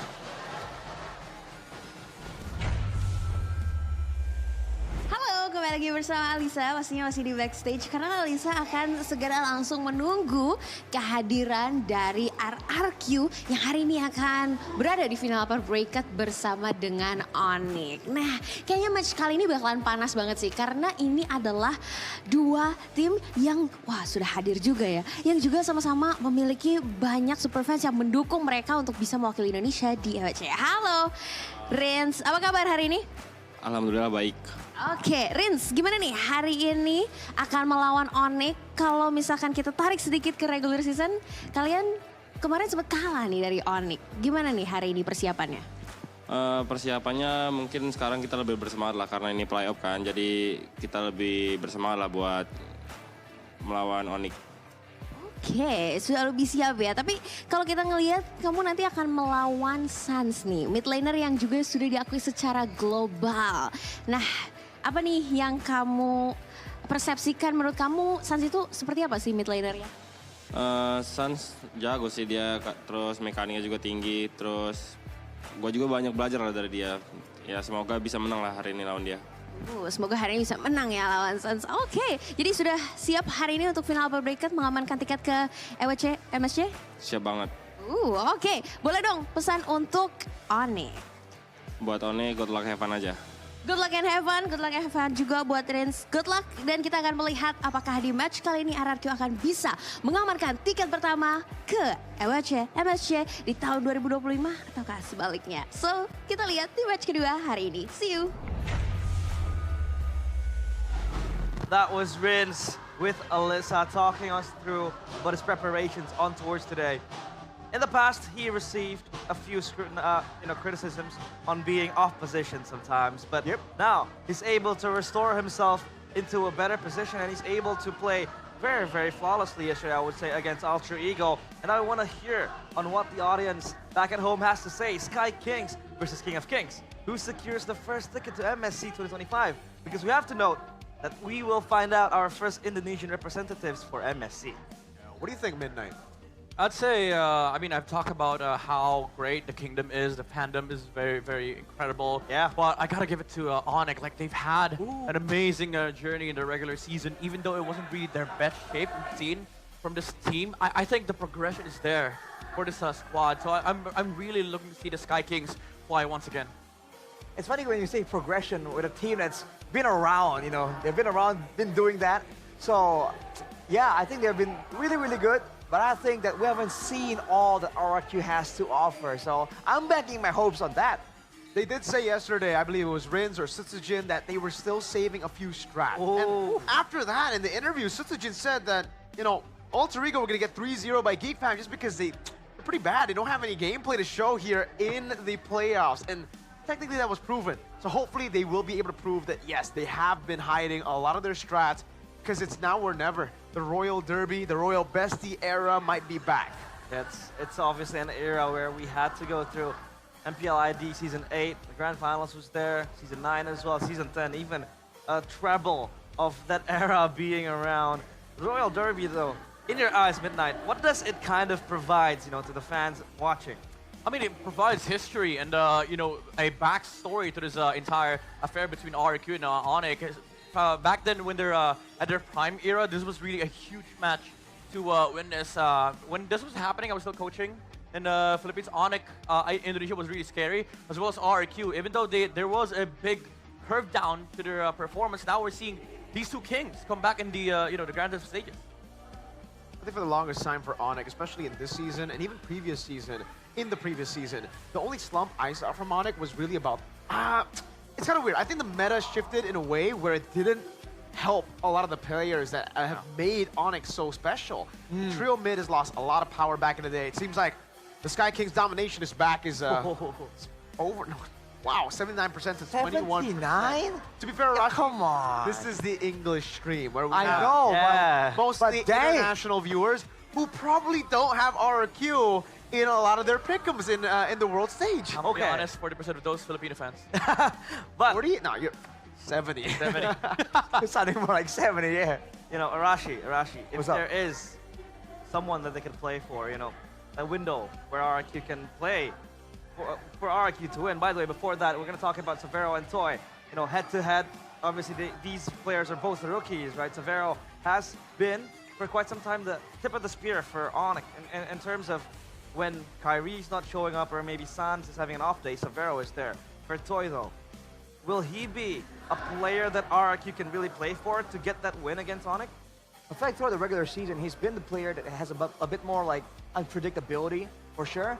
After the Coach Yeb effect, though, we've seen Severo with his own share of crazy performances. So I feel like that is the main difference. What do you think, Midnight? Honestly, Severo is he's the kind of player that needs momentum. He needs like a natural build-up. He needs to be built upon as a goal laner. But there was a time where I kind of questioned why they replaced CW with Severo, but he did shine on his signature heroes. But I think for Onyx Indonesia, that's something that they really have to polish on, because I think Severo has fantastic mechanics. He just has to work on some positionings in the game, you know, be able to like have a good grasp on the early stages of the game for Onyx. Yeah, I think in the gold lane has always kind of been a task, a very difficult task for a lot of the Onyx gold laners in the past. When you have such a big emphasis on the trio mid, your gold lane tends to be the weak side for like 90% of your games. Right. CW had that problem as well. That's why we've always really spoken about Keyboy, Sans, KAIRI when we're talking about Onyx. Even Boots, right? Even the XB usually gets shafted in the draft, gets placed onto heroes that just is forced to enable the team. But that's why I think Lutpi is so special now. He is given the role of carry because he is really good on the XP carries. When he's on the playmaking and enabling picks, he's actually not as good. The Arlet, the Tereslas as well. That's where we saw him kind of struggle in that. But now the duo mid showdown, Sans and Keyboy against Edoc and Rins. Sans and Keyboy, they need no introduction. Seasoned veterans, by the way. And Edoc, Rins, these are the newcomers. Not relatively new. They have been there. I mean, they made it to M6. But where do you think lies, you know, the loophole where maybe Edoc and Rins will win out against Sans and Keyboy? Well, I feel like if it turns into like a waiting game where both teams are just kind of waiting around, if Onyx doesn't really put RRQ in a position to respawn and let them make the first move, I feel like they've been really, really good at that. And that is what makes this Edoc-Rins combination so, so good. Both of them do unexpected stuff. And so if you let them, you know, plot for something unexpected, you're gonna pay the price for it, man. And this is a bit of a matchup between the old gen mid-roam combo and the new gen mid-roam combo. So I think you can see a bit of a similarity with how aggressive both these combinations can be. Yeah, I think personally, this is like the benefit of being a rookie. Like Rins and Edoc, they look like Sans and Keyboy when they're in prime form. You know, they're very aggressive. And, it's because of the fact that there's a there's a significant amount of he's victimized, not victimized, but they're kind of a victim of overwhelming discipline on Onyx, because I think most of the times I see Sans and Keyboy, they're sort of like controlled back, they're held back by certain back for Onyx. All right. Again, I think we've seen a lot of again, a lot of the plays from Sans. Just as I was talking about player rankings in #1 mid lane total kills and #2. It's both Moreno and Sans, super active, hyper carries in the mid lane. We've seen a lot of those Kimmies, those Farsas for Moreno, for Sans as well, especially Sans. He really has been the carry for Onyx in the regular season. But it's the complete opposite, I'd say, for RRQ's captain in Rins. We've seen him play more utility picks, and that's why usually when we talk about Rins, we talk about this shot calling, we talk about the assists, but even with the assists, it's Sans who's topping the board. But we saw the carry picks come out, right? The Farsa, the Yves yesterday was delivered in the hands of Rins. I mean, sure, we did see the Faramis. That is a Rins type of pick, right? The utility carry. But I'm talking about mid laners. I mean, before that, obviously we're gonna come and prepare for the players to walk out. So I think it'll be a very, very strong mid lane battle now. Sans against Rince, but I think Edok and Keyboy at the same time, they'll be on the helm to charge forward as we take a look at the players' entrance. Ladies and gentlemen, your first ticket from Indonesia, your first rep will be decided here. A battle of fate, a battle of destiny between the old guard, the trio mid who's been at the peak of Indonesian MLBB forever, up against the new kings in the block. It is once again the fated duel. Royal Bestie, who's we've seen for so long. The Sonics versus the Kingdom. Raise your banners for the battle between Onyx and the Kingdom's RRQ Hoshi. This is the moment we've all been waiting for. The Kings clashing in right here in the Jakarta International Velodrome as our Marshal Gary brings in KSQ along with Rave coming through with Coach Yep and Adi. As always, drafting is so important, and with Coach Yep and KSQ duking it out, fully expect the mind games, the flex picks, the jukes in the drafting phase. Looking at the way both these teams have played at this point, I'm just expecting high-level MLBB. I'm expecting guns blazing as well in a way, where it's kind of weird. Onyx and RRQ, they've always kind of been a team that takes it slow in the game, very disciplined route. But RRQ have shown a different side entirely in their match against Alter Ego. It's much more brawly. It's completely different from the systemized KSQ style of RRQ that we've seen in the regular season that we saw just last season too. Yeah, I think for this time, RRQ and Onyx has to start in an explosive way. Like, you know, for RRQ, they have to show their guns blazing. Game number one, show the strats, because I think Onyx has the advantage in terms of like pool, strategy pool. Like they have a lot of heroes to work with. They're very diverse. We've seen KAIRI pull out a Kaja jungle. Who would have thought KAIRI, you know, being the mechanic god that he is, pull out a utility jungler. Not just a utility jungler, a one-trick utility jungler that is just basically a walking stun, a walking divine judgment. And for me, that is the the main weapon of Onyx. They could just target ban the specific heroes or the key heroes that RRQ could pull off. And that underlines, Mirko's point about Ludwig being the carry even more. Because KAIRI, the hyper carry that has been under Onyx spotlight, transitioning into that Kaja pick in the jungle, enabling Ludwig. And by the way, in that game, as the Masha, he was rampantly just juking it out against MPL Id. So I think that's insane. But now, the meta, I want to talk to Midnight a bit about this. What are some stern comparisons you can pull out, in terms of the meta in ID and PH? I think the shift to the utility jungler and having more damage XP laners allows for more breathing room in terms of the objectives, because now there's a lot of ways to to play the objective fight, especially the first turtle. You can trade with the damage junglers. That's why you've seen like the downfalls of the Tannies, because they're very multiple objective dependent with the purple buff, and then also the the turtle. Now you're seeing more of the Bakshas, more of the Fredrins, and the flex picks. And I think that's one of the the key factors as to why this meta is not really diverse in a sense, but kind of like diverge away from the previous meta, wherein you allow more utility, more macro in the game rather than just completely brawling in the late game. There's more ways to play the game now in the early stages of the game. Especially with the higher level teams here in MPL Id, and that is so true. You're seeing a bit of a multifaceted approach in the late game. Usually it's a pretty textbook situation where, okay, you control the waves. If you control the waves, you win the Lord Dance. But now, especially with teams like RRQ, like Onyx, you're seeing them find ways in the rotations, in who they send. They find these small changes, small little strategies that allow for more of the balance to swing in their favor. Even when they don't really have the wave control, they'll find ways to maybe dive in, go for a fight instead, right? So now that there are just multiple answers to a similar problem, teams that know how to pick the right one just have so much more of an advantage, and that comes with experience. So in theory, oh man, I think Onyx has a bit more of an advantage when it comes to that late game. Speaking of advantage, both teams will have their advantageous sides, right? For Onyx, it's always been the red side. Yeah, oh boy, that red side. But for KSQ, for the longest time, it's always been the blue side. Yeah, we're gonna see two masterminds at work. This is the battle that we really wanted to see in the regular season, but go all the way to a best of 5. The fact that we finally get a best of 5 between Keskut and Yeb, I really think this is a time where we can really shut up about, oh, bad drafts, oh, why would you go for that pick, you know? Yeah.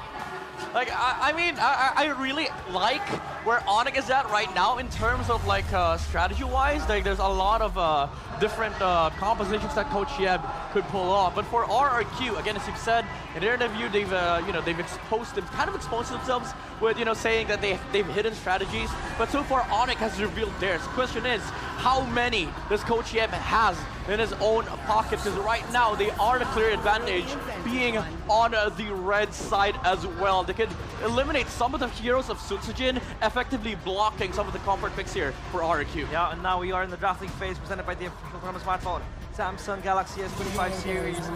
Again, the Fanny just not seeing the light of day. And that Masha, is that deliberately banned because they were able to see that Luo Yi Masha combo and that Ludpi was able to rack up 11 kills against TLID? We've seen a lot of teams really respect Ludpi's potential on the Masha. And in fact, I think we were, when we at midnight, when we were watching Onyx, I think in day number 1, right?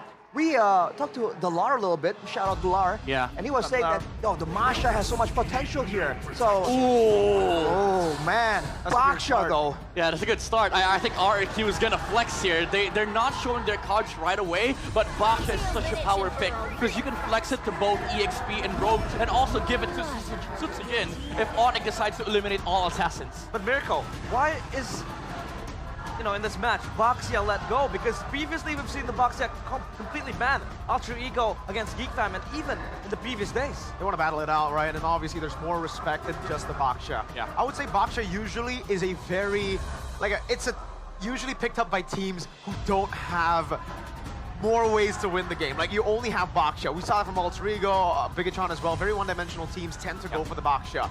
And this is the reason I say it's kind of weird for RRQ. Usually they always start the draft with a Kalea, a Joy, a normal strat. Whoa! They've gone for the 1-1, the Farsa here. And again, for the Baksha, why it's so weird is because RRQ have only picked it up once in the regular season. This is what we heard from the players yesterday. They've been hiding strats for the longest time, and now they finally get to show it against probably the best in Indo. And take a look at this, dude. For the longest time, I think we've seen from RRQ, they already showed the gold lane and mid lane this early, but now that they've done so, jungle, gold lane, and mid, the picks they're hiding right now is the Roam and the EXP. And we all know, Daiwen Edok, man, a world-class combo. That's nice, Miracle. Is this Ling good against the Farsa, or is there even more layers to this? Midnight, both, right? I mean, 1-1 and Farsa, this is crazy value. Yeah. I mean, as a Ling main, I'd also want to play into that trio. Like, there's no stun yet. Like, there's no surefire for RRQ to actually lock down the Ling. But one thing that they have is the threat of the objectives, right? Like, purple is going to be very, very important here for RRQ if they do get that early advantage. So it begs the question, will RRQ force the Baksha into the jungle role? Because that also encompasses the second phase. Now you bring in the question, Roam or EXP? Will RRQ put the Baksha on EXP? Because now Onyx has a damage jungle. That means Ludpi has to be sort of like a tank setter for Onyx. And for RRQ, if the Baksha is the jungle, you could pick up the damage, but Tyron is better on setter tank. So again, it kind of begs the question here for RRQ. Where do you actually put the Baksha? Yeah, I think the Badang is a good choice to go for here, again in the XP lane, but I think a solid choice to go for too would be a possible Lucas in the jungle that gets banned out straight away as I say that. The setup was there with Valentina. Another thing I want to bring up for RRQ is the fact that here, I think they open themselves up to a possible Phobius pick. Ling, Parrot, both going to be countered in a way, especially in the early game with a Farsa 1-1 and Baksha. It already looks like RRQ want to snowball from the start. They certainly have the tools available for the job, and immediately, right, the thoughts go straight towards Edok on the roaming position. A lot of teams have spent multiple bans to try and shut down his hero pool, but his signature heroes as of right now are still left open. Onyx playing a dangerous game right here. Yeah, Onyx might have likely wanted that blue pick. for their side would be good against Farsa and 1-1, but Hilda is still available here for Lutpi, and also the CC pickup that could be taken for both sides. RRQ, though on the second phase, again, Badang is looking like very, very good here, very good against the Ling. Quite annoying to play against Insu because there's a lot of mini crowd control that he can dish out, and it also acts like a secondary wall alongside the Baka, Farsa, and the 1-1. What are the picks that Onyx can go for? They take the Phobius away. Good deny pick. That could have really been, I think, the nail in the coffin in this draft had they not picked it up. Again, this is pretty value for Onyx too. They're up against the 1-1. The only concern I have is the instant burst if the Phobius walks up in front of pursuit right into Farsa, right into the box shell, locking him down. And I think RRQ, despite the Harith, can still go for something like a Gatot Kacha if they want to play safe. Yeah, I agree. And they've played 3 times the Gatot Kacha yesterday. And Edok has been really phenomenal on catching these heroes that are all out of position and could be useful against Onyx. But right now, I think Gatot Kacha and also like putting the bomb shot on the jungle, and there goes the CC. CC against the Phobius. Obviously, it's a kind of siding towards CC as well, but the Gatot Kacha. Any thoughts on this pick, Arashi? Gatot Kacha, I think I would prefer Edok on something a bit more dynamic. But considering the needs of the team right here, they do require a bit more frontline. They need ways to deter Onyx from walking up straight towards that backline. So I think it's a great option to have an aggressive tool, but also a defensive zoning tool. Mirko, you might hate me for this, but I think Faramis is good here. Honestly, I see it too, right? They just really want to dive in. I feel like it's okay, especially against the 1-1. Yeah. But there's so much AoE. Once you get silenced, this is going... Remember, your comp needs momentum. You get silence in a team fight, you have a few seconds where you're down. Yeah. It's going to be tough. I think they might have to go for a risky Eve instead. They go for the Eve. There you go. Okay, that wraps up the draft, and now it's up to Chefin and Gani to bring in the hype. Take it, Gassers! Wow, a very interesting draft has been concluded between Cascute and Coach Yep. Gani, early prediction as an Onyx fan. You know what? I really like the draft coming from RRQ, but you know that last pick, that Eve, yeah, very stable. And let's see, I just want to see and watch and enjoy, man. Game 1, jump into the Land of Dawn. Yep, this could go either way, ladies and gentlemen. These are the teams that has been dominating Indonesia for the longest time. And they are here in Jakarta International Velodrome. A chance for a shot at one of the most prestigious Mobile Legends stage. 2 kings who reigns over Indonesia. But today, there can only be one ruler here in MPL Indonesia Season 15 playoffs. Who's gonna book an early ticket to Riyadh? Will it be Onyx or RRQ Hoshi? Let's just jump into the Land of Dawn. Let's watch for game 1, and let's see here. Early spell check though. I don't think like something out of the ordinary. All right, so 2 Purify. Zyron opted for a Purify. Keyboy though, 1 HP, very early. Is able to space out though. Wow, the fact that he didn't spend the flicker at all shows you the kind of bravado that Keyboy has. And Sutsujin in a true Bakshia fashion already invading the jungles of Sutsujin. Savero might be solo killed here, Toy. Just a sliver HP away. We're gonna take a look at the emblem by IndieHome. Again, nothing too crazy. Again, pull yourself together. The usual 1-1 thing that people are going for. A lot more cooldown on the Wind of Nature to come, and also that Inspire that they really need. Seems like trade-wise, it has been favoring for RRQ, right? But nothing too fatal, nothing too lethal as well. Still, there is no kill. Let's see here though, as we are entering the first turtle fight. Yeah. Speaking of first turtle fight, it's gonna be interesting because we're talking about Phobius here. A hero that pretty much almost guarantee you to have a good zoning. Well, we gotta wait for a second though. That's gonna be the first engage. Keyboy pops his flicker calmly. That's expensive info though, before the first turtle fight. Yeah, it is expensive for Keyboy. He's gonna have to secure level 4 first before it's gonna be relevant in the team fight. Ludwig also spend that flicker, so a lot more resources for RRQ before the fight. As Rin's already secured that level 4, he's gonna be able to poke sounds to the ground here. And Sutsujin is gonna secure this one freely, and Kai will just back off and play it safe. And just like in Kingdom's fashion, Donnie, the crowd roars. Almost a solo kill by Sans there. Rins was able to get out without using the Purify.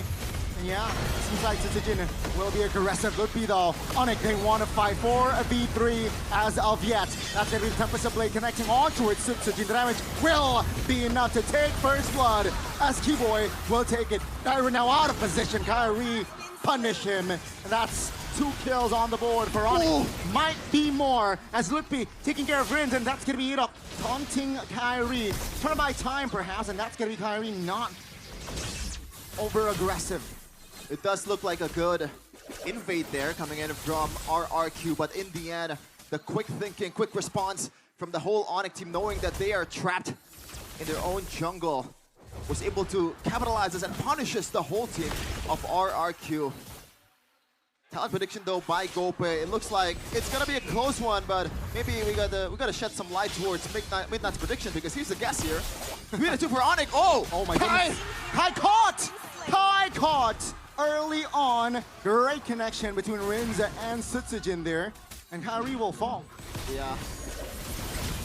That's, I believe, Toy secured the gold crab. This has been an interesting battle in the gold. No Salvador is on force very early. Oh my goodness, that's gonna be the crossbow Tang. On towards Keyboy though, AOG defensively, but Toy isolated and will be taken down. Tsujin looking for an angle on towards Salvador under the turret. Great cover as Keyboy will be the sacrificial lamb. It's a 1-for-1 for Onyx. The pendulum swings quickly here in the Battle of the Kings. Already the gold swing favors RRQ as of now. Good response once again. And these are the sense of 2 elite teams, Gani, finally fighting it out in the playoffs. You can see it's always quick. They're always quick on the uptake when something needs to be done. As Tsujin might secure another objective here. Yeah, I mean, I don't think Onyx will take a risk, right? I think they will look elsewhere to find compensation. But yeah, for now, all is well. RRQ getting the second neutral objective. And it's going to help them by a lot. Because when you think about it, the late game composition here from Onyx, they have a Harith and they have a really good backline diver here in KAIRI. And we know this guy is absolutely amazing on this mechanical hero. It's one of his signatures. And Yep trusted him to pull off this sling and take care of 2 backliners of RRQ. Might be a bit too much to chew for Kai here. Keyboy, Tsunami Slam, and that's a Purify by Rinse. Now that's gonna be info though. No Purify, and Severo just pops his Shaman Force to clear top. Whoa! Care of. That's gonna be a taunt on towards the 1. Sans now figure out of danger. No way! It's gonna be a 3v3 as Toy jumps in, has the Inspire as well, but RRQ, they will not commit more. Wow.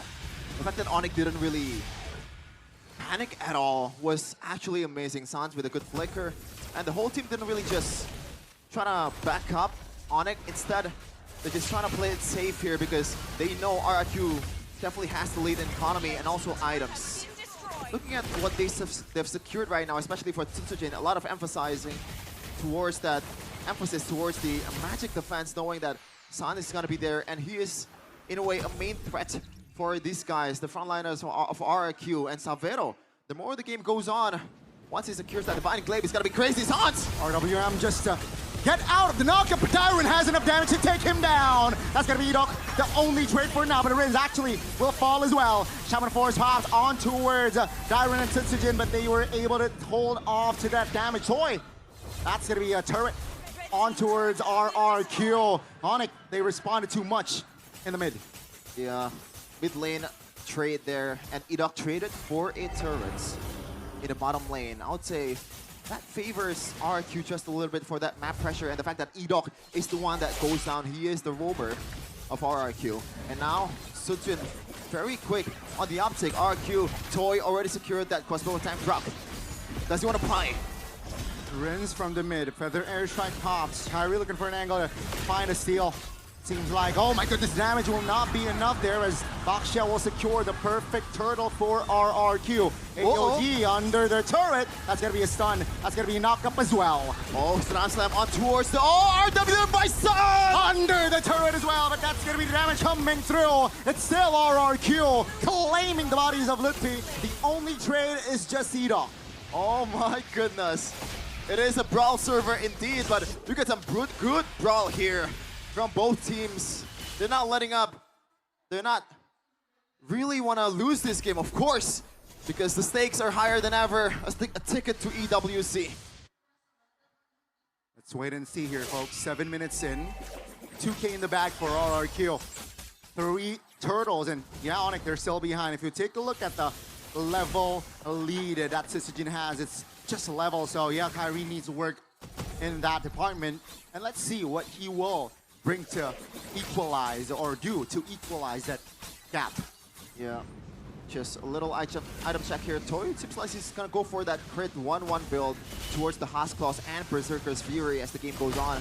I think that's a good decision, knowing that KAIRI will be on his back a lot of times, and you can trade with the basic attack much better when you use the... Oh, gotta wait up for a second. Sans RWM flicker as well. That's gonna be Sans repositioning. Toy looking for an angle. That's gonna be Keyboy though.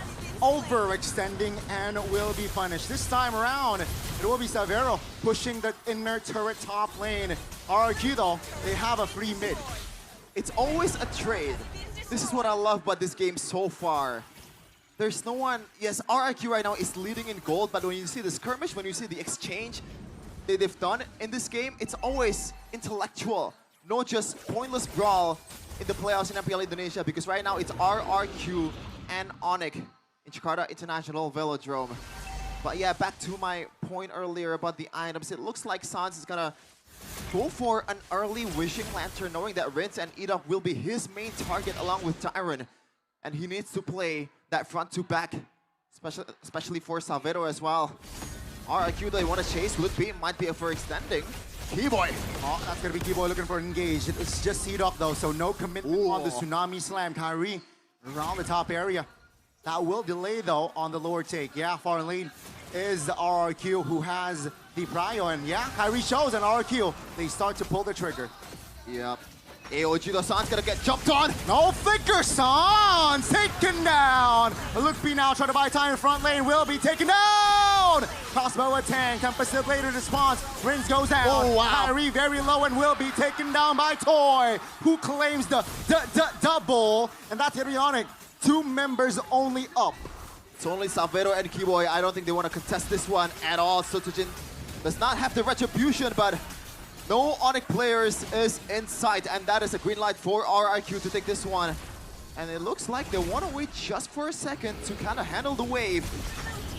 10 seconds, and it's going to come in the 40-second mark, along with Rinse and Syzygy. Will try to recall and heal just a little bit, and RRQ have the full firepower to be able to burst through some of these inner turrets that Onyx has. Amazing stuff, RRQ. They were able to have a great foundation, build a great early game foundation, and they were able to just translate it towards the mid game. Yeah, Jakarta International Velodrome is packed. Ladies and gentlemen, if you're not here, you are missing out. You can go here for free, by the way. The festivals is amazing too. And now this match is nothing short of amazing as well. Keyboy secured an early winter crown instead of the fleeting time, knowing that he has to somehow tank up that crossbow tank, and it's very likely that Toy will be able to proc it down to the frontliners of Onyx. Let's wait and see. Onyx behind 4K. They need to defend this first lore. They have the Holy Shields, and let's see how RRQ actually execute this push. Yeah. Decent wave clear for Onyx, for Sans, and also Savero, but it is KAIRI, so he has to... If you want to be useful in this kind of situation, he has to somehow, you know, split push and take down like a single minion wave for him to be able to make a big difference. Keyboy though, that's a lot of damage. Oh, almost taken. Oh my goodness! What was that? That is Rinse with an early Divine Glaive. lethal ignition as well, and that was Keyboy just miscalculating the damage. And I think he knows the fact that he only has the robe, and it's not enough to counter the early game or mid-game damage for Renz here. Big mistake.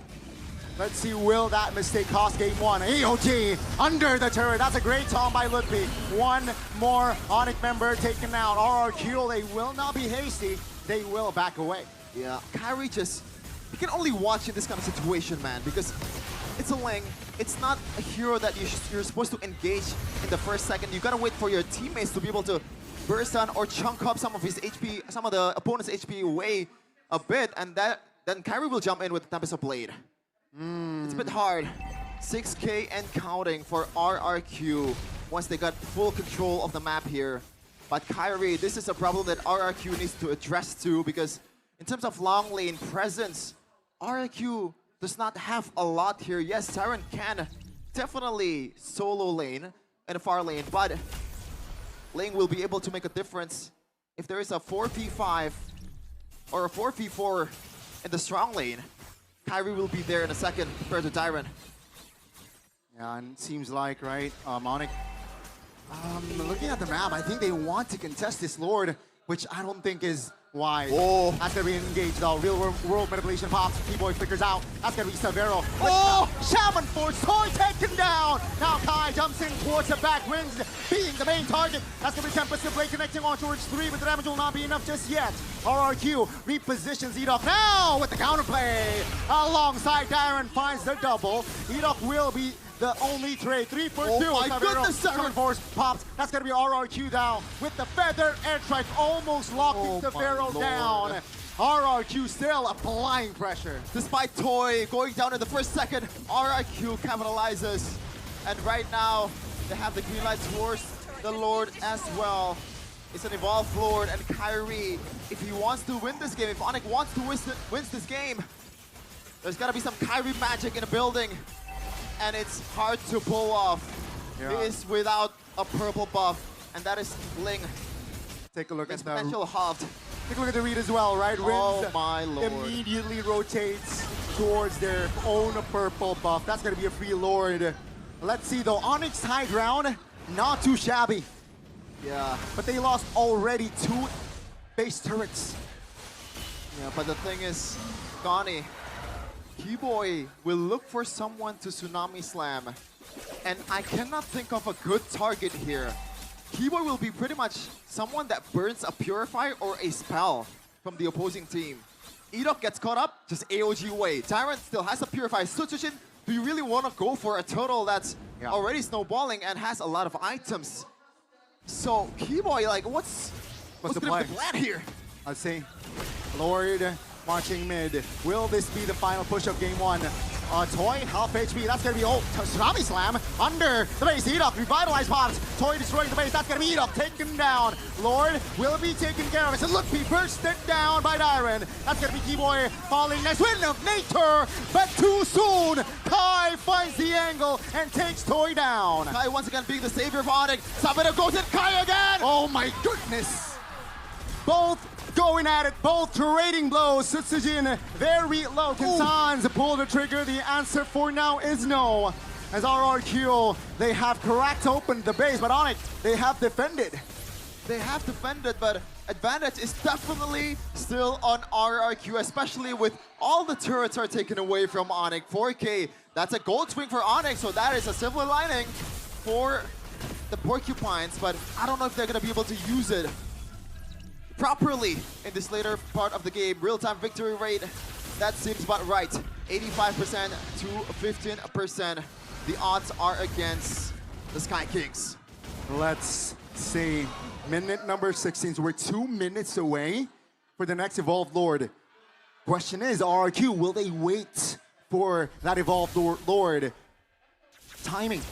I would say yes, because it's only a minute. And they can afford extra 30 seconds to kind of like delay. And RRQ right now, they have a pretty safety lead, I gotta say, especially from the map.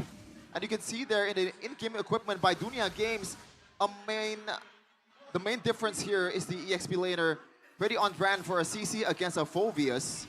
CC clears the lane much faster when he has the item, and also that Sea Halberd will come in handy against some of the healers or some of the guys that has a shield proc from Onyx.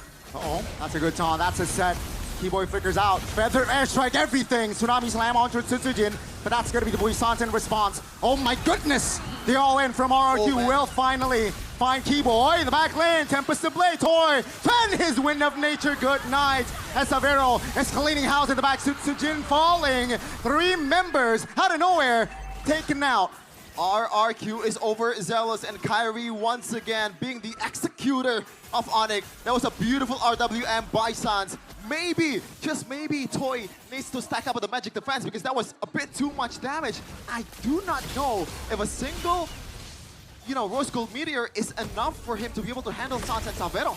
Let's say Sans now half HP. Winter Crown bought by Tsujin Onyx. They might commit this Lord as Savero is using his Salmon Force to shield the members of RRQ. Mind you, that was the Lord not involved just yet. Oh, how does Onyx do this, man? This is the MSC champ composer, as we're gonna take a look at the replay presented by Samsung Galaxy S25 series. You can see there, Keyboy kind of acts like a bait, and the RWM damage is absolutely insane. I thought Eve is not really a burst type mage, but apparently when you don't have enough magic defense, it kind of turns into one. Let's say the 15% odds are now doing the offense, ladies and gentlemen. Lord marching top. There you go. Onyx just playing it rather slow. KAIRI is busy doing work in the bottom side, so let's see how RRQ handle this wave. Oh, Ludwig might be on the receiving end of RRQ's onslaught, but it looks like they want to back off just a bit, knowing that Keyboy, pretty much the whole team of Onyx is ready to back him up. And by the way, Toy finally secured that Athena shield. That's a game changer, I gotta say. That is, that's an angle. Tsunami Slam will not connect though, as the Purify was triggered by Rins. Again, Onyx playing it slow with this Lord push. They want to take everything surely, but slowly. Yeah, especially they want to take that purple buff for KAIRI, because that's what a lane needs to be able to be super aggressive to the backliners of RRQ. The lowest crashing down Keyboy. Didn't pop this Tsunami Slam just yet. He's still picking his targets. Let's see, half HP on the Lord, and that's gonna be Iron now. Sandbagging the front. Oh my goodness! The damage will be enough to take him down! 10 Pistol Blade, Wind of Nature pop, that's gonna be Toy! Now Crossbow, a 10 winner crown! Ladies and gentlemen, it was 85-15, but Onyx, they find game 1. Odds do not matter to the Sky King as they come down to the earth to show the King of Kings how it's done. First blood goes to Onyx. Yellow Porcupines was able to find all the angles, the win cons, and RRQ, they fell short. Ladies and gentlemen, I can assure you, we got a series in our hands. That was pretty close. But the fact that Onyx was able to hold the base despite them losing all the turrets is nothing short of miraculous. This is the prime Onyx that we've always remembered. The season 11, the 4 beat champs, and this is their ground. This is their home turf. Jakarta International Velodrome was once theirs 1 year ago, and it might be theirs this year as well. Just another step, right? Another step for that grand final. It's a step for MSC. Let's see though. It was just game 1, Sheffin. That's what I said. We got a series in our hands. And all the Onyx fans, all the Sonics, definitely happy to see this turnaround. 15% for the AI prediction win rate. But this is a bunch of humans that do not know when to give up. The Winter Crown was a huge game changer for Onyx. That's a counter towards Toy. And in fact, Toy got toyed around in the late game. Ludpi, the whole team of Onyx popped off. But this is the job for our panelists to break down. A lot to break down, ladies and gentlemen.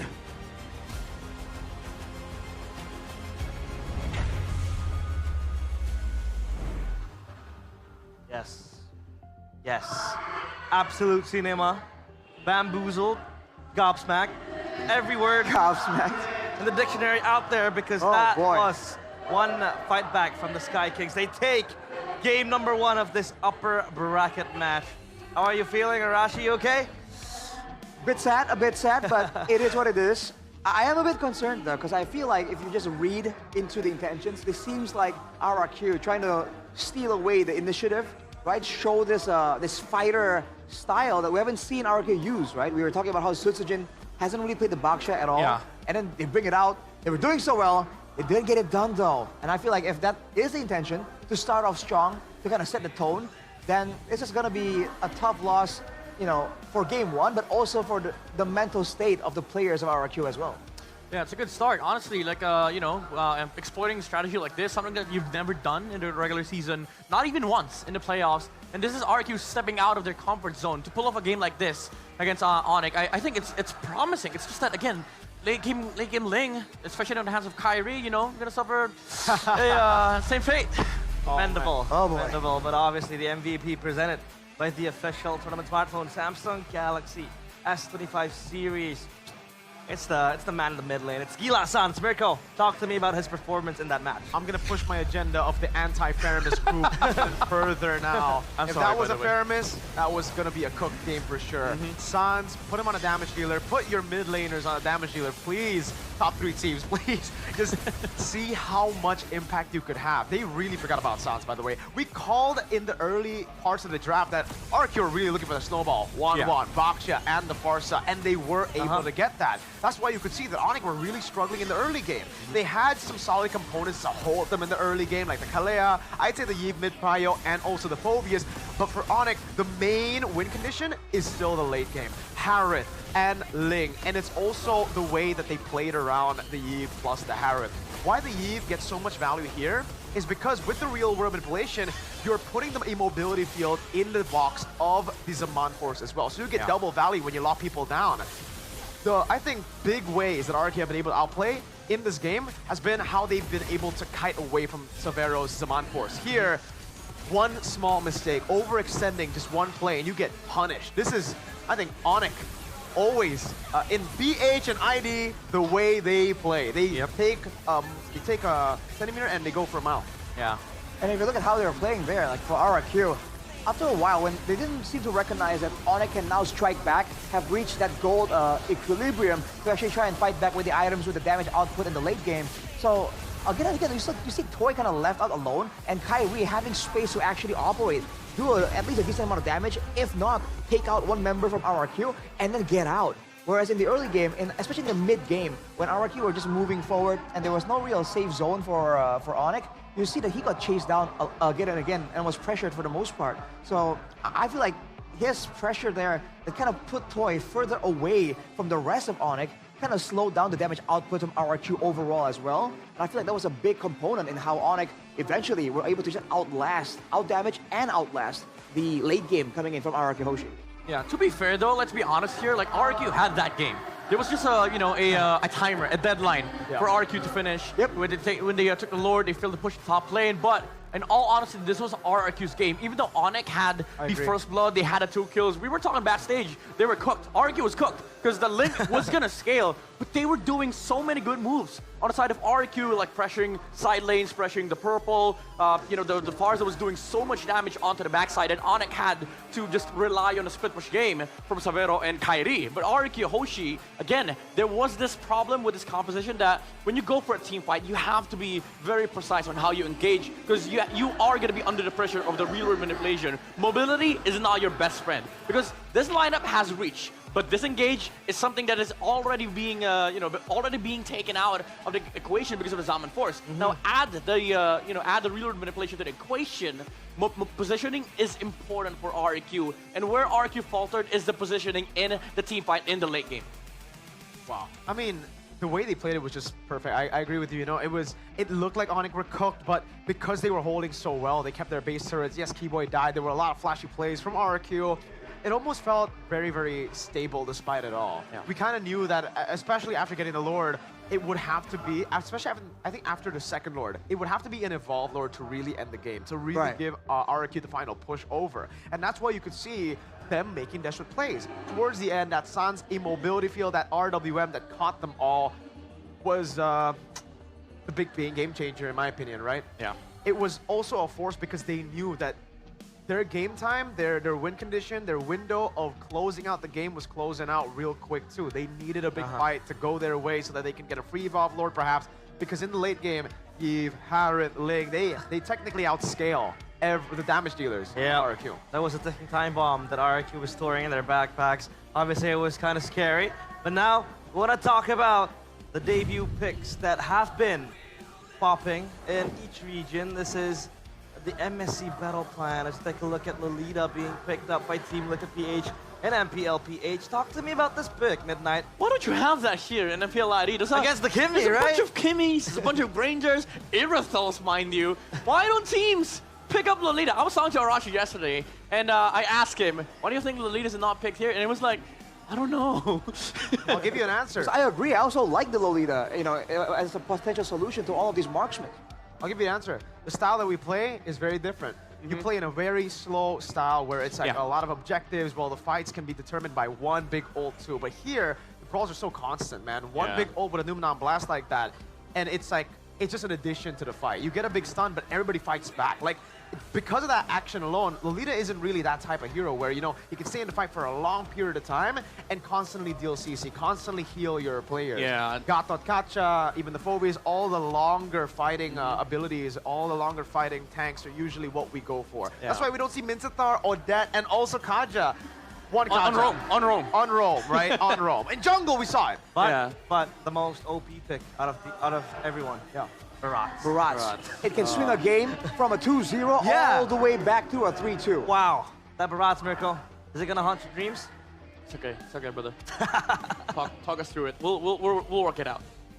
We're here for you. I mean, you know what's funny? Like that was also picked in the MPL PH regular season. Didn't win a game. Teams were like, all right, just never pick that hero again. No. At least like Barat, sure. Like it's a unique pick, but a 1-1, something you know is pretty good when there's no Irithel. Not that. Anyways.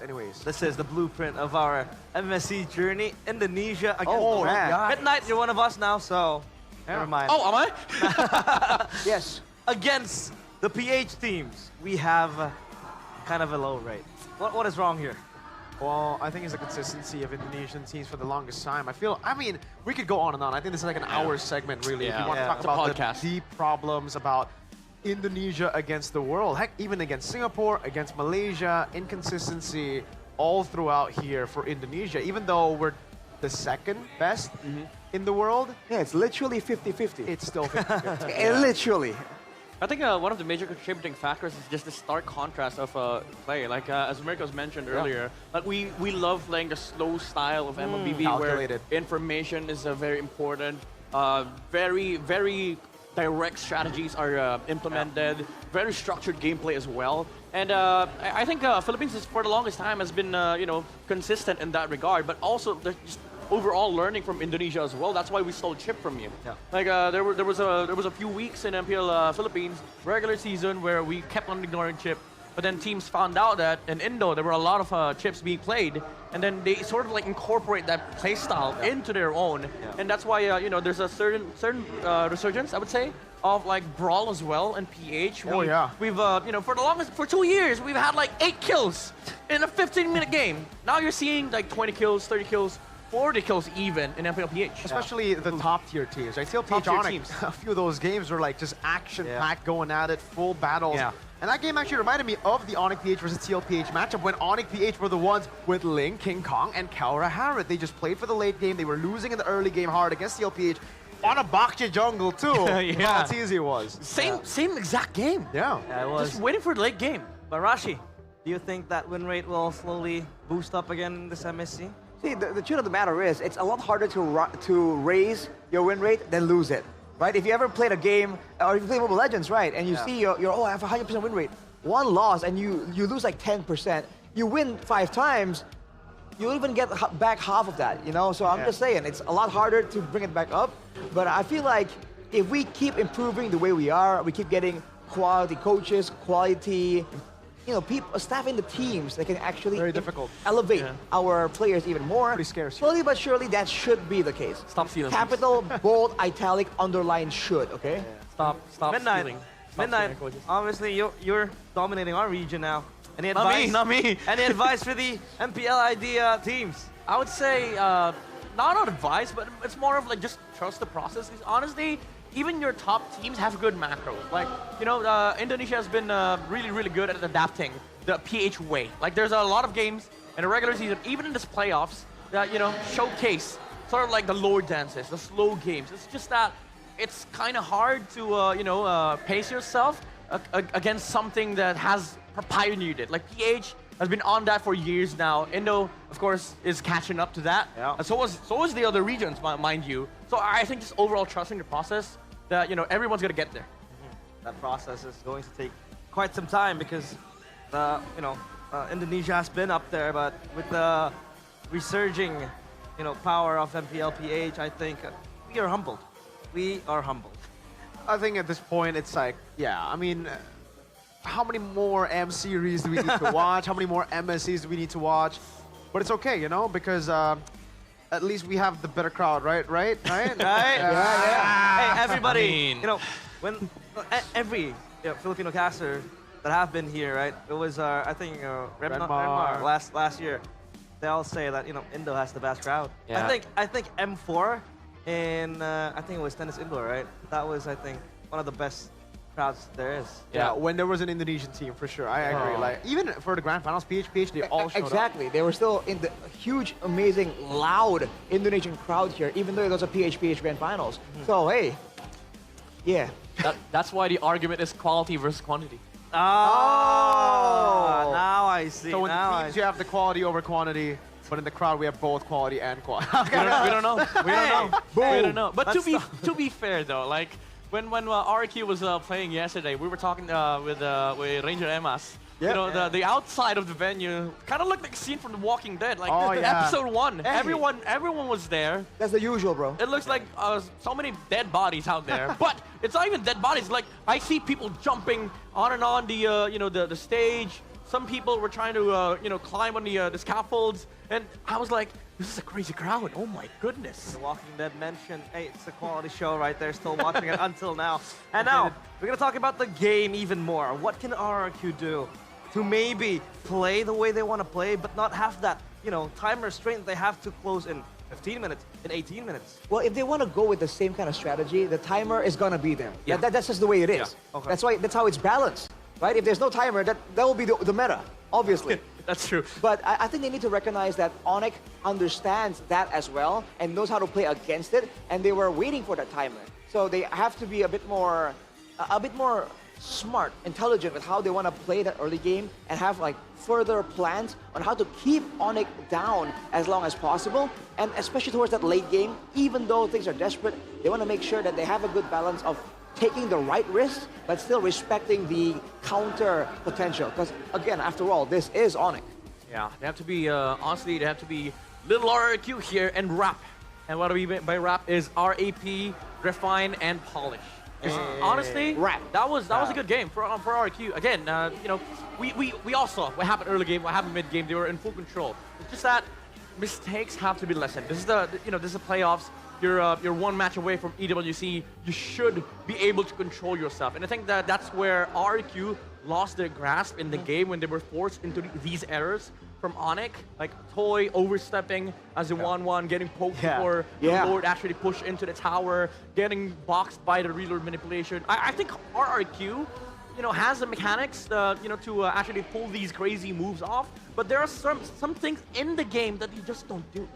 Exactly. I think if we take a look at, again, the Snapdragon Pro Series Mobile Masters in the Grand Finals against Onyx Philippines, this was the main criticism as well towards RRQ Hoshi, is that they do really well in the early game. They have the better template. They know how to play the early game with their Kesecute system so well. But when their opponents are good enough to handle that storm in the early game, to weather it, in the late game, their decision making, when it's no longer that system, when it's no longer as formulaic as the early to mid, it gets kind of weird. It gets very confusing for them, and that's where experience plays a bigger factor. Onyx, trio mid, we know that the experience has just been amazing. And again, for RQ, they are newer players. They have newer and younger players. They gotta train that improv skill, dude, where they have no idea what's gonna happen, but they have to know kind of what they want to do, what they can possibly need to do as well. And I think it's more importantly, we've seen them already improve so much in that department as well. Because you saw earlier, even when KAIRI went for the purple steal to trade for a Lord, Rins was there. So the read to really shut down the maneuvers from Onyx is there. It's all about polishing. It's all about cleanup. And in that sense, I do have high hopes for RRQ. But let's see, man. With the next game coming up, only time will tell. RRQ has first pick again. So they will set the tone and set the tempo for the draft pick. What can we expect? Will it be the same bans again, the same picks, or will they try to pivot into a different angle on towards the draft? I really don't think they should change too much. Again, Yeah, it was I a agree. formula that worked, and they should have just played it a bit cleaner, right? Yeah. And I think they can. They could adjust just a bit, and then they can capitalize on a lot of the Onyx early game mistakes. Yeah, I agree, because the thing is, like, you know, I've watched so many MLB games, I've watched so many series. I hate when people try to change too much when they just played a good game. Just, you know, adjust accordingly, remind the players that these are the things that we shouldn't do, and, you know, stick with the game plan. 'Cause again, overall, RQ had a full grasp on the game against Onyx, and, you know, changing too much might just disrupt the momentum that they have. Exactly. Now we are back to Where drafting there's phase light, presented by the official there are smartphone. also Samsung shadows. Galaxy S25 series, 3 bands for RQ. It's still the Fanny, the Masha, and the Loyi. The exact same 3 bands to enter the second drafting phase. But the Hayabusa there popping up for Onyx. What does this tell you, Rashi? Are they scared of a possible KAIRI Hayabusa? Well, rather Sitsujin Hayabusa, excuse me. To be fair, I mean, the two heroes that Sisujin does really well is the Hayabusa and the Joy. That's a known factor at this point. So, I'm curious to see if it's actually going to be, like you know, almost a repeat, right? This is not Coach Adi anymore, the man notorious for just doubling down. This is Coach Yeb, but he was still on stage, so maybe that's exactly what we're going to see. Yeah, I was gonna say, like, Joy on RQ is just suicide, because Onyx still has, like, Kalea Fredrin. This is what I like the, you know, the Farsa and the Kalea, the steal as well from Sans against Rins. Now Rins is forced to play like the utility mages now, which is still good at, you know, if he gets his hands on the Eves. Unfortunately, the Zushin is banned out, but it locks in that, you know, that damage for Onyx and also stealing away from RQ. Now, question is for RQ, with the Basha strategy, what do you pick on Rins that deals enough damage in the early game to sort of like make sure that you also get the control in the early stages again for, you know, for Toy? It's so good, by the way, like the Farsa steal here. They go for the Kalea earlier, they went for the Harith with the Kalea. Now they go for the Farsa. We get the response of the Valentina, which I think is pretty solid. You know, you still wait for the airstrike, and you will technically have a way to deal with the Harith if it's still picked up.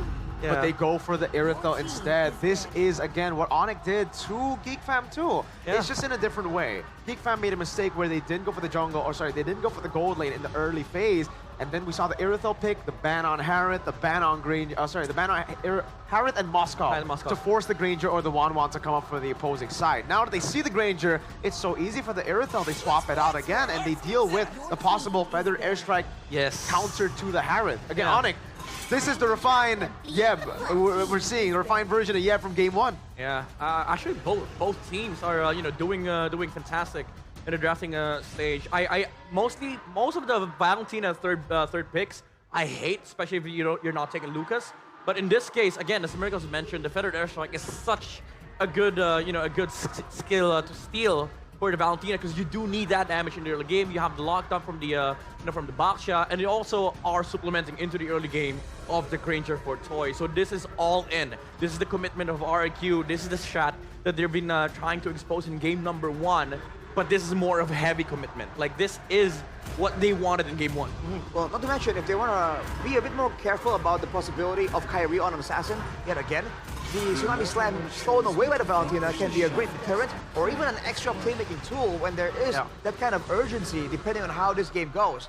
Although with the Joy banned away by RRQ here, Right, that's an interesting move, considering that they would probably want that as well, but they're probably concerned about KAIRI taking it away from them anyhow. Yeah, I mean, the Fredrin is still up for grabs, right? No, it's not banned out, so if they did want to play the Joy, I think that could be a possibility, but hey, they picked up the box, yeah, so I think that's going to fall in the hands of Sutsujin.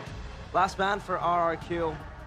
Now, how do they wrap up the draft, right? Because I think RRQ, they have a solid base, but for Onyx, they have to be, wary of the Valentina.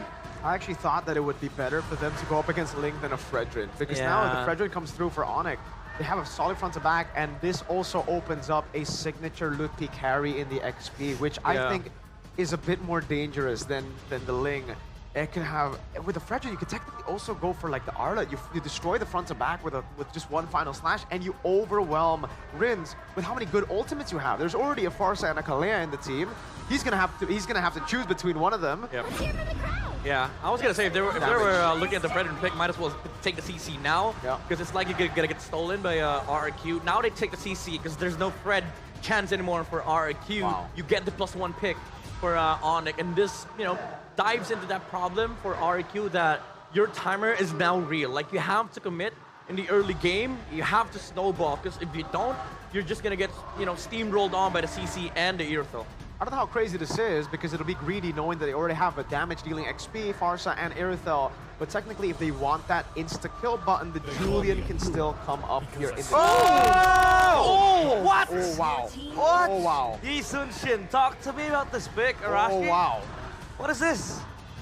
That's what I want to ask everyone else. What is this? What is it? Huh? Midnight Miracle, any thoughts? I mean, the Traceless, man, the change on the Yi Sun-shin, the amount of crowd control that you can get, and also the overall vision helps you just, get the early game advantage that you have, the snowball as well. You can see where the enemies are positioned at in the first turtle, because again, the global vision, trades are very hard for Onyx to take in this game, especially with the YSS. The snowball that RRQ can get transitions to late game, because YSS is a scary hero if put in the jungle.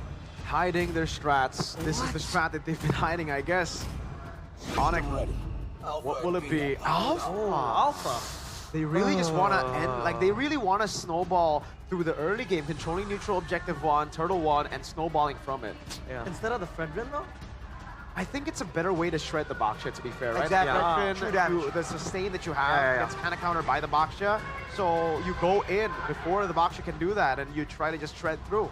You're not going to roam Baksha, though. Not really the most playmaking hero, so we'll have to see RRQ with a whole different style. This is not the bread and butter strat they usually go for. Oh, a surprise pick to enter game number 2. We'll toss it over to our casters, Gani and Jeffin. What do you think of the Yi Sun-shin? Well, it seems like they're not lying when they say they're still hiding some picks away. 7th hero, yes, 7th hero of Sutsujin this season, the Yi Sun-shin. But the question is, will it come to fruition against the mighty Onyx? We are on to game number 2. Let's see if Onyx will double their lead, or will actually RRQ with the Yi Sun-shin equalize in this game. Let's watch and witness the Land of Dawn. Here we go. Okay, quick spell check and also main emblem check there. Actually saw Mr. KAIRI going for a killing spree, so a lot more emphasis towards that survivability in the team fight, I guess, when he gets a kill, but certainly a very ambitious emblem that is taking right now. And for Mr. Sutsujin, a very on-brand quantum charge. This is very peculiar. I'm wondering if they're just trying to snowball here, but I'm sure that Onyx can do the same as well. Yeah, that's gonna be that's gonna be a big question here in mid lane. Already an early recall. Edok trying to hold on towards that minion, but Onyx, Riverside, that's gonna be Sutsujin making a move, forcing Sans to use that flicker. Oh my goodness, that's gonna be Sans taken down. First blood for Sutsujin, as perhaps they might want more. No, that will be just the early pickoff. On cue right away, it's Sutsujin. There was a play that he made on his own, feed Adok with the shield unity as well. But that was, I guess, like, we can see the potential of the Yi Sun-shin is gonna come through in this match. Even Sans pulled off the flicker and they were still able to chase down Gila and Sans. KAIRI though already eyeing for Spear of Alpha here. And the objective take is going to be a bit tricky because KAIRI is on the alpha, but the set coming in from RRQ with this Edok Baxia, with this Darren the down, will be amazing as well. I mean, the new and improved YSS is still annoying, right? The Mountain Shocker still gives a lot of information regarding the whereabouts. Now it's going to be KAIRI on the turtle. Sutsujin looking for an angle. KAIRI still finds the turtle. Sutsujin goes down. That's going to be Edok. It's almost taken down with the Revitalize there. Helps a little bit with survivability. Lutfi looking for an angle to escape. Rins providing damage off the flicker from Darren. Extra 200 gold added for Darren. And also extra Swagger as well, and that's why we've been saying that Darren needs to have a set hero. And he actually can execute with those set hero as well. There's a reason why he is the first team in MPL Indonesia in season 15. But that's also shedding some light towards the weakness of Yi Sun-shin, Gani. Especially in this day and age, you want a jungler that can somehow sustain or just go in and go out. Hayabusa is one of them, Ling is one of them. But Yi Sun-shin, it's going to be a bit tricky. You have to be a bit more reliant on towards your teammate to be able to make a play. Yeah, that's the thing, right? Sutsujin now, I feel like all he needs to do is not show most of the time on the map just to get that farm ASAP, just to get that level 15 spike ASAP as well. Let's see though. It's still anybody's game here, first 3 minutes. Still anybody's game. And a second objective will be up.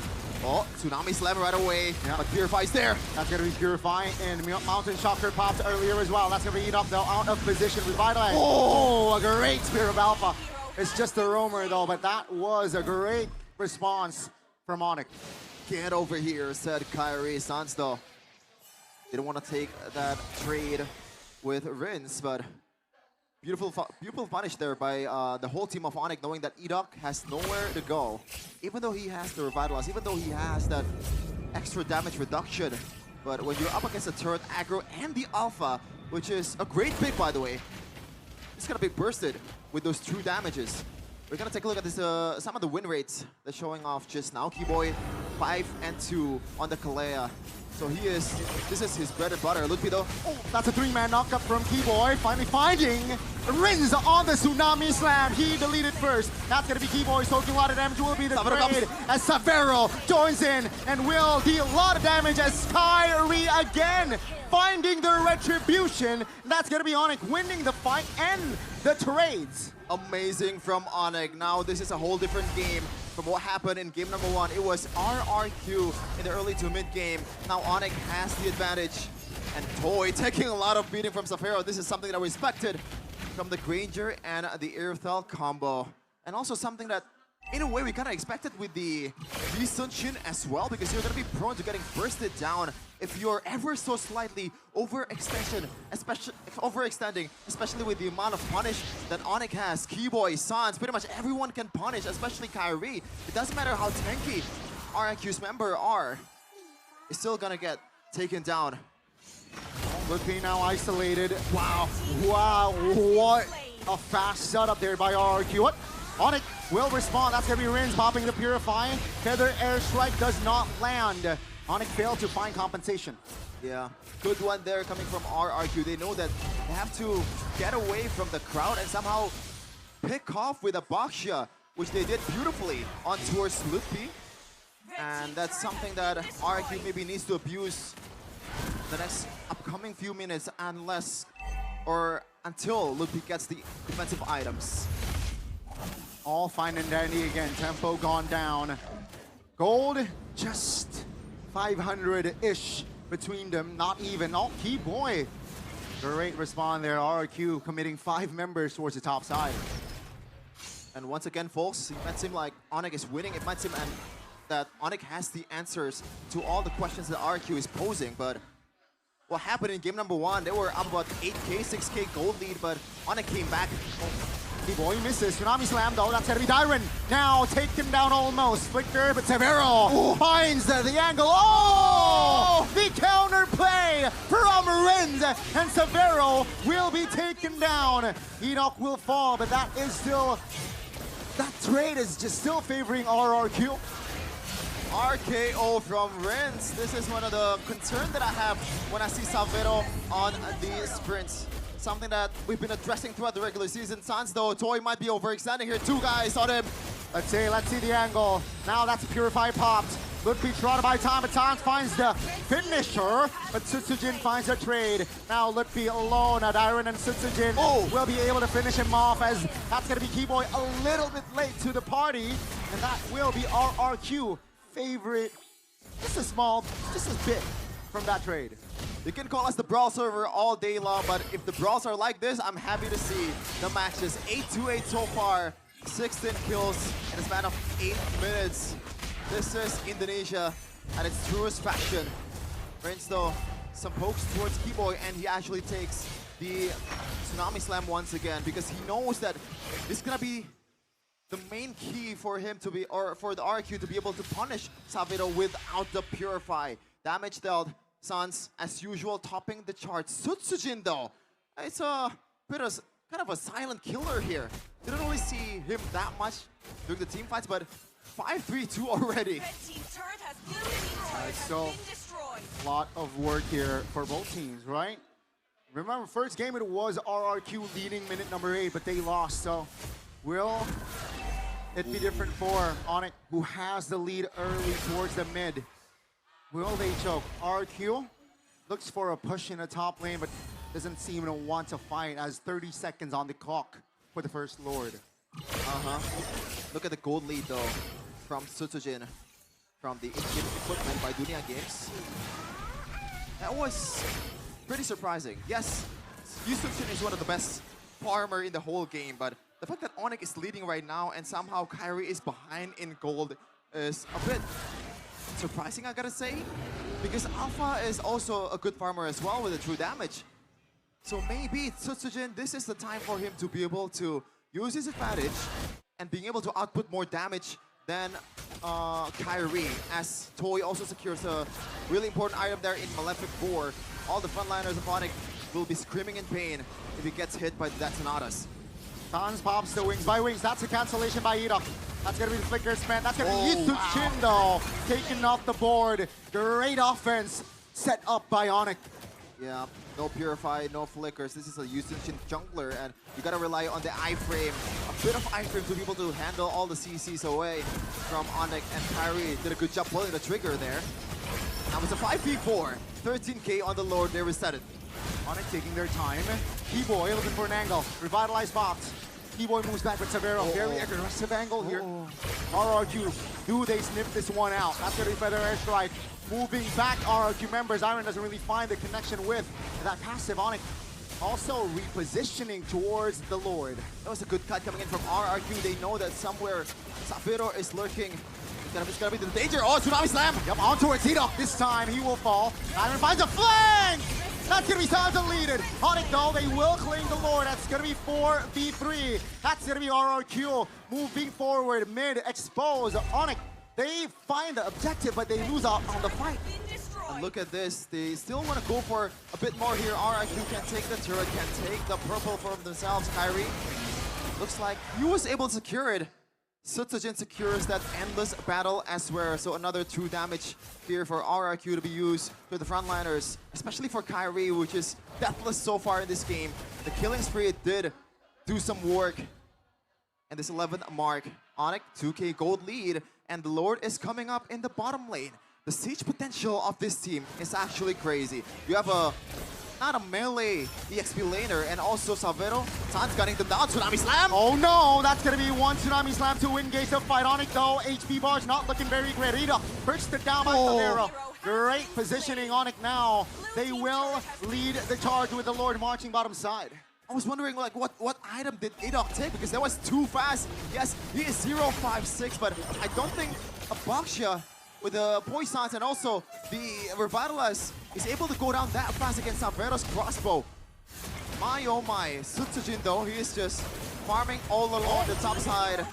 Feathered Airstrike Rinse. That's gonna be almost a solo kill, but that was Keyboy deleted. Looking past the vengeance, KAIRI looking for an angle, but Onyx, they will not force more. Sutsujin from the mid angle. KAIRI pops that retribution just to get to safety. Great recovery though from RRQ, despite them only having 4 members earlier. Yeah, for sure. And when you look at the map here, it still favors Onyx with the turrets, but for the long lane, oh, it actually is equal. But for the long lane, RRQ is leading. There is one inner turret for themselves, so they can set this up a bit better with the fact that they can play that. So RRQ, despite them having a decent team, they have some fighting power in the objective fights. It's gonna come down to Sutsujin and how he finds the angle. As you can see here, the gold lead from Sutsujin. Oh my goodness, I feel like it's only 30 seconds ago he secured the endless battle. Now, Malefic Roar right away. A huge item for himself. The person on the front liners of Onyx. And the gold lead is slowly dwindling down towards RRQ. It's all equal in kills, all equal in structures. It's a matter about how you execute this. They're trying one. RRQ looking for the commitment on towards the fight. Onyx quick to respond and quick to be tight on the formation. Onyx now looking for some counterplay with Keyboy popping his own conceal. Doesn't find an angle. RRQ and Onyx here just looking to find an angle as 8 seconds less. Lord will spawn. Good one from both teams, considering that, or knowing that the threat was there. Tsunami Slap right away towards Tyron. Oh, that's going to be Keyboy jumping on towards just Tyron though. KAIRI waiting for the right timing to palm that Spear of Alpha. That true damage. Prince. Oh, maybe this is going to be the right time. Eat up. Very low push Sans pop. Prince has Pelea's ult, has Tsunami Slam, and he will spot Savera. Great face taken. Cover by Onyx. Rince knows he loses on that engage. Good reaction there from Savero. He knows that Rince is missing and he is the main problem for this Irthel. Now the fight becomes even easier for Onyx because Savero, one threat is down. KAIRI already. Spear of Alpha. That's going to be Keyboy. Oh no. The cover. That's going to Tsunami Slam on towards the quarters. That's Sutsujin. Looking for an angle. Finds it. Edo goes down though. Lutfi taking care of Sutsujin. Dyron. All of the RRQ members are almost out except Toy. Onyx again finding the right connection, and they will take the fight and the Lord. Yep, there's no way Toy wants to contest for that one.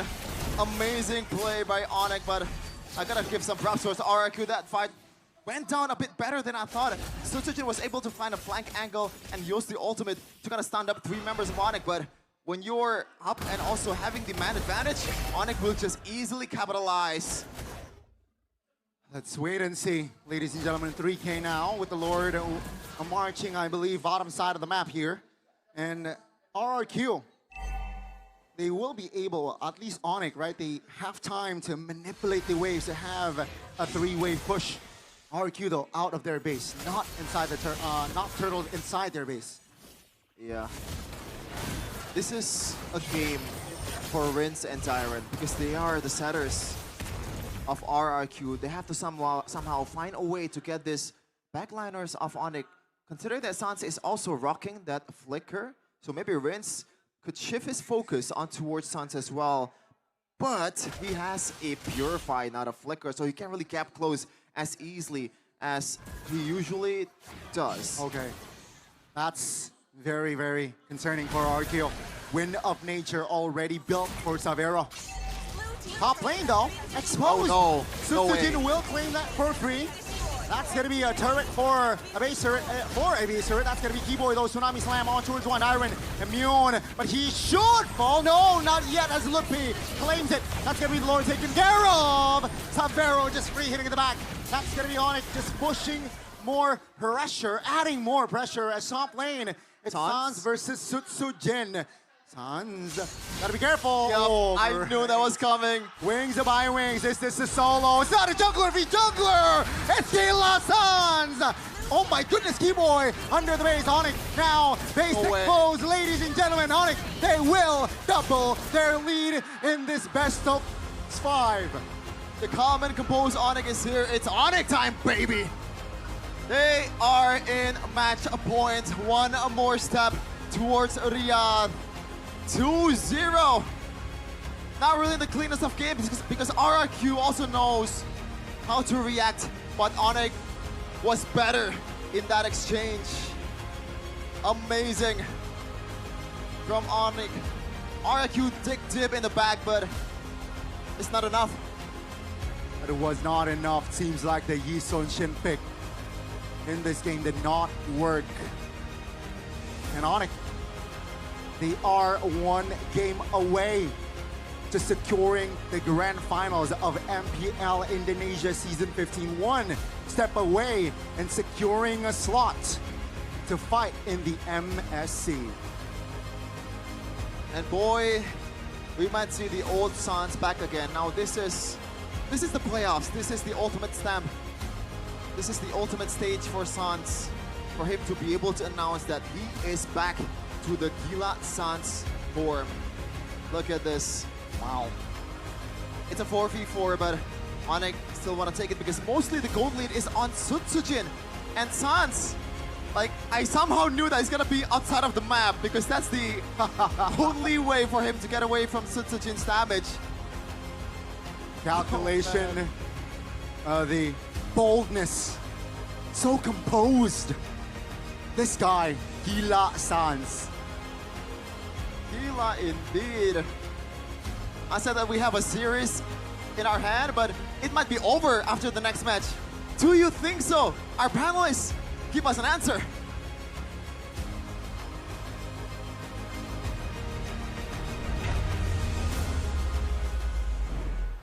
Gila! Suns! Gila! Suns! Gila! Suns! Oh my. Bro. Look at that guy. Look at this beautiful man right here. This handsome dude. Brother, man. Sans, this guy is so good. Out of this world. Stop the recall from happening. Sutsujin couldn't even get out of that spot. Good. But most importantly, he was able to get the elimination against Sutsujin up top. Mage against an assassin, by the way. Right? When Sun's on the Farsa, it's a whole different beast, dude. It just makes the hero like 10 times better. Brother, you do not play a YSS god with a YSS. You do not outplay the original YSS god. This is the guy that picked Yi Sun-shin in the grand finals of Season 8 and got a savage against RQ Hoshi Sans. The original YSS god. You're right. Man, what a play. The recall. You know, he flickered with a Feather Airstrike in the base to cancel out the initial recall. Then he continued to chase on because he knows without Sutsujin, without the Yi Sun-shin, it was going to be really tough to even go for the 4v5. Yeah. Dude, this guy, We thought RQ got something there, able to get the base turret. It turns out like Onyx does not take that standing down. Dude. No way. You were shouting, is it an end angle? But it was denied by Gila Sans. It was a perfect sequence too. Like he flickered, as Mirko mentioned. When he followed up onto Sutsujin, he was going for the chase. But it wasn't really just a chase of him trying to run down the YSS. He knew Sutsujin was gonna turn, so he just stood there under the in front of the bush, waited for Sutsujin to walk out with the Traceless, and Sutsujin thought the Farsa was gonna use any skill, but he didn't. He saved up. So when the Traceless was out, he was able to stun the YSS enough for the second skill to go out as well for additional damage and pick off the YSS. And look at some of these fights, man. It really seemed like RRQ, even we are quite confused on what the idea is. Do they want to go for the mid game, the late game, the early game? Because they were trying to go for that fight earlier, but they didn't go and focus on the turtle. They were chasing for the kills. And then afterwards, second turtle, we thought they would let it go and then let the Yi Sun-shin farm up a little bit more. And then later, they'll try again, but they dove in. The Yi Sun-shin dashed forwards, Traceless in the midst of the fight. I don't know what it is, Midnight, but every single time we see Sanji pop off in MPL Philippines, Sans decides to be like, all right, I'm gonna have to do that too, you know? Competition. Yeah. Like MSC 2023, that was when Sans and Sanji both met. Again, that Echo versus Onyx matchup was ridiculous. M4 it was as well. Both of them were doing really well. And then now, after seeing Sanji play the Farsa, do that play, oh my God, remembering it gives me shivers, gives me the goosebumps.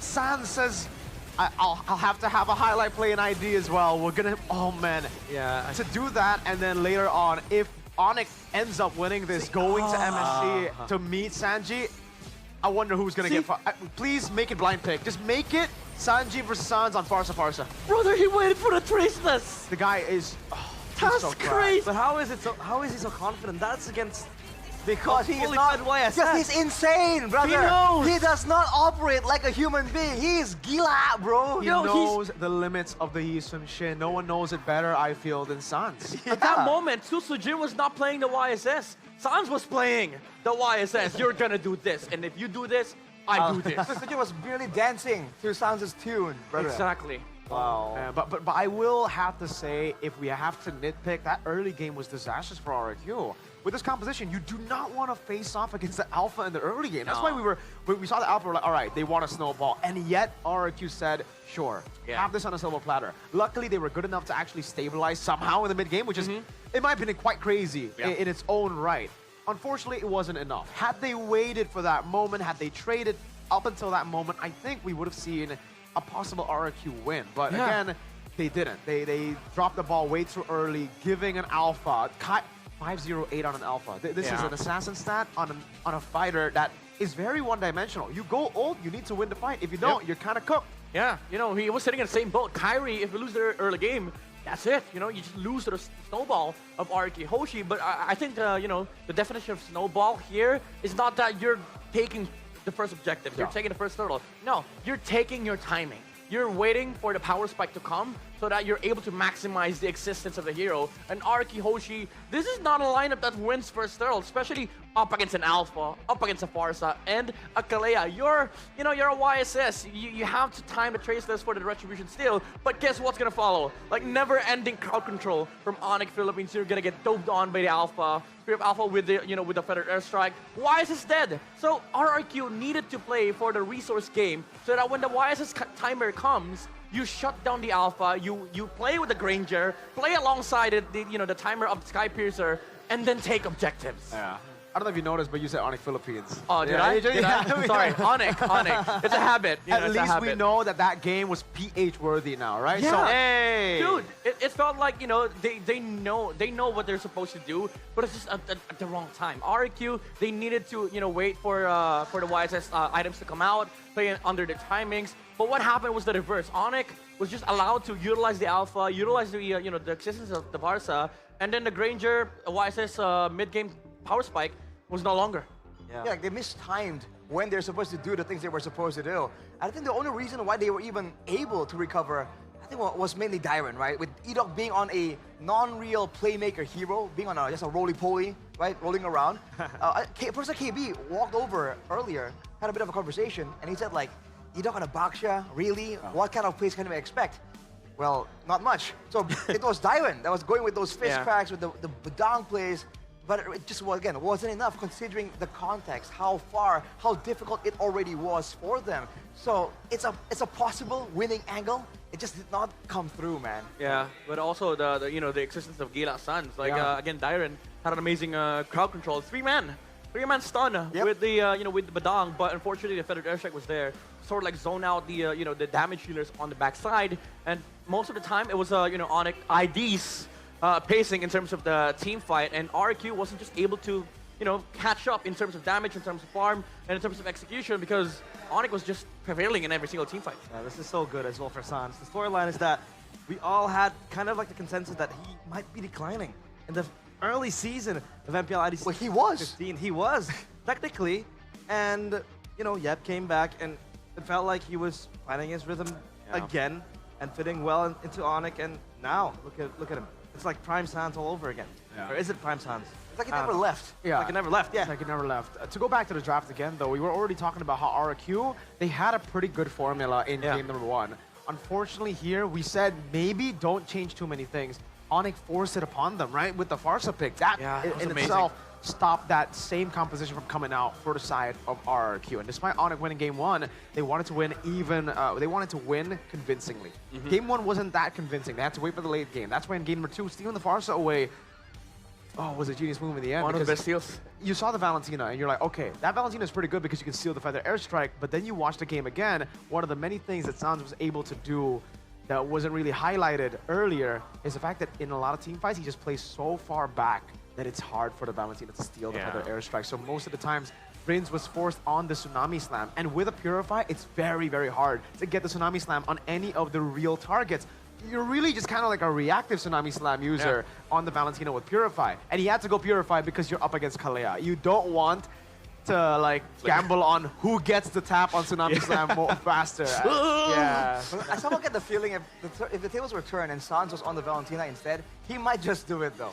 Yeah, to be fair, if you're Sans. I get the feeling like that might be the case. Yeah. We're kind of glazing Sans at this point. But yeah, exactly. Valid glaze. Valid glaze. Sans and it's not just on the Farsa. Whenever he's against a Valentina, he is just so good at it. Yes. Back when the Faramus was meta, he does not give up the Nether Realm and all these other big Yeah, that's true. ultimates. That's so true. his awareness, right? He just knows exactly what the opposing team is looking for, and he just knows the best way to kind of like be close enough, but not really. And it Yeah. really baits out a lot of different reactions coming in from their opponents. Yeah, and that's true. Like, you know, if you're a Valentina, there's some things that you want to do in the game, but if the enemy knows what you're gonna do, it's hard because like information is one thing, positioning is also another thing. Valentina versus Lucas, sometimes Lucas, you know, they flex it to EXP. They don't even show up to the fight until it's too late.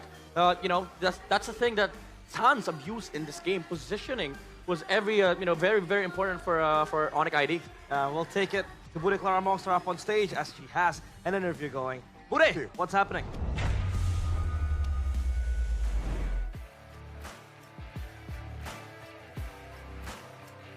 Di sini Bude berada di tengah-tengah, sedang memandang wajah-wajah dari semua super fans yang hadir di Jakarta International Velodrome. Mana semangatnya?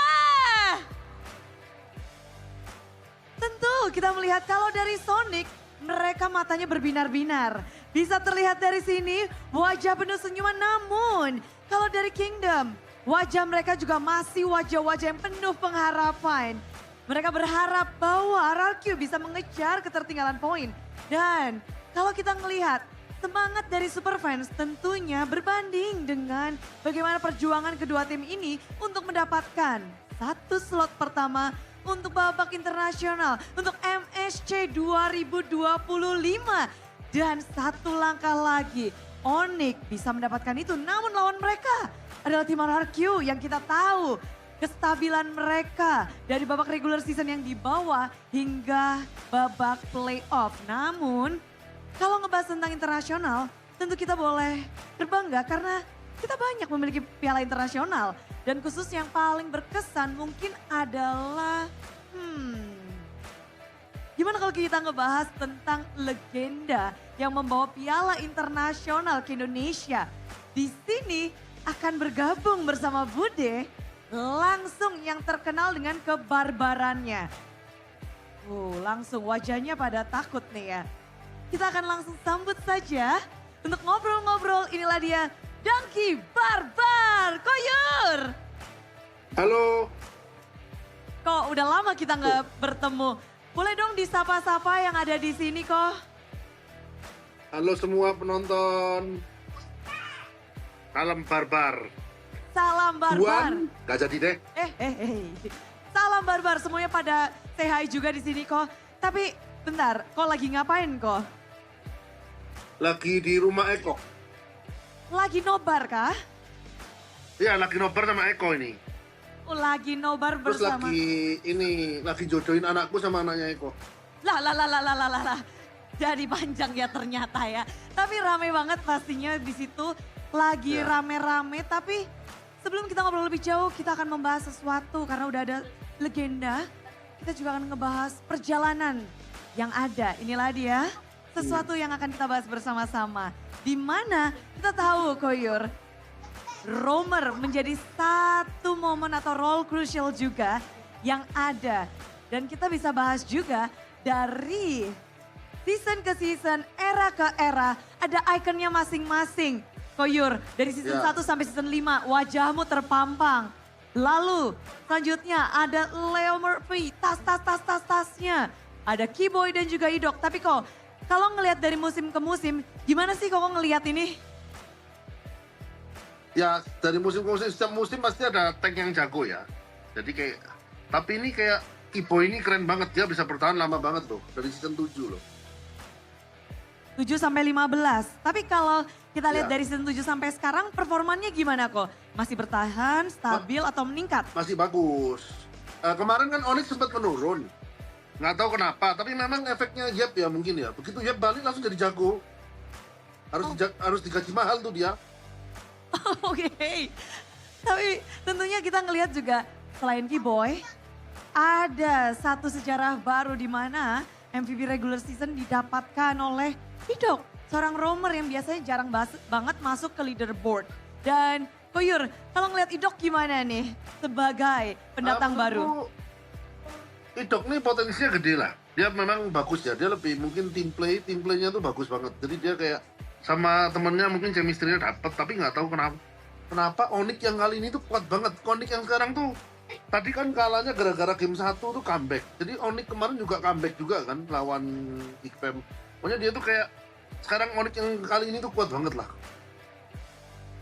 Begitu tapi kalau kuat. Idok memang bagus. Bagus. Tapi kalau kita ngebahas mungkin lebih dalam lagi ya, sebagai dari kacamata legenda Roam Indonesia yang punya piala internasional juga, M1 diting-tingin, ngelihat gimana sih, apa sih efek atau dampak yang diberikan masing-masing Roam, K-Boy di Onyx dan Idok untuk RRQ?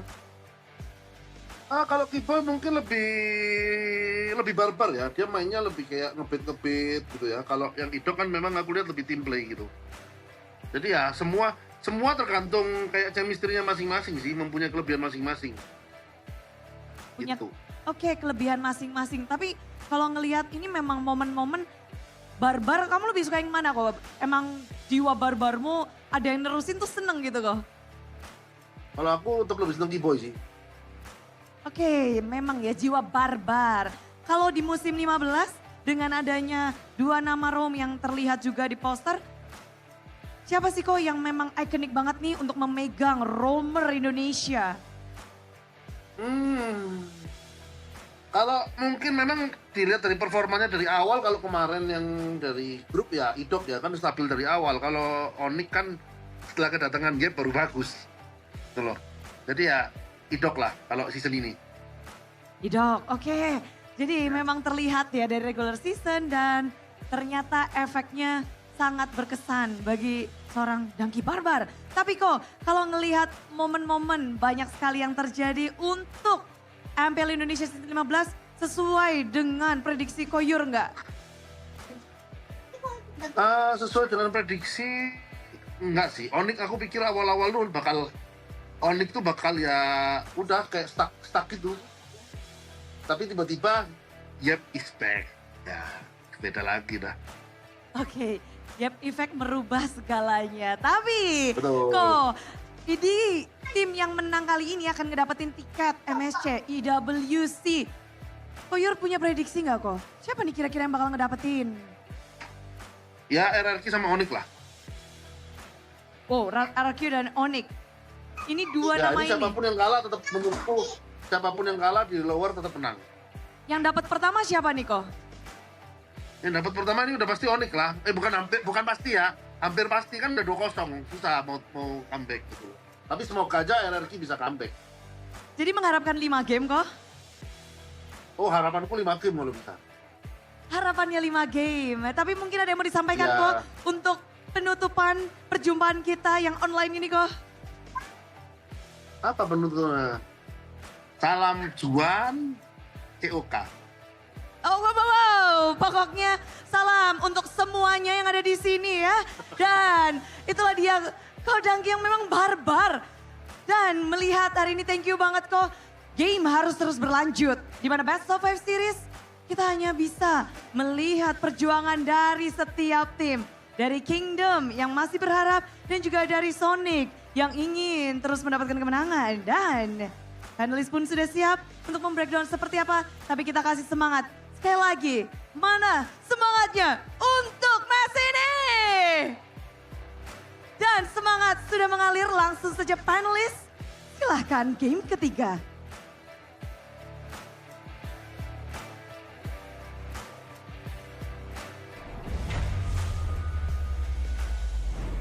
So Bude went back in time to interview an M Series winner. Donkey.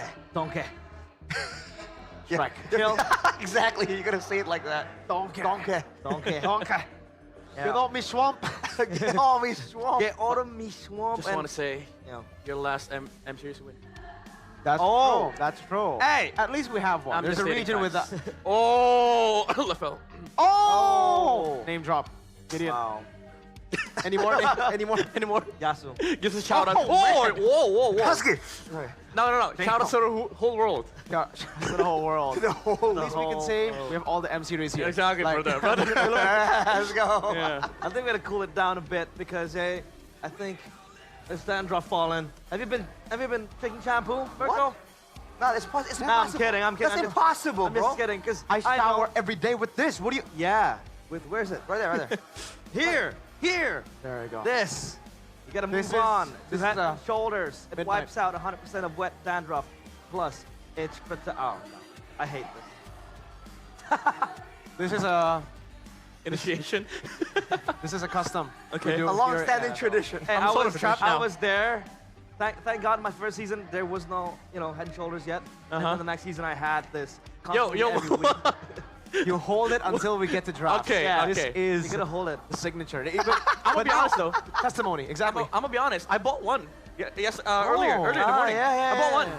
Yeah. Did you get this one? Or Yeah, mental or lemon? yeah. I could show it to you later. Okay. Okay. And then even when I was in your room yesterday, right? We ate together in your hotel room. I saw Head and Shoulders in your bathroom. That's me. That's you. That's me. What's your favorite flavor? That was stolen. Flavor. That was stolen. That was stolen Oh, from? I got a snitch on Arashi.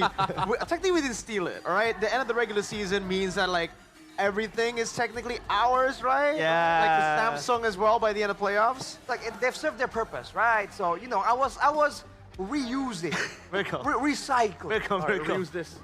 I don't know if I can do that. Hey, Arashi.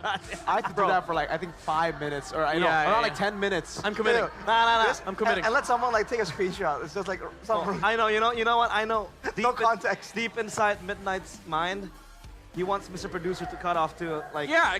to the draft. Zipper, Yeah. don't do it. We're gonna stick here up until draft. Yeah, Just want to say, there's a shower in our bathroom. That's true. that's true. I can actually take a bath while we do draft. No, not in game. In game. Well, that'll be a quick one. You're like, How long do you take? I mean, There you go. See, Zipper just told us just that go. we're not gonna do the drafting phase for another I think 30. for another 30 minutes. Yeah. Yeah. So Oh. you're gonna have to Hey, hold that's- that right there. It's gonna freeze. Oh, that's what they did at the end of the regular season. They put it in on the their last head. day of the regular season, we all like we put it on our heads. Yeah. Me and Eterna. All right. Even though I'm holding on to this, I'm kind of tempted to just put it on my hair. You want to do it after, like when we're done with the match later. Yeah, but it's Yeah. gonna like Don't drip worry, we'll out. get another one. It's okay. Okay, nah, just nah, fill nah. up All a right. whole bottle. Thank you, Mr. Cameraman. But don't worry, chat. I'm still holding on to it. Thank you. Thank you. Finally Midnight. The Head and Shoulders treatment. Now though, It smells good though. game recap. It is. It does. Yi Sun Shin. Obviously, we were all surprised by that pick, but yeah, it was laid out and concisely what happened. No, just go on. Carry on. Oh, it's dripping! It's dripping! It's dripping, dude. Okay. No, it's not dripping.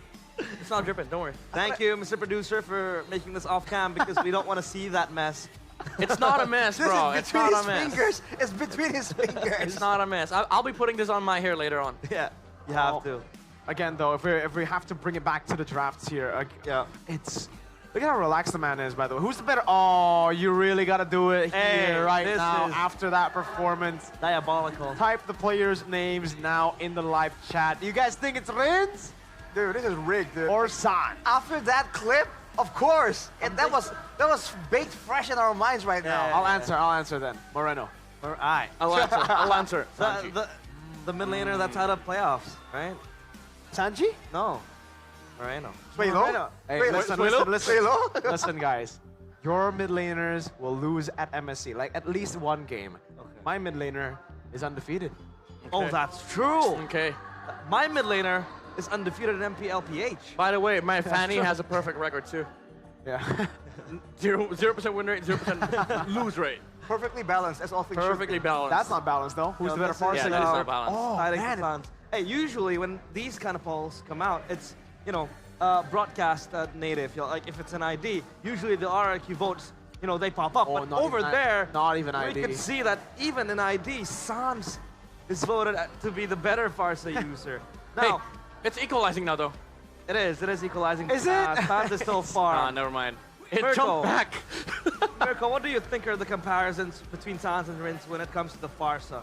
Again, when it comes to Sans, he's crazy. The mechanics on that kid, man, he's so good. He knows the limits of the Farsa. He knows instinctually how to utilize it. He has the calculations in his head. Meanwhile, for Rinse, I think it's kind of like it's pseudo Sans when it comes to mechanics. He really shines when he plays the utility role, mid laners because he's the main shot caller for the team. He's not really the guy that you would look to make those mechanical plays. Even against Hijume, I had a conversation, I don't know who it was with, but we agreed that Hijume mechanically is the better mid when it comes to playing the Farsa compared to Rinse, but Rinse is just so smart with it. Yeah. And he knows how to calculate.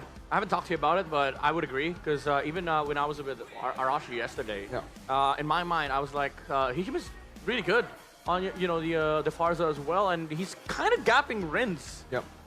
In terms of the mid lane aspect, and I would say he's not the best in terms of damage dealer in the mage role, but he does have the good moments of being able to zone out their opponents. But again, last game it wasn't really possible because he had to play against a Kalea.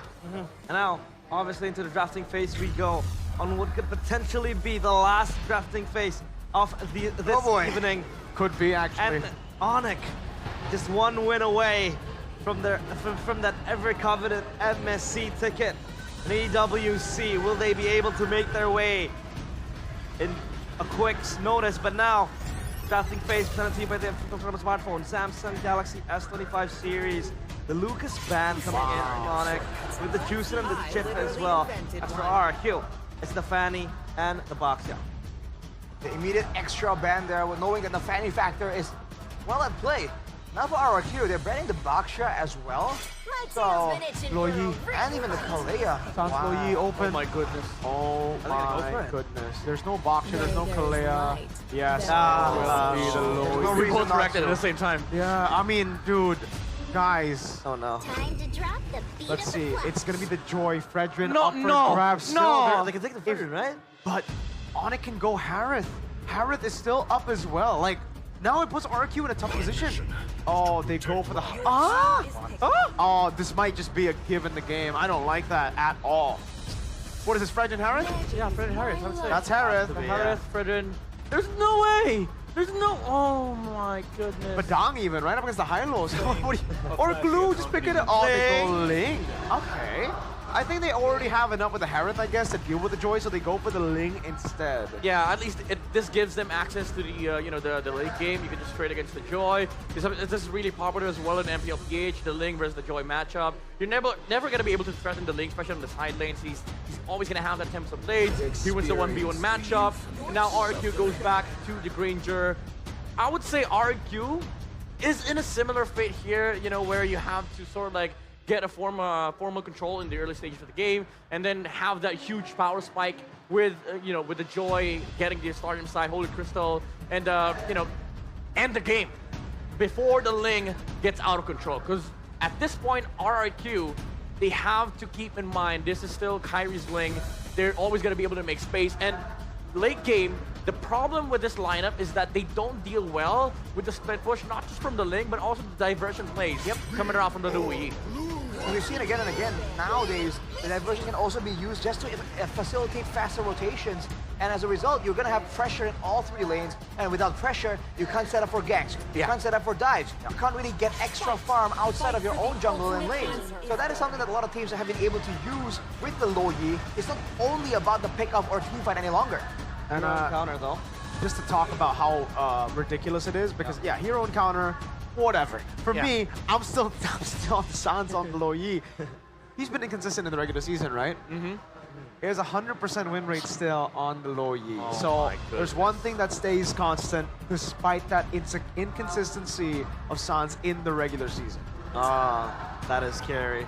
Indeed, but obviously, 33% in the hands of the Ling, but I don't think that's going to be, representative of what's going to happen. Good ban though, no? The Cho ban. But I want to talk about the Hilda ban. Is it necessary to ban out the Hilda? Because I think more Badang, to be fair. But if RRQ picked the Hilda, they don't really have a setter, right? So, Yeah. you know. I think it's just, to limit the options of Dyren, because Dyren has been, really good at the Hilda, but there's so many things that Onyx can just pull off. There's the Kacha, there's the Badang. I think the Cho is a little bit unwarranted here for the side of RRQ, considering that they have a Hylos.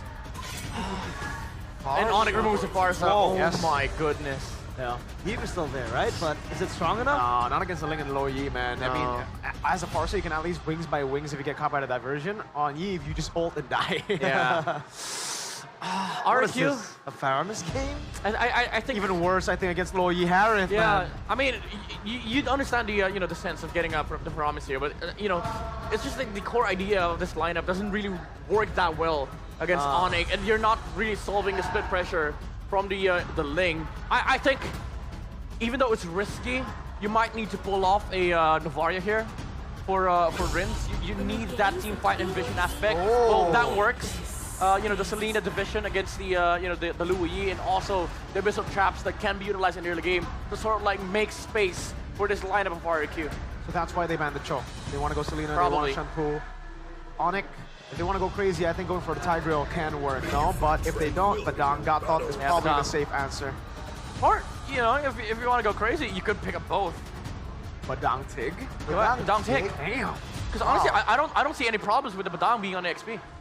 Right, especially there's an option for Ludwig to go with a bit of a damage approach as well. Maybe not full damage like what Nino does, but half-half. Still going to have a lot of potential pressure, especially against the squishies from the side of RRQ. But Phoveus is the pickup here. So a lot of ways to stop the forward momentum coming in, even when RRQ are trying to barrel through with that glorious pathway. RRQ, does Edok play the Guinevere? I think they need to answer this Badang. I think he has picked it up, but I think it goes Tig. The good old Edok would probably just be the Tig here.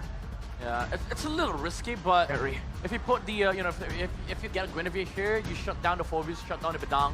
You let the you let the Joy do his thing in the middle stages of the game, and it allows for RQ to have this amazing engage comp in the mid game, but it is quite risky. Take the option. There we go. Edok finally getting his hands on a pick that we've been waiting for all playoffs. So far, it's just been him on uncomfortable picks. Gatot earlier again. So finally, 3-0 or 2-1. Yeah. I gotta believe, man. It's never over until it's over. Hey, you got a believer and a kingdom in him. But obviously now it's time for Chefin and Goni to take the stage. Will it be Onyx that will jump to MSC, or will RRQ still fight back? Let's go to the casters. Onyx is one game away from Riyadh bound, from MSC, from the prize pool of $3 million. All they have to do is win it out and beat RRQ in this game 3. But surely RRQ will not just stand back and let it happen. What's gonna happen in this game? Game 3 commences. Lanadon, here we go, as we will witness what will happen here in potentially the last game. Will today be the day of clean sweeps, or will RRQ deny that here and on? Surely a clean sweep is not really on everyone's bingo card, but you don't gotta watch out for Sansa's first level or 2-level damage here. Rins winning the trade there with the Abyssal Arrow. Now, this is gonna be pretty interesting. The Joy and the Ling. An assassin battle. Like, what's gonna happen here? They're gonna go toe-to-toe? Like, if we're talking about, like, the on-paper 1v1 potential, I think KAIRI has the edge, but surely this is not a 1v1 game.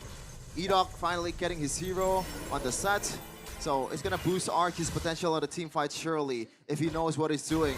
And I bet you he knows, because he is the MVP of Season 15. KAIRI, though, eyeing for engage. Let's see, Edok still has the flicker, will not be able to have the time to flicker out of danger. That's gonna be first blood for Onyx. Oh, very quick on the uptick, and that's the advantage, I guess, for essentially both junglers, because the rotation speed is amazing for both. But KAIRI was able to get there fast enough with the flinch poise.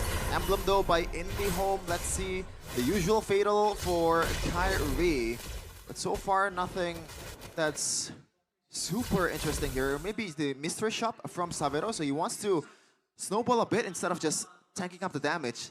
And he thankfully has the Purify for him to be able to just tank the CC from Edok if he needs to. Pistol arrow lands to Lutpi, but it's just a bit of damage before the turtle fight begins. Let's see here. RQ, they seems like they have Prio. Dyron level 4, Rin's almost level 4, but yeah, Onyx seems like they will not force a fight here. Oh, perhaps I might be wrong. Sans with the diversion play, Rin's caught off guard. That's gonna be Dyron here. Glorious pathway, but Luppi with the engage finds Edok. Revitalized Pop. Onyx, will they fight more? Edok under the turret has the implosion, but Edok will fall for Lutpi. Yep. Trades all over the place. It looked like an easy total for RRQ. But San said, no way. KAIRI though, is that a steal? Yeah, Retribution used, so orange buff taken away. Keyboy hasn't engaged. Oh my goodness, Sutsujin, level 6. Oh, the damage should be enough as Kai jumps in! Sutsujin finds an angle to get away. RRQ, they have counterplays here as 4 members is onto Kai, the leaded Keyboy, isolated. And this should be a free kill as a glorious pathway actually committed. Oh, no way! They can't! Oh my god!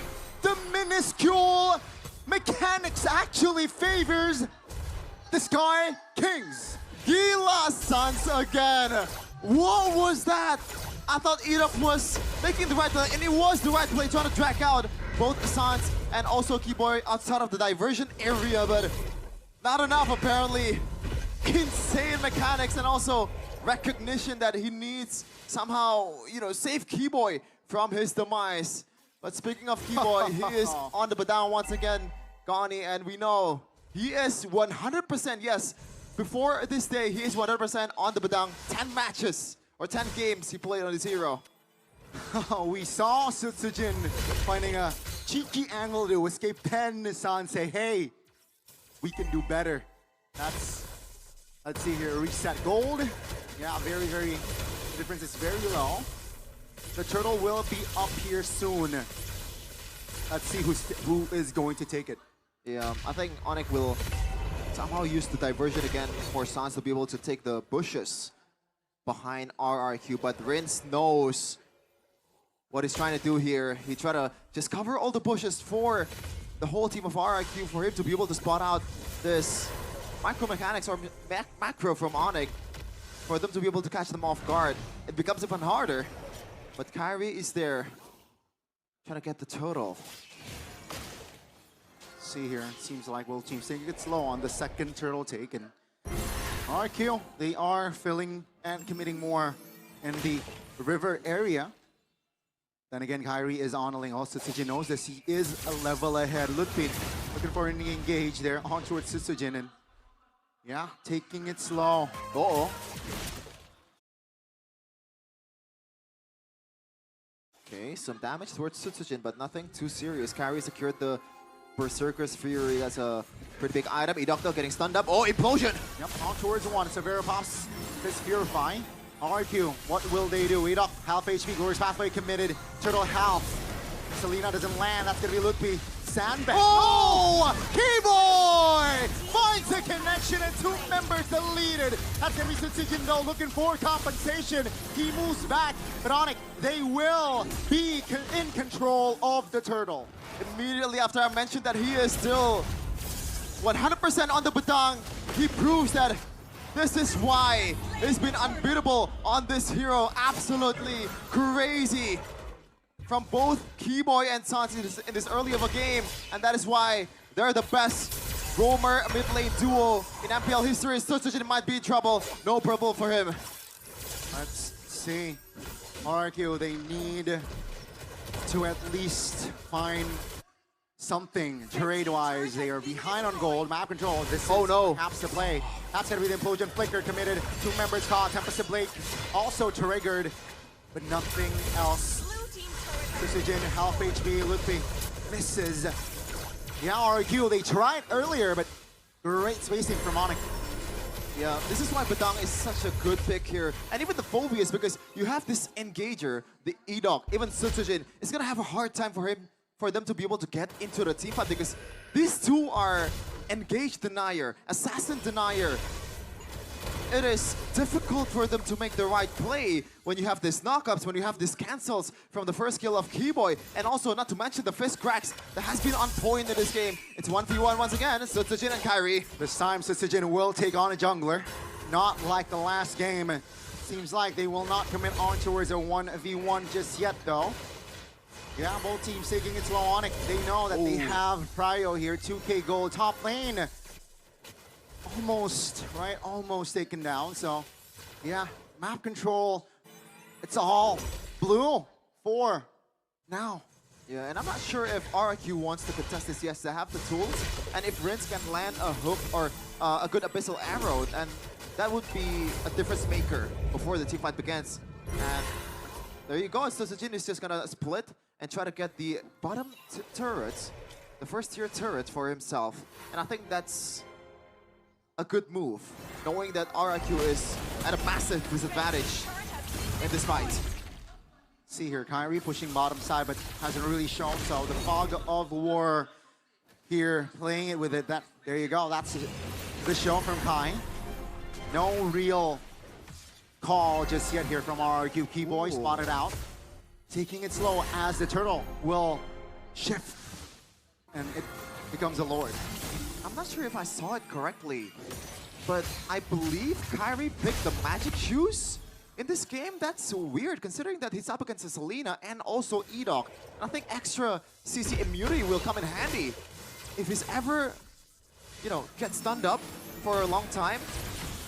That would be a difference maker. There's 25% of CC immunity or CC reduction should be something that he's looking for. Onyx, they're not biting on towards the objective just yet. They know that the long lane presence of KAIRI will help them immensely before they want to take the objective. Wow. Just the play, right? Onyx, they know they have the far lane prio, so they are right now just manipulating RRQ and not forcing a fight. Bottom side, the far lane threat is very evident here in the third game. Yeah. And currently, right now, I don't think they have enough damage to do this kind of play. This Edok and Toy burst down towards the Ling. If the Granger gets the item, yes, maybe they can do that, but currently, no. Edok, though, can still play. He might be looking for someone, but no conversion just yet. But back to the point, so KAIRI can just stay in the long lane as long as he wants to, and the only thing that can kill him is probably Rince landing a solid arrow. Even then, the Tempest Blade is an easy get-out-of-jail mechanic. Nope. Seems like diversion play will be topped. Loopy now will be taken down. Oh, doesn't find the connection here. Onyx 5v4. Dyron now looking for a fight. Keyboy goes down. Now it's going to be a 3v4 still. Heavily favoring the Kings of Kings. Okay, good one there from RRQ, knowing that they can use the initial stun from the Hylos to combo it up with the Abyssal Arrow from Rince. Now it's a matter of KAIRI, can he execute this strategy? Edok is eyeing for an implosion, eyeing for a stun, for him to get KAIRI down from the wall. Severo is still in the vicinity. Sounds now. Juicy target. Shaman Force popped. That's Edok finding the implosion play. Two members of Onyx deleted an RRQ. They will take the Lord. Never doubt Edok gonna set heroes, and this is his bread and butter. The take, the implosion, the game-changing plays of the MVP of the regular season finally coming to fruition here in the third game. And it's not late just yet. They still have the chance to get back in this match. Yeah, Edok again just strikes again. Let's see though, with this first Lord in hand, will RRQ be able to take fully control of the map? Toy, that's a big item too, Wind of Nature. Just to deter KAIRI's potential, and after what happened in the second game where he pretty much has a bounty in his head with that 1-1 KAIRI, 1-1 Ling interaction, surely he wants to rush this Wind of Nature as soon as possible. Looking at the whole thing though, let's see if there is something that we can discuss here. So far, it's nothing too crazy. Edok maybe not having that fleeting time is a bit interesting. He wants to go for more tankiness, knowing that, you know, he's going to be one of the two frontliner of RRQ to take the beating, to take the front to back from Sans and Savero in the front line, and he rushed the Radiant Armor. Okay. Will that MR be a big factor? Let's see. RQ, they're taking it slow. Lord will march top lane. It seems like, yeah, Onyx will sacrifice all of their inners. Base turrets will be the main priority of Onyx to defend, and seems like now Lord will charge. Okay, look B. Didn't get arrowed. That Savero, look at the wave clear. That is immense. And RQ will just back away. The Abyssal Arrow lands. Nothing too much HP. Base turret top is not looking too hot for Onyx, but at least they have defended. Seems like the inner turret bottom side though will still stand, so that's a plus. RQ, they will siege more as a mid and top enters the vicinity. Let's see, Toy dealing out damage here, defending the top lane. Base, RRQ not forcing anything. They have Prio on the jungle, so at least Kai does not have his purple buff. Toy starting to hit a bit harder here in the late game. 13-minute mark diversion. Do they read it, or is there someone who's gonna go there? It's Keyboy, but I'm not sure if he wants to make a play from this place unless he has the conceal, but Edok reads that out. Seems like would be half HP. Savero though alongside Keyboy here. Tyrannojo enforces, dealing out the damage. RRQ, oh my goodness, in the back. Toy repositions Kai. Will trigger that wind of nature. Iron and Keyboy should fall here as Sutsujin finds an angle. Oh, but it seems my like God. Onyx, they're too tight in formation, and Sutsujin will fall for 35. I thought it was over. Oh, diversion again. This might be huge. Can they read it out? It's Savero! Savero and Toy! And Edok this time should be deleted. What a creative play coming from side of Onyx. Onyx will never be underdogs despite them losing in economy. They came back 16k down in the biggest stage of MLBB. Mpl Id Indonesia Season 15 is just another day for them as they shift their focus towards the Lord. Oh my goodness. That's going to be Onyx taking the Lord. Rin's trying to salvage something, but no fruition for now. Now, here comes the concern.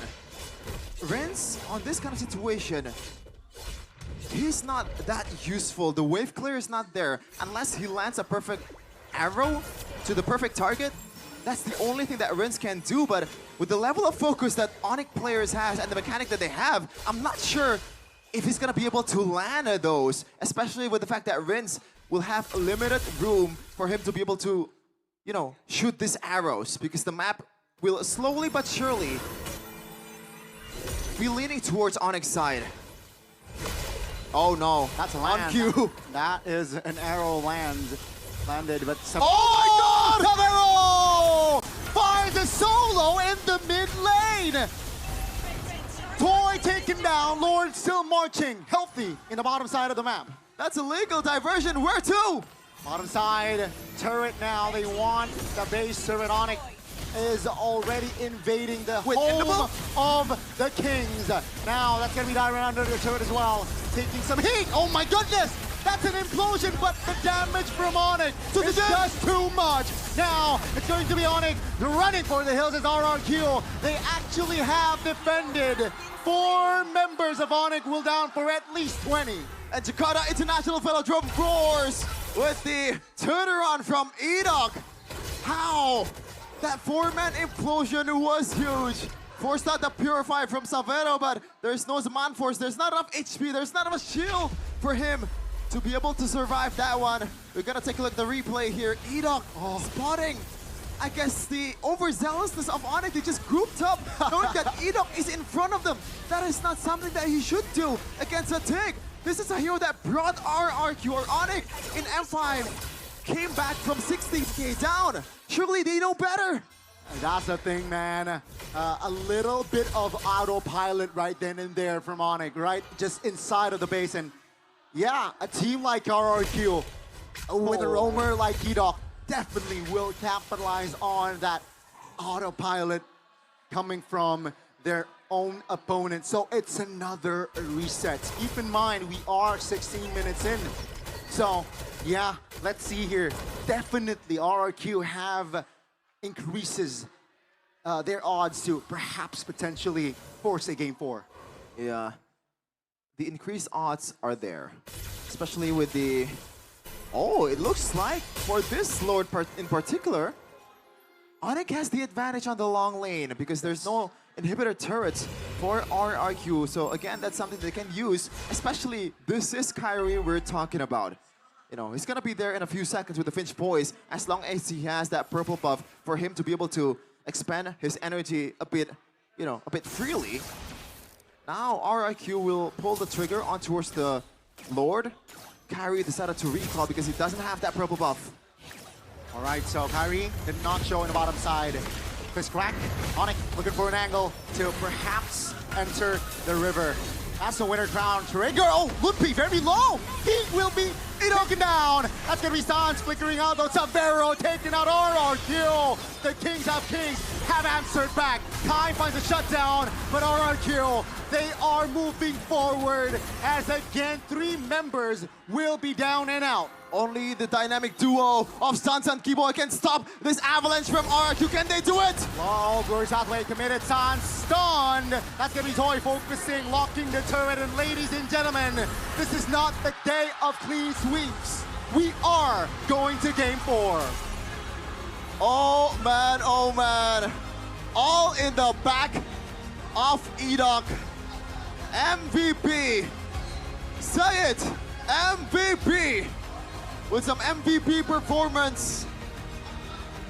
What a match and what a performance from this guy right here. The sophomore is carrying RRQ to a W and to prolong the series to game number 4.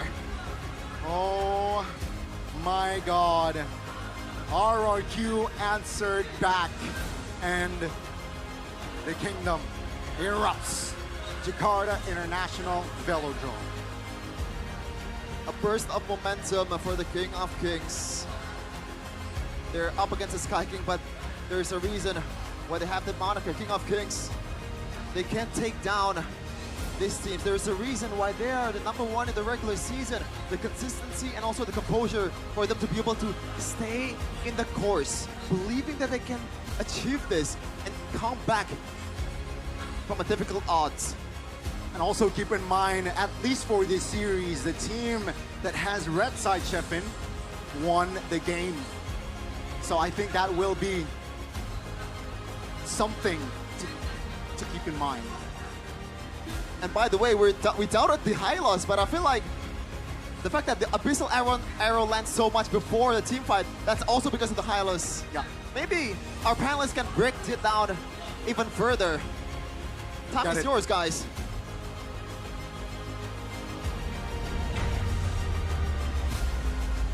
Rejoice the kingdom. And if there's someone, a single player that the kingdom can pin their hopes to, it has to be Edok. Do I have an Edok card? Look for I don't think so. But dude, that is why he's the GOAT, you're man. unlucky. That is why he's the GOAT. Oh, man. Oh, dude. Yeah, this guy, obviously. There is a so reason, good. realize we called the Tigreal. I was like, Yeah. all right, Yeah. they lost in the draft. They need Edok to go Great on a equalizer. Franco or Tig, and they got, oh man, what a They what a player. needed that one moment, right? That could turn the team fight around. That one big ult, which by the way he did on that possibly what was a last defense. Yeah, that was an end angle for Onyx. And then Edok. But So you were saying Edok happened. he walked into position? Here. Yeah, there, here. This one.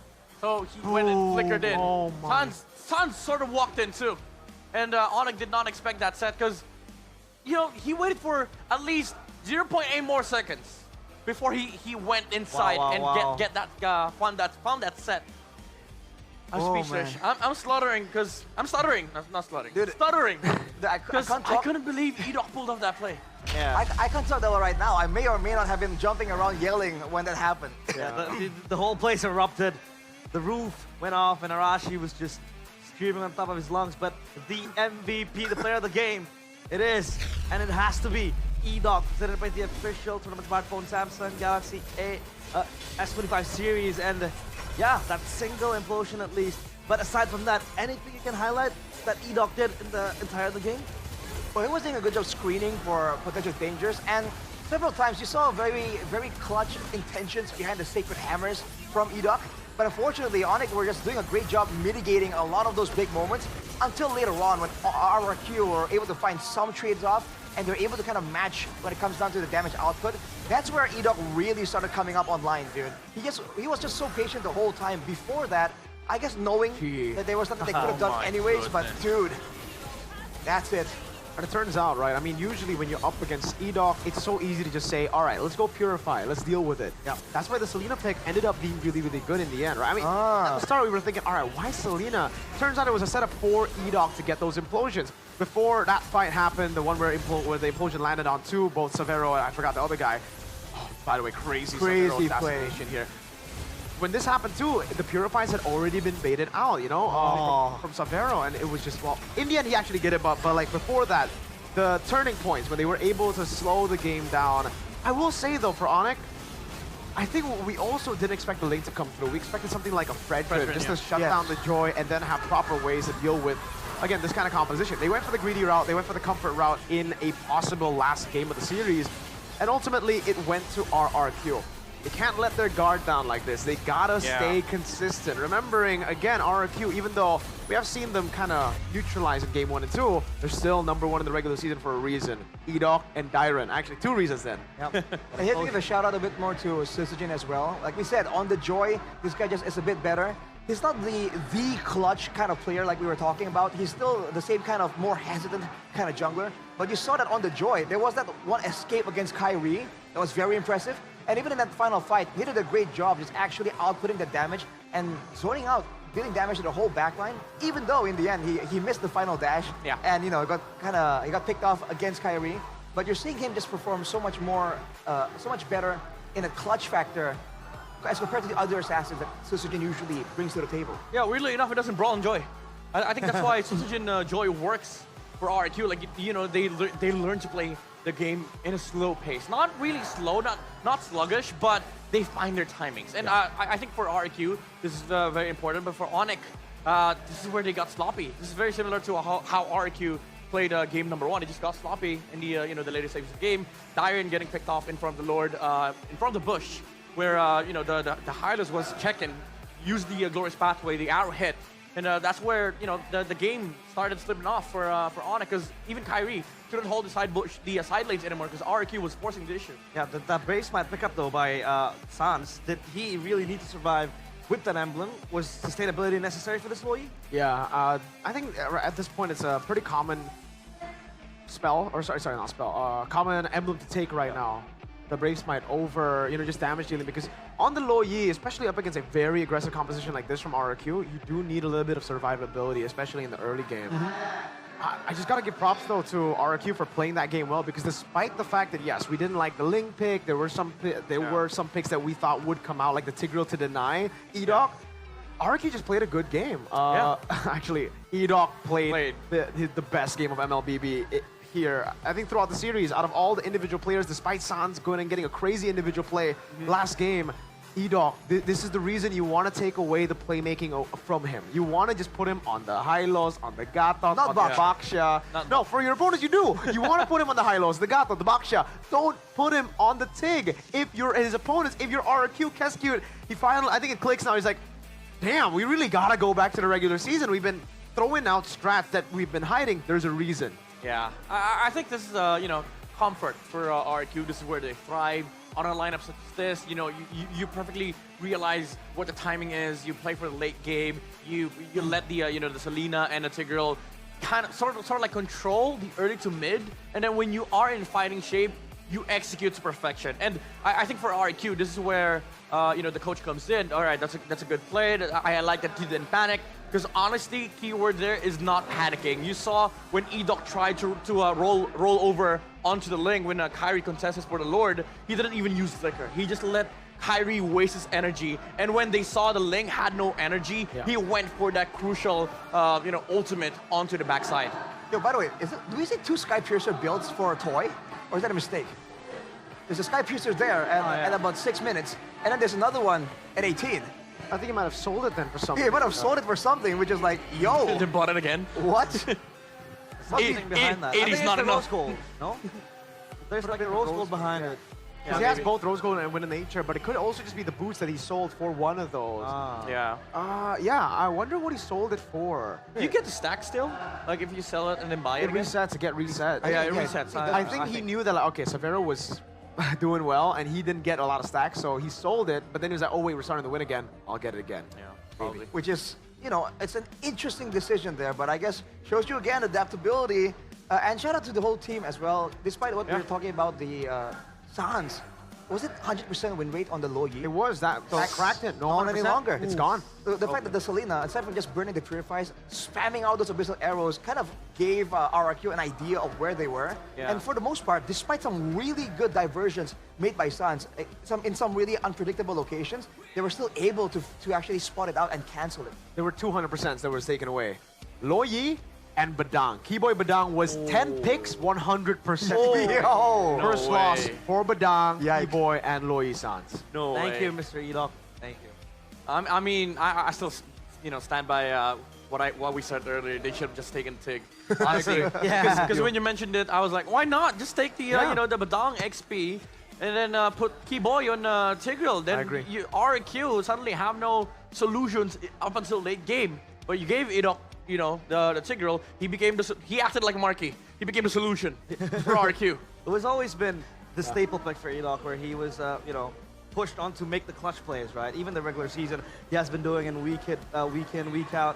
And that was one of his strongest picks, and now given to him on a silver platter, which, by the way, RRQ was losing in the draft until that thing come up.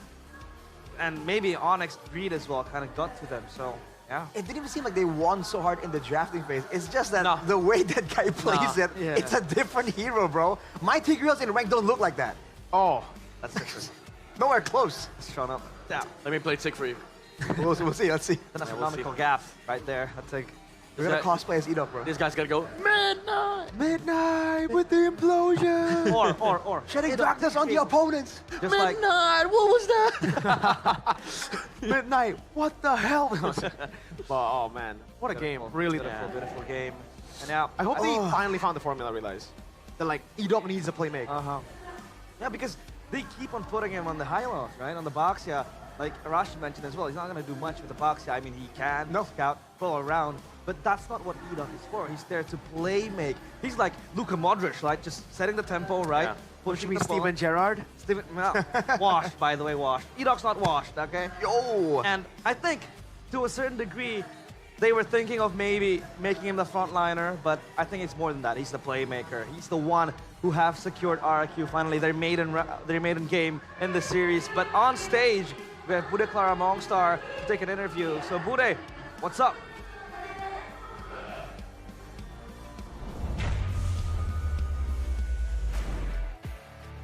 Yas Bude di tengah-tengah sini sedang menjadi saksi juga nih. Kira-kira siapa antara Onyx dan RRQ yang akan mendapatkan tiket MSC at EWC 2025.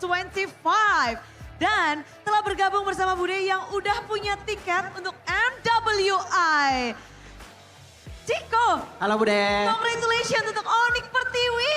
Terima kasih. Menjadi salah satu perwakilan dari Indonesia. Gimana sih perjuangan Onyx Pertiwi untuk mendapatkan slot di MWI in Riyadh nanti? Seru sih Bude, penuh air mata dan drama ya. Tapi drama-drama yang asik sih. Terus seru, berdarah-darah lah pokoknya kita. Berdarah-darah ya? Karena kita tahu perjuangannya nggak mudah dan sampai hari ini pada akhirnya kita sudah punya 2 perwakilan dari Indonesia untuk MWI. Namun ada yang kita akan lihat spesial, ini dia. Inilah yang akan kita bahas bersama-sama. Di mana One Game, Two Champions. Ada MSC dan juga MWI. Tim Vitality dan juga Onyx Pertiwi akan mewakili Indonesia. Sesuai yang sudah kita lihat juga dari perjuangan mereka dan 2 tim inilah yang akan bergabung ke dalam MWI. Melihat gimana peta kekuatan Indonesia untuk MWI. Gimana sih dari Coach Chico sendiri? Kalau dari aku masih tetap sama sih. Keyakinanku tetap Indonesia jadi salah satu perwakilan region terkuat di MLBB Women ini ya. Cuman mungkin kayak kita harus lebih aware lagi sih. Jangan sampai kayak tahun lalu kayak tim Filipina kan tiba-tiba kayak lumayan cukup dominasi lah. Bahkan di Grand Final pun dia dapat skor yang sempurna gitu kan. Out of nowhere tiba-tiba yang kita tahu tim Indonesia, tim Vital itu benar-benar diunggulkan. Banyak yang mengira mereka bakal menang tapi ternyata kejadian banyak sekali. Ternyata internasional tidak bisa ditebak. Namun kalau untuk internasional sendiri gimana nih persiapan dari Onyx Pertiwi untuk masuk ke dalam babak selanjutnya? Banyak lah yang kita juga mau coba adaptasi kan untuk di di Riyadh nanti karena itu juga first time lah buat kita gitu. Kayak gitulah kayak mungkin kita udah dari jauh-jauh hari lah preparation ya. Preparation, namun kalau ngelihat dari banyaknya tim-tim yang nanti akan bergabung, udah kelihatan betul mana nih yang harus diwaspadai? Region mana atau tim apa? Mungkin tim selain Filipina ya, ada Malaysia, terus Vietnam juga kebetulan kemarin tim aku kalah Bude di group stage sama perwakilan dari Vietnam. Nah itu juga perlu kita waspadain. Sebenarnya semua region kita sama ratakan lah, kita harus waspada gitu. Ya udah banyak banget berkembangnya ya. Betul. Seperti yang Vian bilang bahwa mau menunjukkan juga bahwa kita sebagai Indonesia, atlet-atlet Indonesia juga harus bisa. Nah. Harus berkembang, tapi ini kan udah dapat tiket nih. Sistersnya udah dapet. Dari Chico sendiri gimana sih ngelihat match sekarang di mana final upper bracket ini dua raja sedang bertarung. Seru banget sih Bude, apalagi kayak audiensnya kayak banyak banget gini kan. Terutama untuk Onyx lah, kayak Onyx sekarang kuat banget kan Bude. Kembalinya Kocep kan apalagi tuh. Menurutku season ini bakalan di MSC-nya juga nanti bakalan lebih seru lagi lah dibanding tahun lalu. Karena dari permainan tim Indonesia yang sudah berubah atau bagaimana? Kayak Indonesia sekarang udah makronya udah bagus-bagus lah Bude. Bahkan udah nggak kayak dulu lagi kan kayak brawl server katanya atau apa itu Indonesia udah makronya udah bagus banget sih. Nggak cuma bisa jati diri gelut-gelut brawl server aja, tapi makronya juga udah jalan. Betul. Jadi kita bisa punya dua playstyle dong. Sebetulnya dari dulu juga emang kayak gitu kan. Cuman lebih kental lah ke team fight-nya kan. Kalau sekarang mereka lebih wise lah kayak kapan ngambil team fight, kapan yang enggak gitu. Mereka makronya lebih bagus aja sih. Oke, sebagai keluarga besar dari Onyx saat ini, Chico, udah penasaran. Banyak yang bilang ini adalah prime-nya dari Onyx yang tiba-tiba kembali. Onyx mode playoff, itu beneran gak sih? Kalau yang season ini ya Bude, kayak Onyx lagi bagus banget sih. Kayak lagi anomali gitu. Anomali yang Kaja Jungle Bude kemarin. Wah keren banget sih. Jadi dari hero-heronya aja bikin bahkan ya, keluarganya dari sendiri strateginya udah menurutku step ahead sih, one step lah dari musuh lah. Ya tapi ngelihat betapa kuatnya juga dari tim RRQ. Gimana ngelihat tim RRQ di playoff ini? Menurutku RRQ-nya juga bagus sih. Cuman Onyx tetap lebih unggul lah. Bajunya sudah terlihat ya di sini ya. Oke, di sini masih mengharapkan tentunya Onyx Pertiwi sudah ngedapetin tiket untuk MWI. Sekali lagi congratulations dan selamat berjuang untuk Onyx Pertiwi di MWI 2025. Dan kita masih akan mencari tahu siapa yang akan mewakili Indonesia untuk MSC. Slot pertama Grand Finalis dan juga slot pertama untuk Indonesia di MSC. So, kita penasaran banget game keempat atau bakal jadi game kelima. Langsung saja kita lemparkan kepada para panelis. So, panelis, go.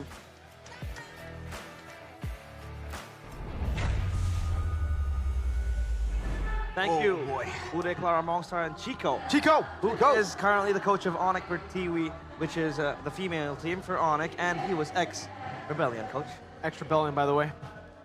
Ex-Navi, but... Wasn't he in Malaysia for a bit? Yeah, he was. JP Niners. Yeah. Then he, I think he got homesick. So. Oh. Are you homesick of MLPH? Not really. I mean, I've been here for like 4 days. Enjoying Mpl Id? I'm enjoying Mpl Id. Nice. I am enjoying the crowd. I'm enjoying the games. I'm enjoying being with you gentlemen. Hey, W man. Yeah. It's on cue because I asked him, does he enjoy the food? He does.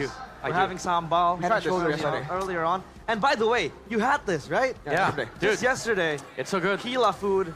This is next level. It is amazing. Obviously, this is the food that you want when you're hungry and you're lazy. You want to cook up some food, you can just grab Kila food. Yesterday, we tried out the sablak and also the baswachi, and it was bussin'. We had it again today.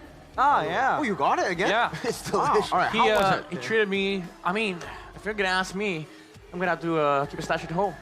Because it's that good. You'll have to stash it up because late night cravings, you don't really want to, make the time to cook. It's all simple with Kila food. Don't forget to grab yours now. They have different flavors. They have a lot of, variants that you can enjoy. Kila food, midnight approved. Yes. Midnight approved. Yeah. Now, was that draft midnight approved? I would say, I say a lot of things, man. But I'm gonna say, they should have taken a TIG. Yeah, I am agree. gonna swear by that statement till the day I die. Yeah. Because here's the thing. Me and Mirko were talking off camera. Now the Choban made sense because RQ was also prepping for the TIG. So both of them could have taken a TIG.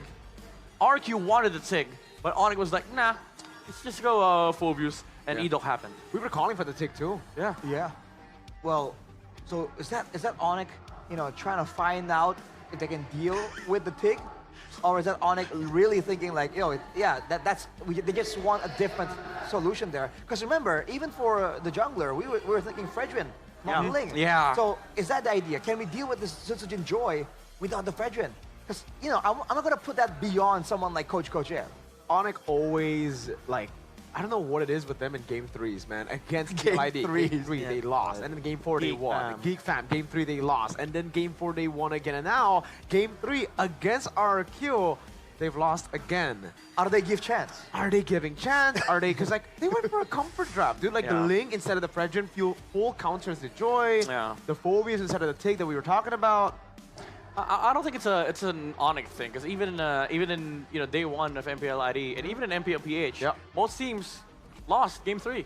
Like they get 2-0 and then they get 2-1. Game 3, I think at this point is just a curse, or maybe just because most of the teams that win game 1 stay on the same side now, and then game 3, a switch up happens. Yeah. So what can we expect then? Game 4's draft, I mean, obviously they were opening up their cards. Even RIQ revealed that Yisun Shin and the Tigreal is out. Do you think now it's Onyx time to respect that Tigreal or other playmaking heroes of Yidok, or go for a different route? I think instead of going for their comfort, they would be benefiting a lot more from just denying RQ their comfort, right? I think this is the difference here when you have so many more versatile options, where you can play so many more heroes at such a much higher level, like Onyx in ID right now. They can just make sure that the opponents doesn't get what they want, and for the most part, overall, most likely Onyx are going to come out on top. Can I pose a proposition here for RQ? What is that? First phase tick. First phase tick? Some teams do that. And some teams have found success in first phasing, second phase heroes, because your enemies are not going to be expecting it. I'd say if they actually got the red side, yes, it makes sense. First phase, last pick red. Yep. I mean, last pick red, first phase, Oh no. But if they're on blue, which unfortunately they are, Yemev has taken back the red side away from them. I think if they really want to go for another EDOC special pick, it can be the Franco later. So they can still save it for later. Yeah, Franco. It's still same band, back to the basics now.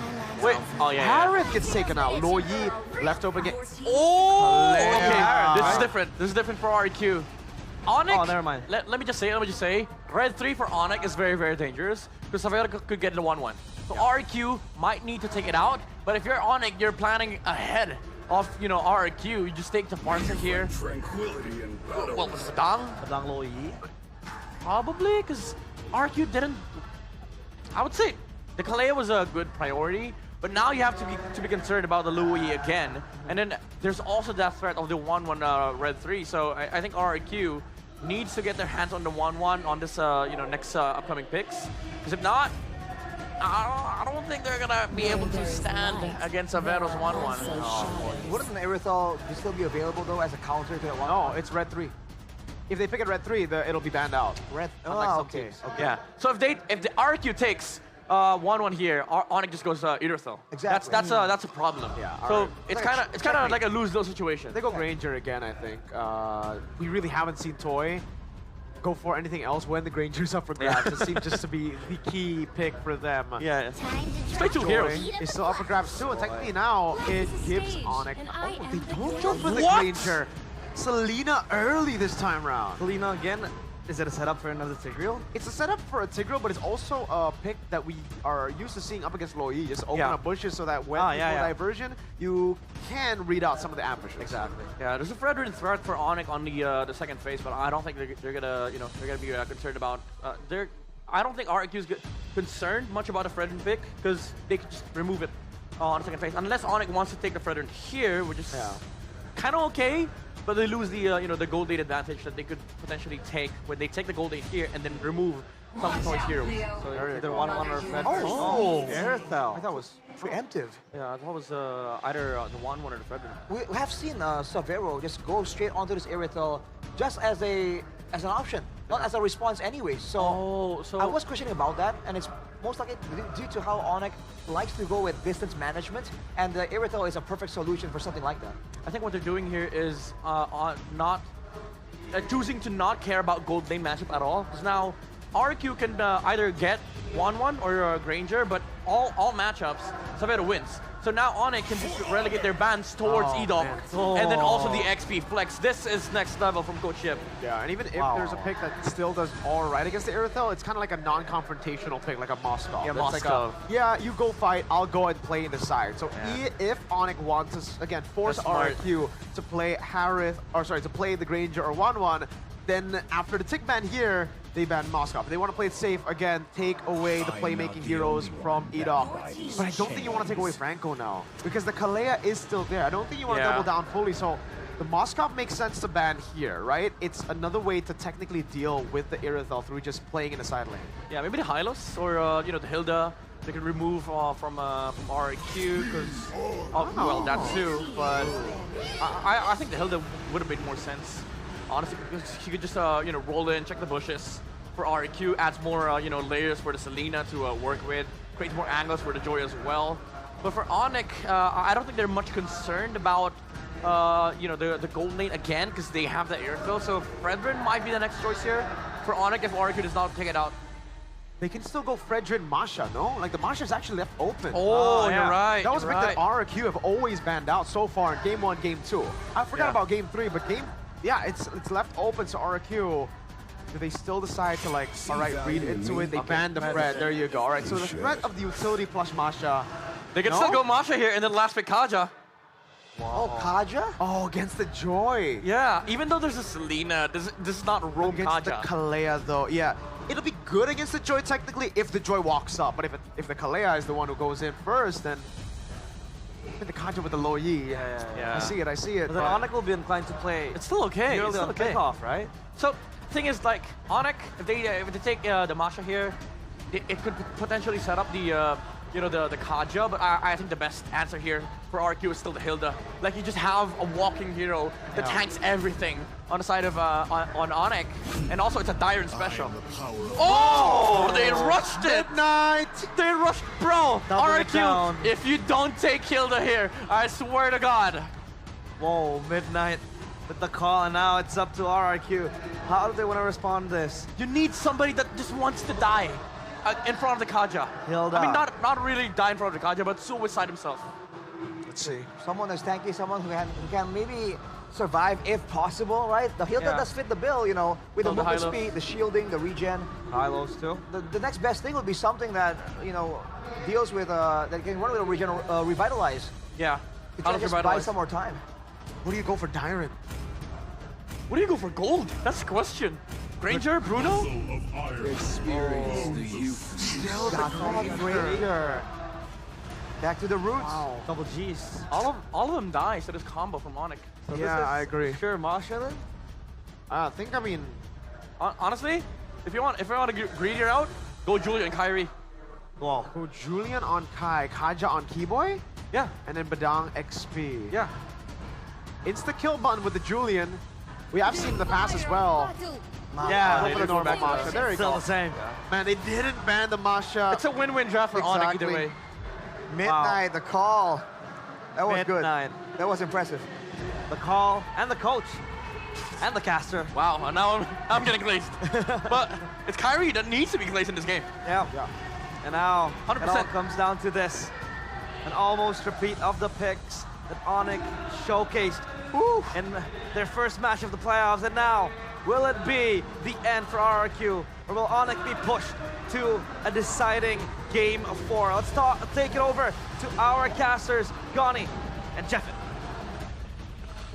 Second appearance for the Kaja, and 2 of them are KAIRI's in the playoffs. Onyx, they got what they want. The ingredients are falling into place, but RRQ, they stick to what works in game number 3.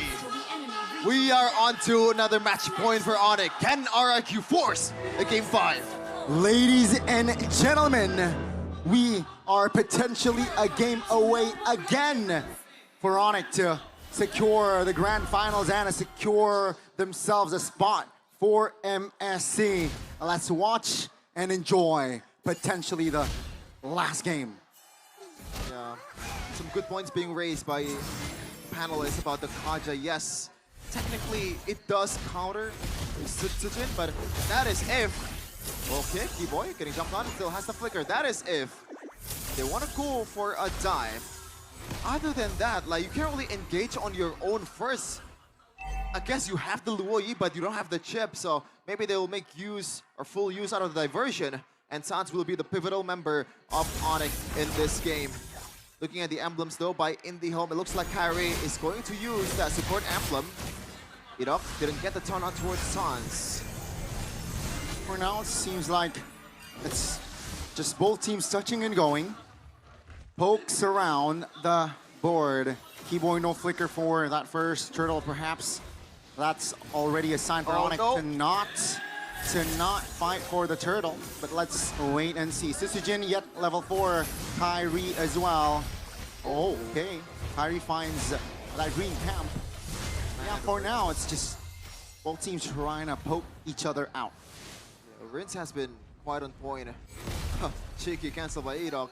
But yeah, he's been pretty much handling all the bushes for RRQ right now. Gotta watch out for some of these arrows. There's a few people, there's a few players that can make the Selena work. And Rince was one of them in the regular season, and he's showing his full potential here in the playoffs. Lutpi though, already level 4, Keyboy. Hasn't secured it just yet. And Onyx will force to concede the turtle. As expected as well, right? No contest for Onyx. RRQ secures the first neutral objective in the game, and mind you, the history-wise final upper brackets all a sweep. It's been a sweep for RRQ. Season 7, 8, and 9. So let's see, perhaps this time around it will change between RRQ and Onyx, as again they are a game away for us grand final spot. Continuing the game win rate also, Rince is still pretty much unbeatable on the Selena. 3-0, 100% win rate. So he's looking to make it perfect again in his 4th match in the regular in this season 15 with the Selena. But surely it's gonna be a tougher task here with Lutpi also securing this Masha, which has been banned quite a lot in the playoffs for some of the XP laners that we have here in ID. Luke, Lutpi are the 2 that can make it work the best. Looking at the items though, it looks like KAIRI will go to that Thunderbelt route again. So minimal damage for tankiness.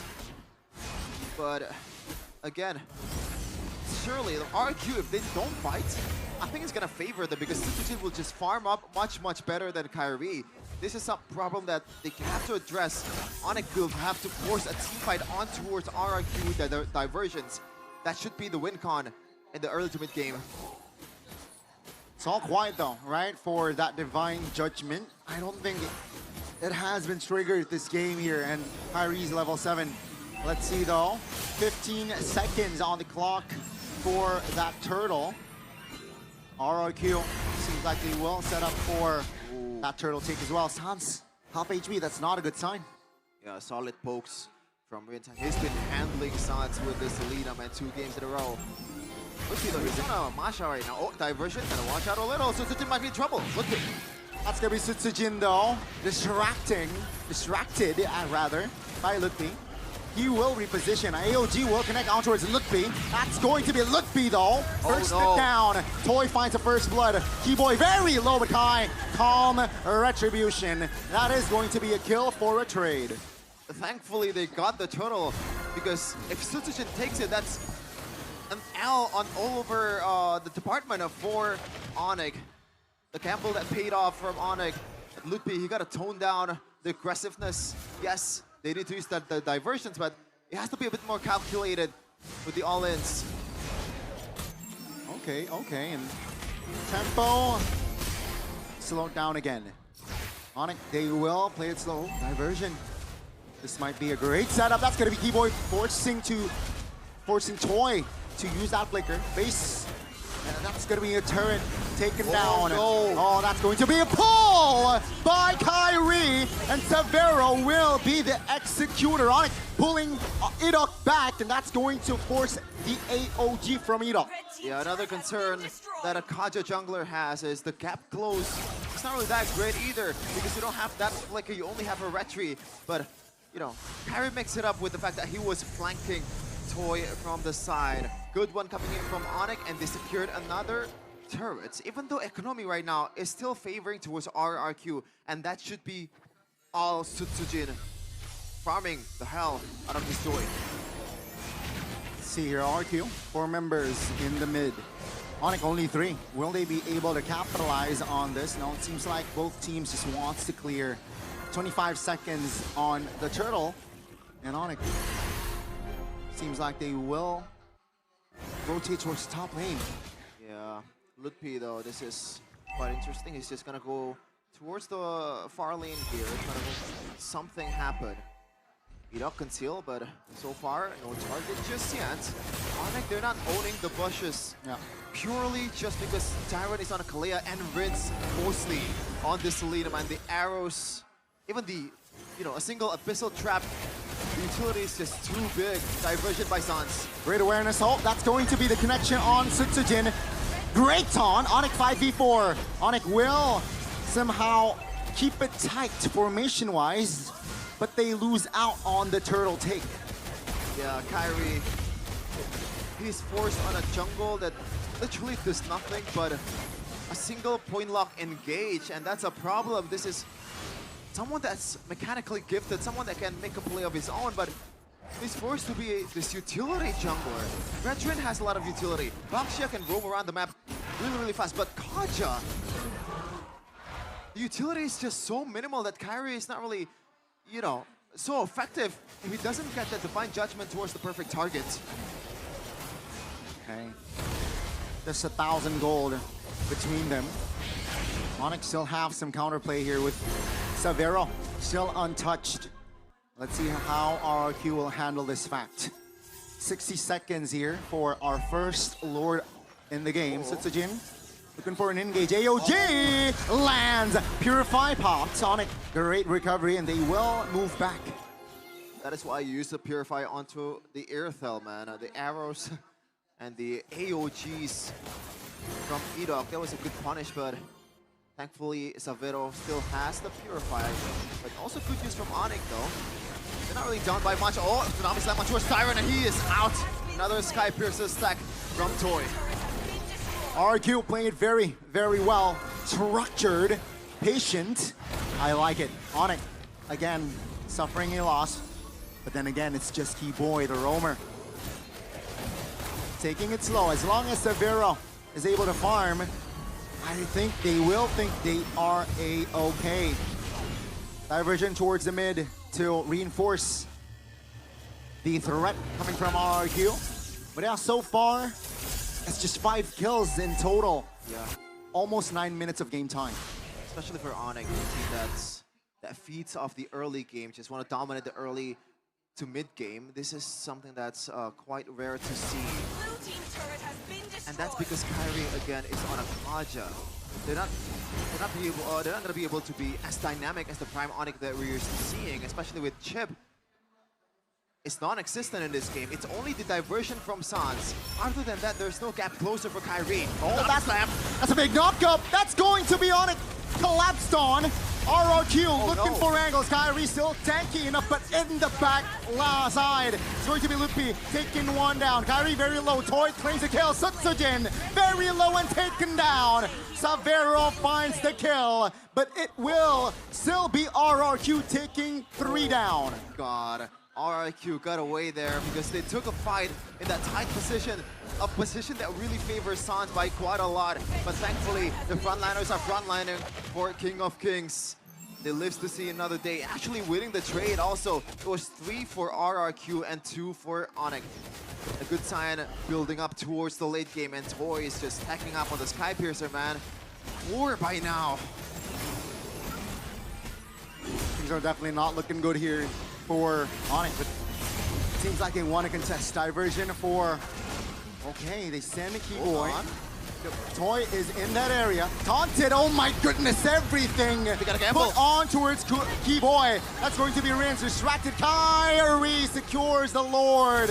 As RRQ now, they will shift their focus on taking Lupi down. They will get it, and that will be Onyx though.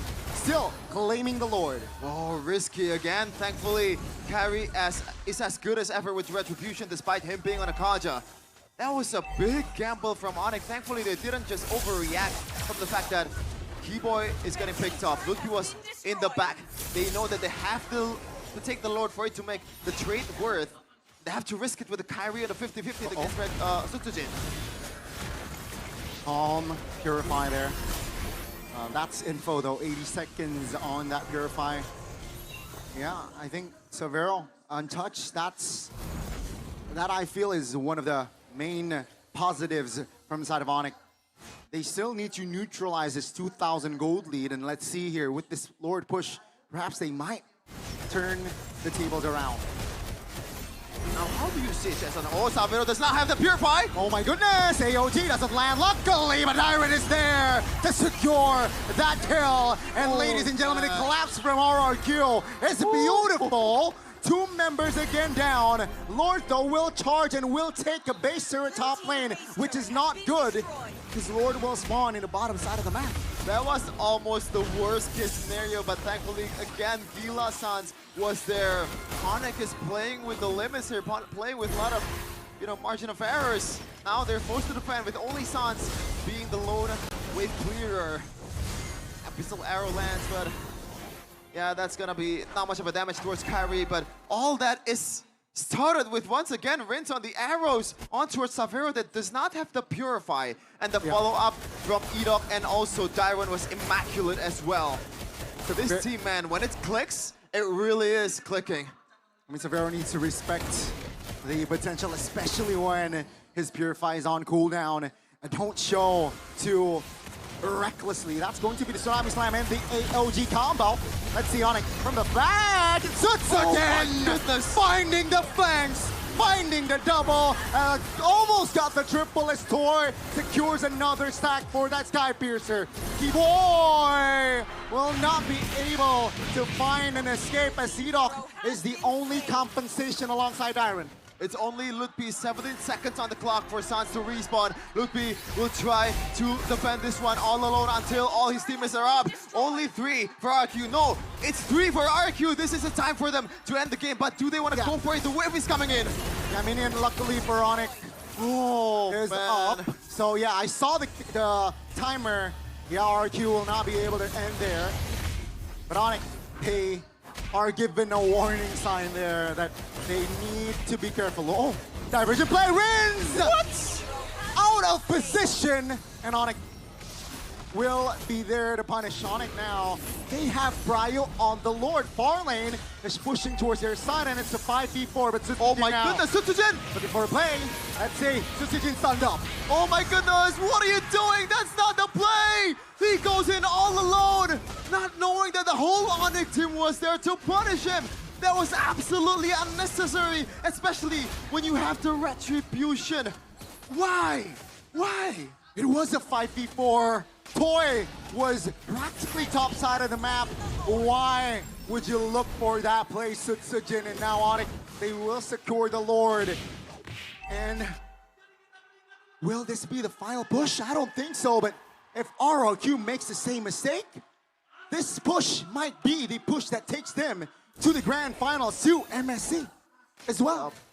Only one game separates them from Riyadh. They have Savero. And still in an okay place, 3-2-3.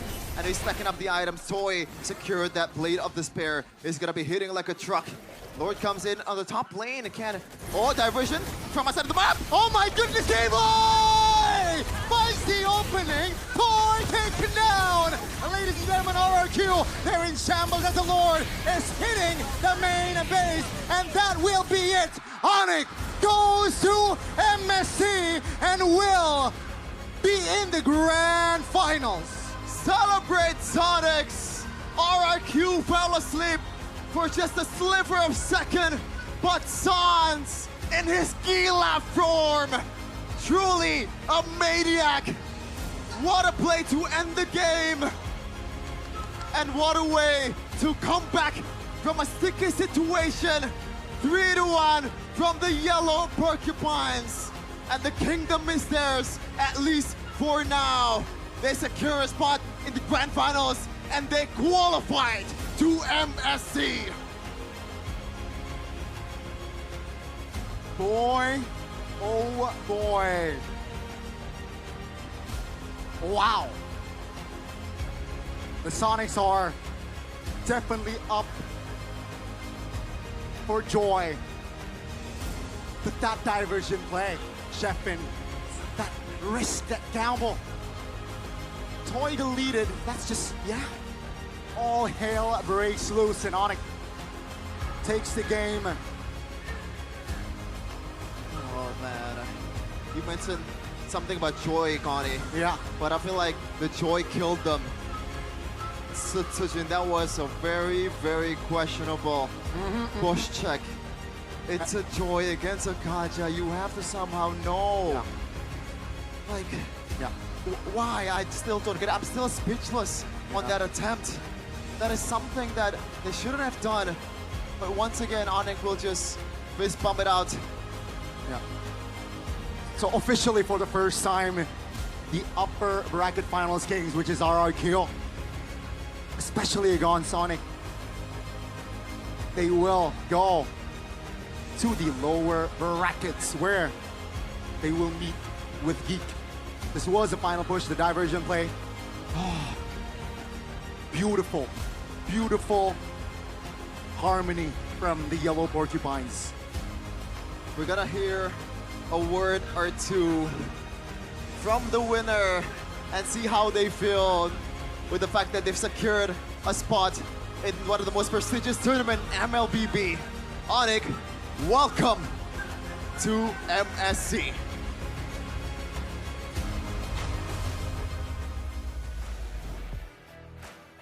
Dan final upper bracket sudah dimenangkan oleh tim Onyx. Bukan hanya final upper bracket, mereka menjadi grand finalis pertama yang akan melaju untuk hari Minggu nanti dan ditambah satu slot untuk MSC at IWC. Onyx, congratulations. Dan mungkin ada kata-kata untuk kemenangan hari ini? Assalamualaikum Riyadh. Balik lagi nih untuk ke Riyadh. Dan kita melihat bahwa benar-benar Onyx hadir di sini di final upper bracket dan match terlihat begitu ketat. 4 game lagi kalian mainkan. Namun Bude penasaran untuk melawan RRQ. Bagaimana sih? Boleh diceritain mungkin? Dia tim ini sih lumayan kuat lah. Jago-jago. Jago-jago. Namun kalau dari Lutfi sendiri kita ngelihat kalian menggunakan Kaja Masya kombinasi kembali untuk game keempat. Apakah itu berarti sesuatu? Apakah ada maksud tertentu dari kombinasi itu? Nggak ada sih. Kita main aja. Main aja. Apakah ini Ya. mode kepengen Riyadh atau gimana? Ya itu bisa jadilah. Bisa jadi, tapi penasaran. Apa yang mungkin Coach Yap katakan atau Adi katakan ketika match ini berlangsung atau sebelum match ini berlangsung? Mereka cuman pesen jangan banyak pressure, main lepas saja. Main lepas aja. Dan kalau dari Suns sendiri, Suns, ini mode Suns apa? Semuanya teriak, gila Suns, terus-terusan. Kayaknya ini benar-benar momen yang begitu mendebarkan momennya Suns, prime-nya Onyx kah? Oh, nggak tahu sih prime-nya apa enggak. Yang penting yang pastinya kita lumayan konsisten di playoff ini. Ya. Oke, konsisten dengan 4 gamenya? Awalnya bisa dibilang konsisten. Soalnya kan di playoff beberapa kali, 3 kali kita menang sampai ke grand final kan. Jadi bisa bilang konsisten lah. Pokoknya fokus dalam kemenangan. Game 1, 2, lalu 3 sempat kepleset lagi. Memang ini di game ketiga kalian suka coba-coba atau bagaimana? Atau ada sesuatu hal yang kalian rubah setiap game ketiga? Kurang tahu sih itu Bude, emang di playoff kan kita setiap game 3-nya kalah terus kan. Cuman aku nggak tahu, nggak bisa berkata-kata sih. Tak bisa berkata, tapi kalau kemenangan hari ini, katakan sesuatu Suns tentang kemenangan hari ini dan balik lagi ke Riyadh. Ya, let's go final. Kita masih ada 1 match lagi, ya semoga lancar jaya aja. Semoga lancar jaya. Masih berfokus terhadap grand final nantinya. Tapi kalau dari Savero, King Savero. King Savero, kali ini benar-benar momentum sedang didapatkan oleh Onyx. Namun lawanmu hari ini adalah The Young Blood yang namanya juga sama-sama diserukan seperti halnya dengan nama Savero. Gimana sih untuk pertarungan di babak playoff melawan Toy? Seru lah. Soalnya dia jago juga. Kompak juga lah timnya. Tadi buktinya aja agak hard game kan game semuanya. Dari hard game itu, kasih tahu ke Bude, gimana cara kalian untuk bisa mendapatkan game-gamenya? Mungkin lebih tenang aja sih di komunikasiin gamenya. Lebih tenang di komunikasiin game. Dan Savero, kasih tahu dong, suasana Onyx pas playoff sama regular season beda nggak sih? Lebih seru lah sama lebih hype di playoff ya. Lebih seru dan lebih hype. Jadi dari vibes teman-teman satu tim Onyx itu mereka malah lebih hype pada saat playoff. Ya, lebih hype. Bisa kasih tahu kenapa? Apa? Kenapa tuh? Emang mereka suka dengan panggung yang besar atau pengen ngangkat piala lagi atau hype-nya kasih tahu itu kenapa? Mungkin pengen bantu aku sama Lutfi angkat piala kali. Asik. 1 langkah lagi bisa angkat piala. Semakin dekat untuk Onyx mengukir sejarah kembali di tempat ini. Tapi perjalanan mereka tentu nggak mulus. Langsung kita tanya aja kepada sang burung kaja. Ada KAIRI. Kanya itu kaja kah? Kenapa? Kayaknya kaja. Ya di KAIRI kanya kaja. Kenapa di game ini muncul lagi nih? Memang akan jadi hero yang kalian gunakan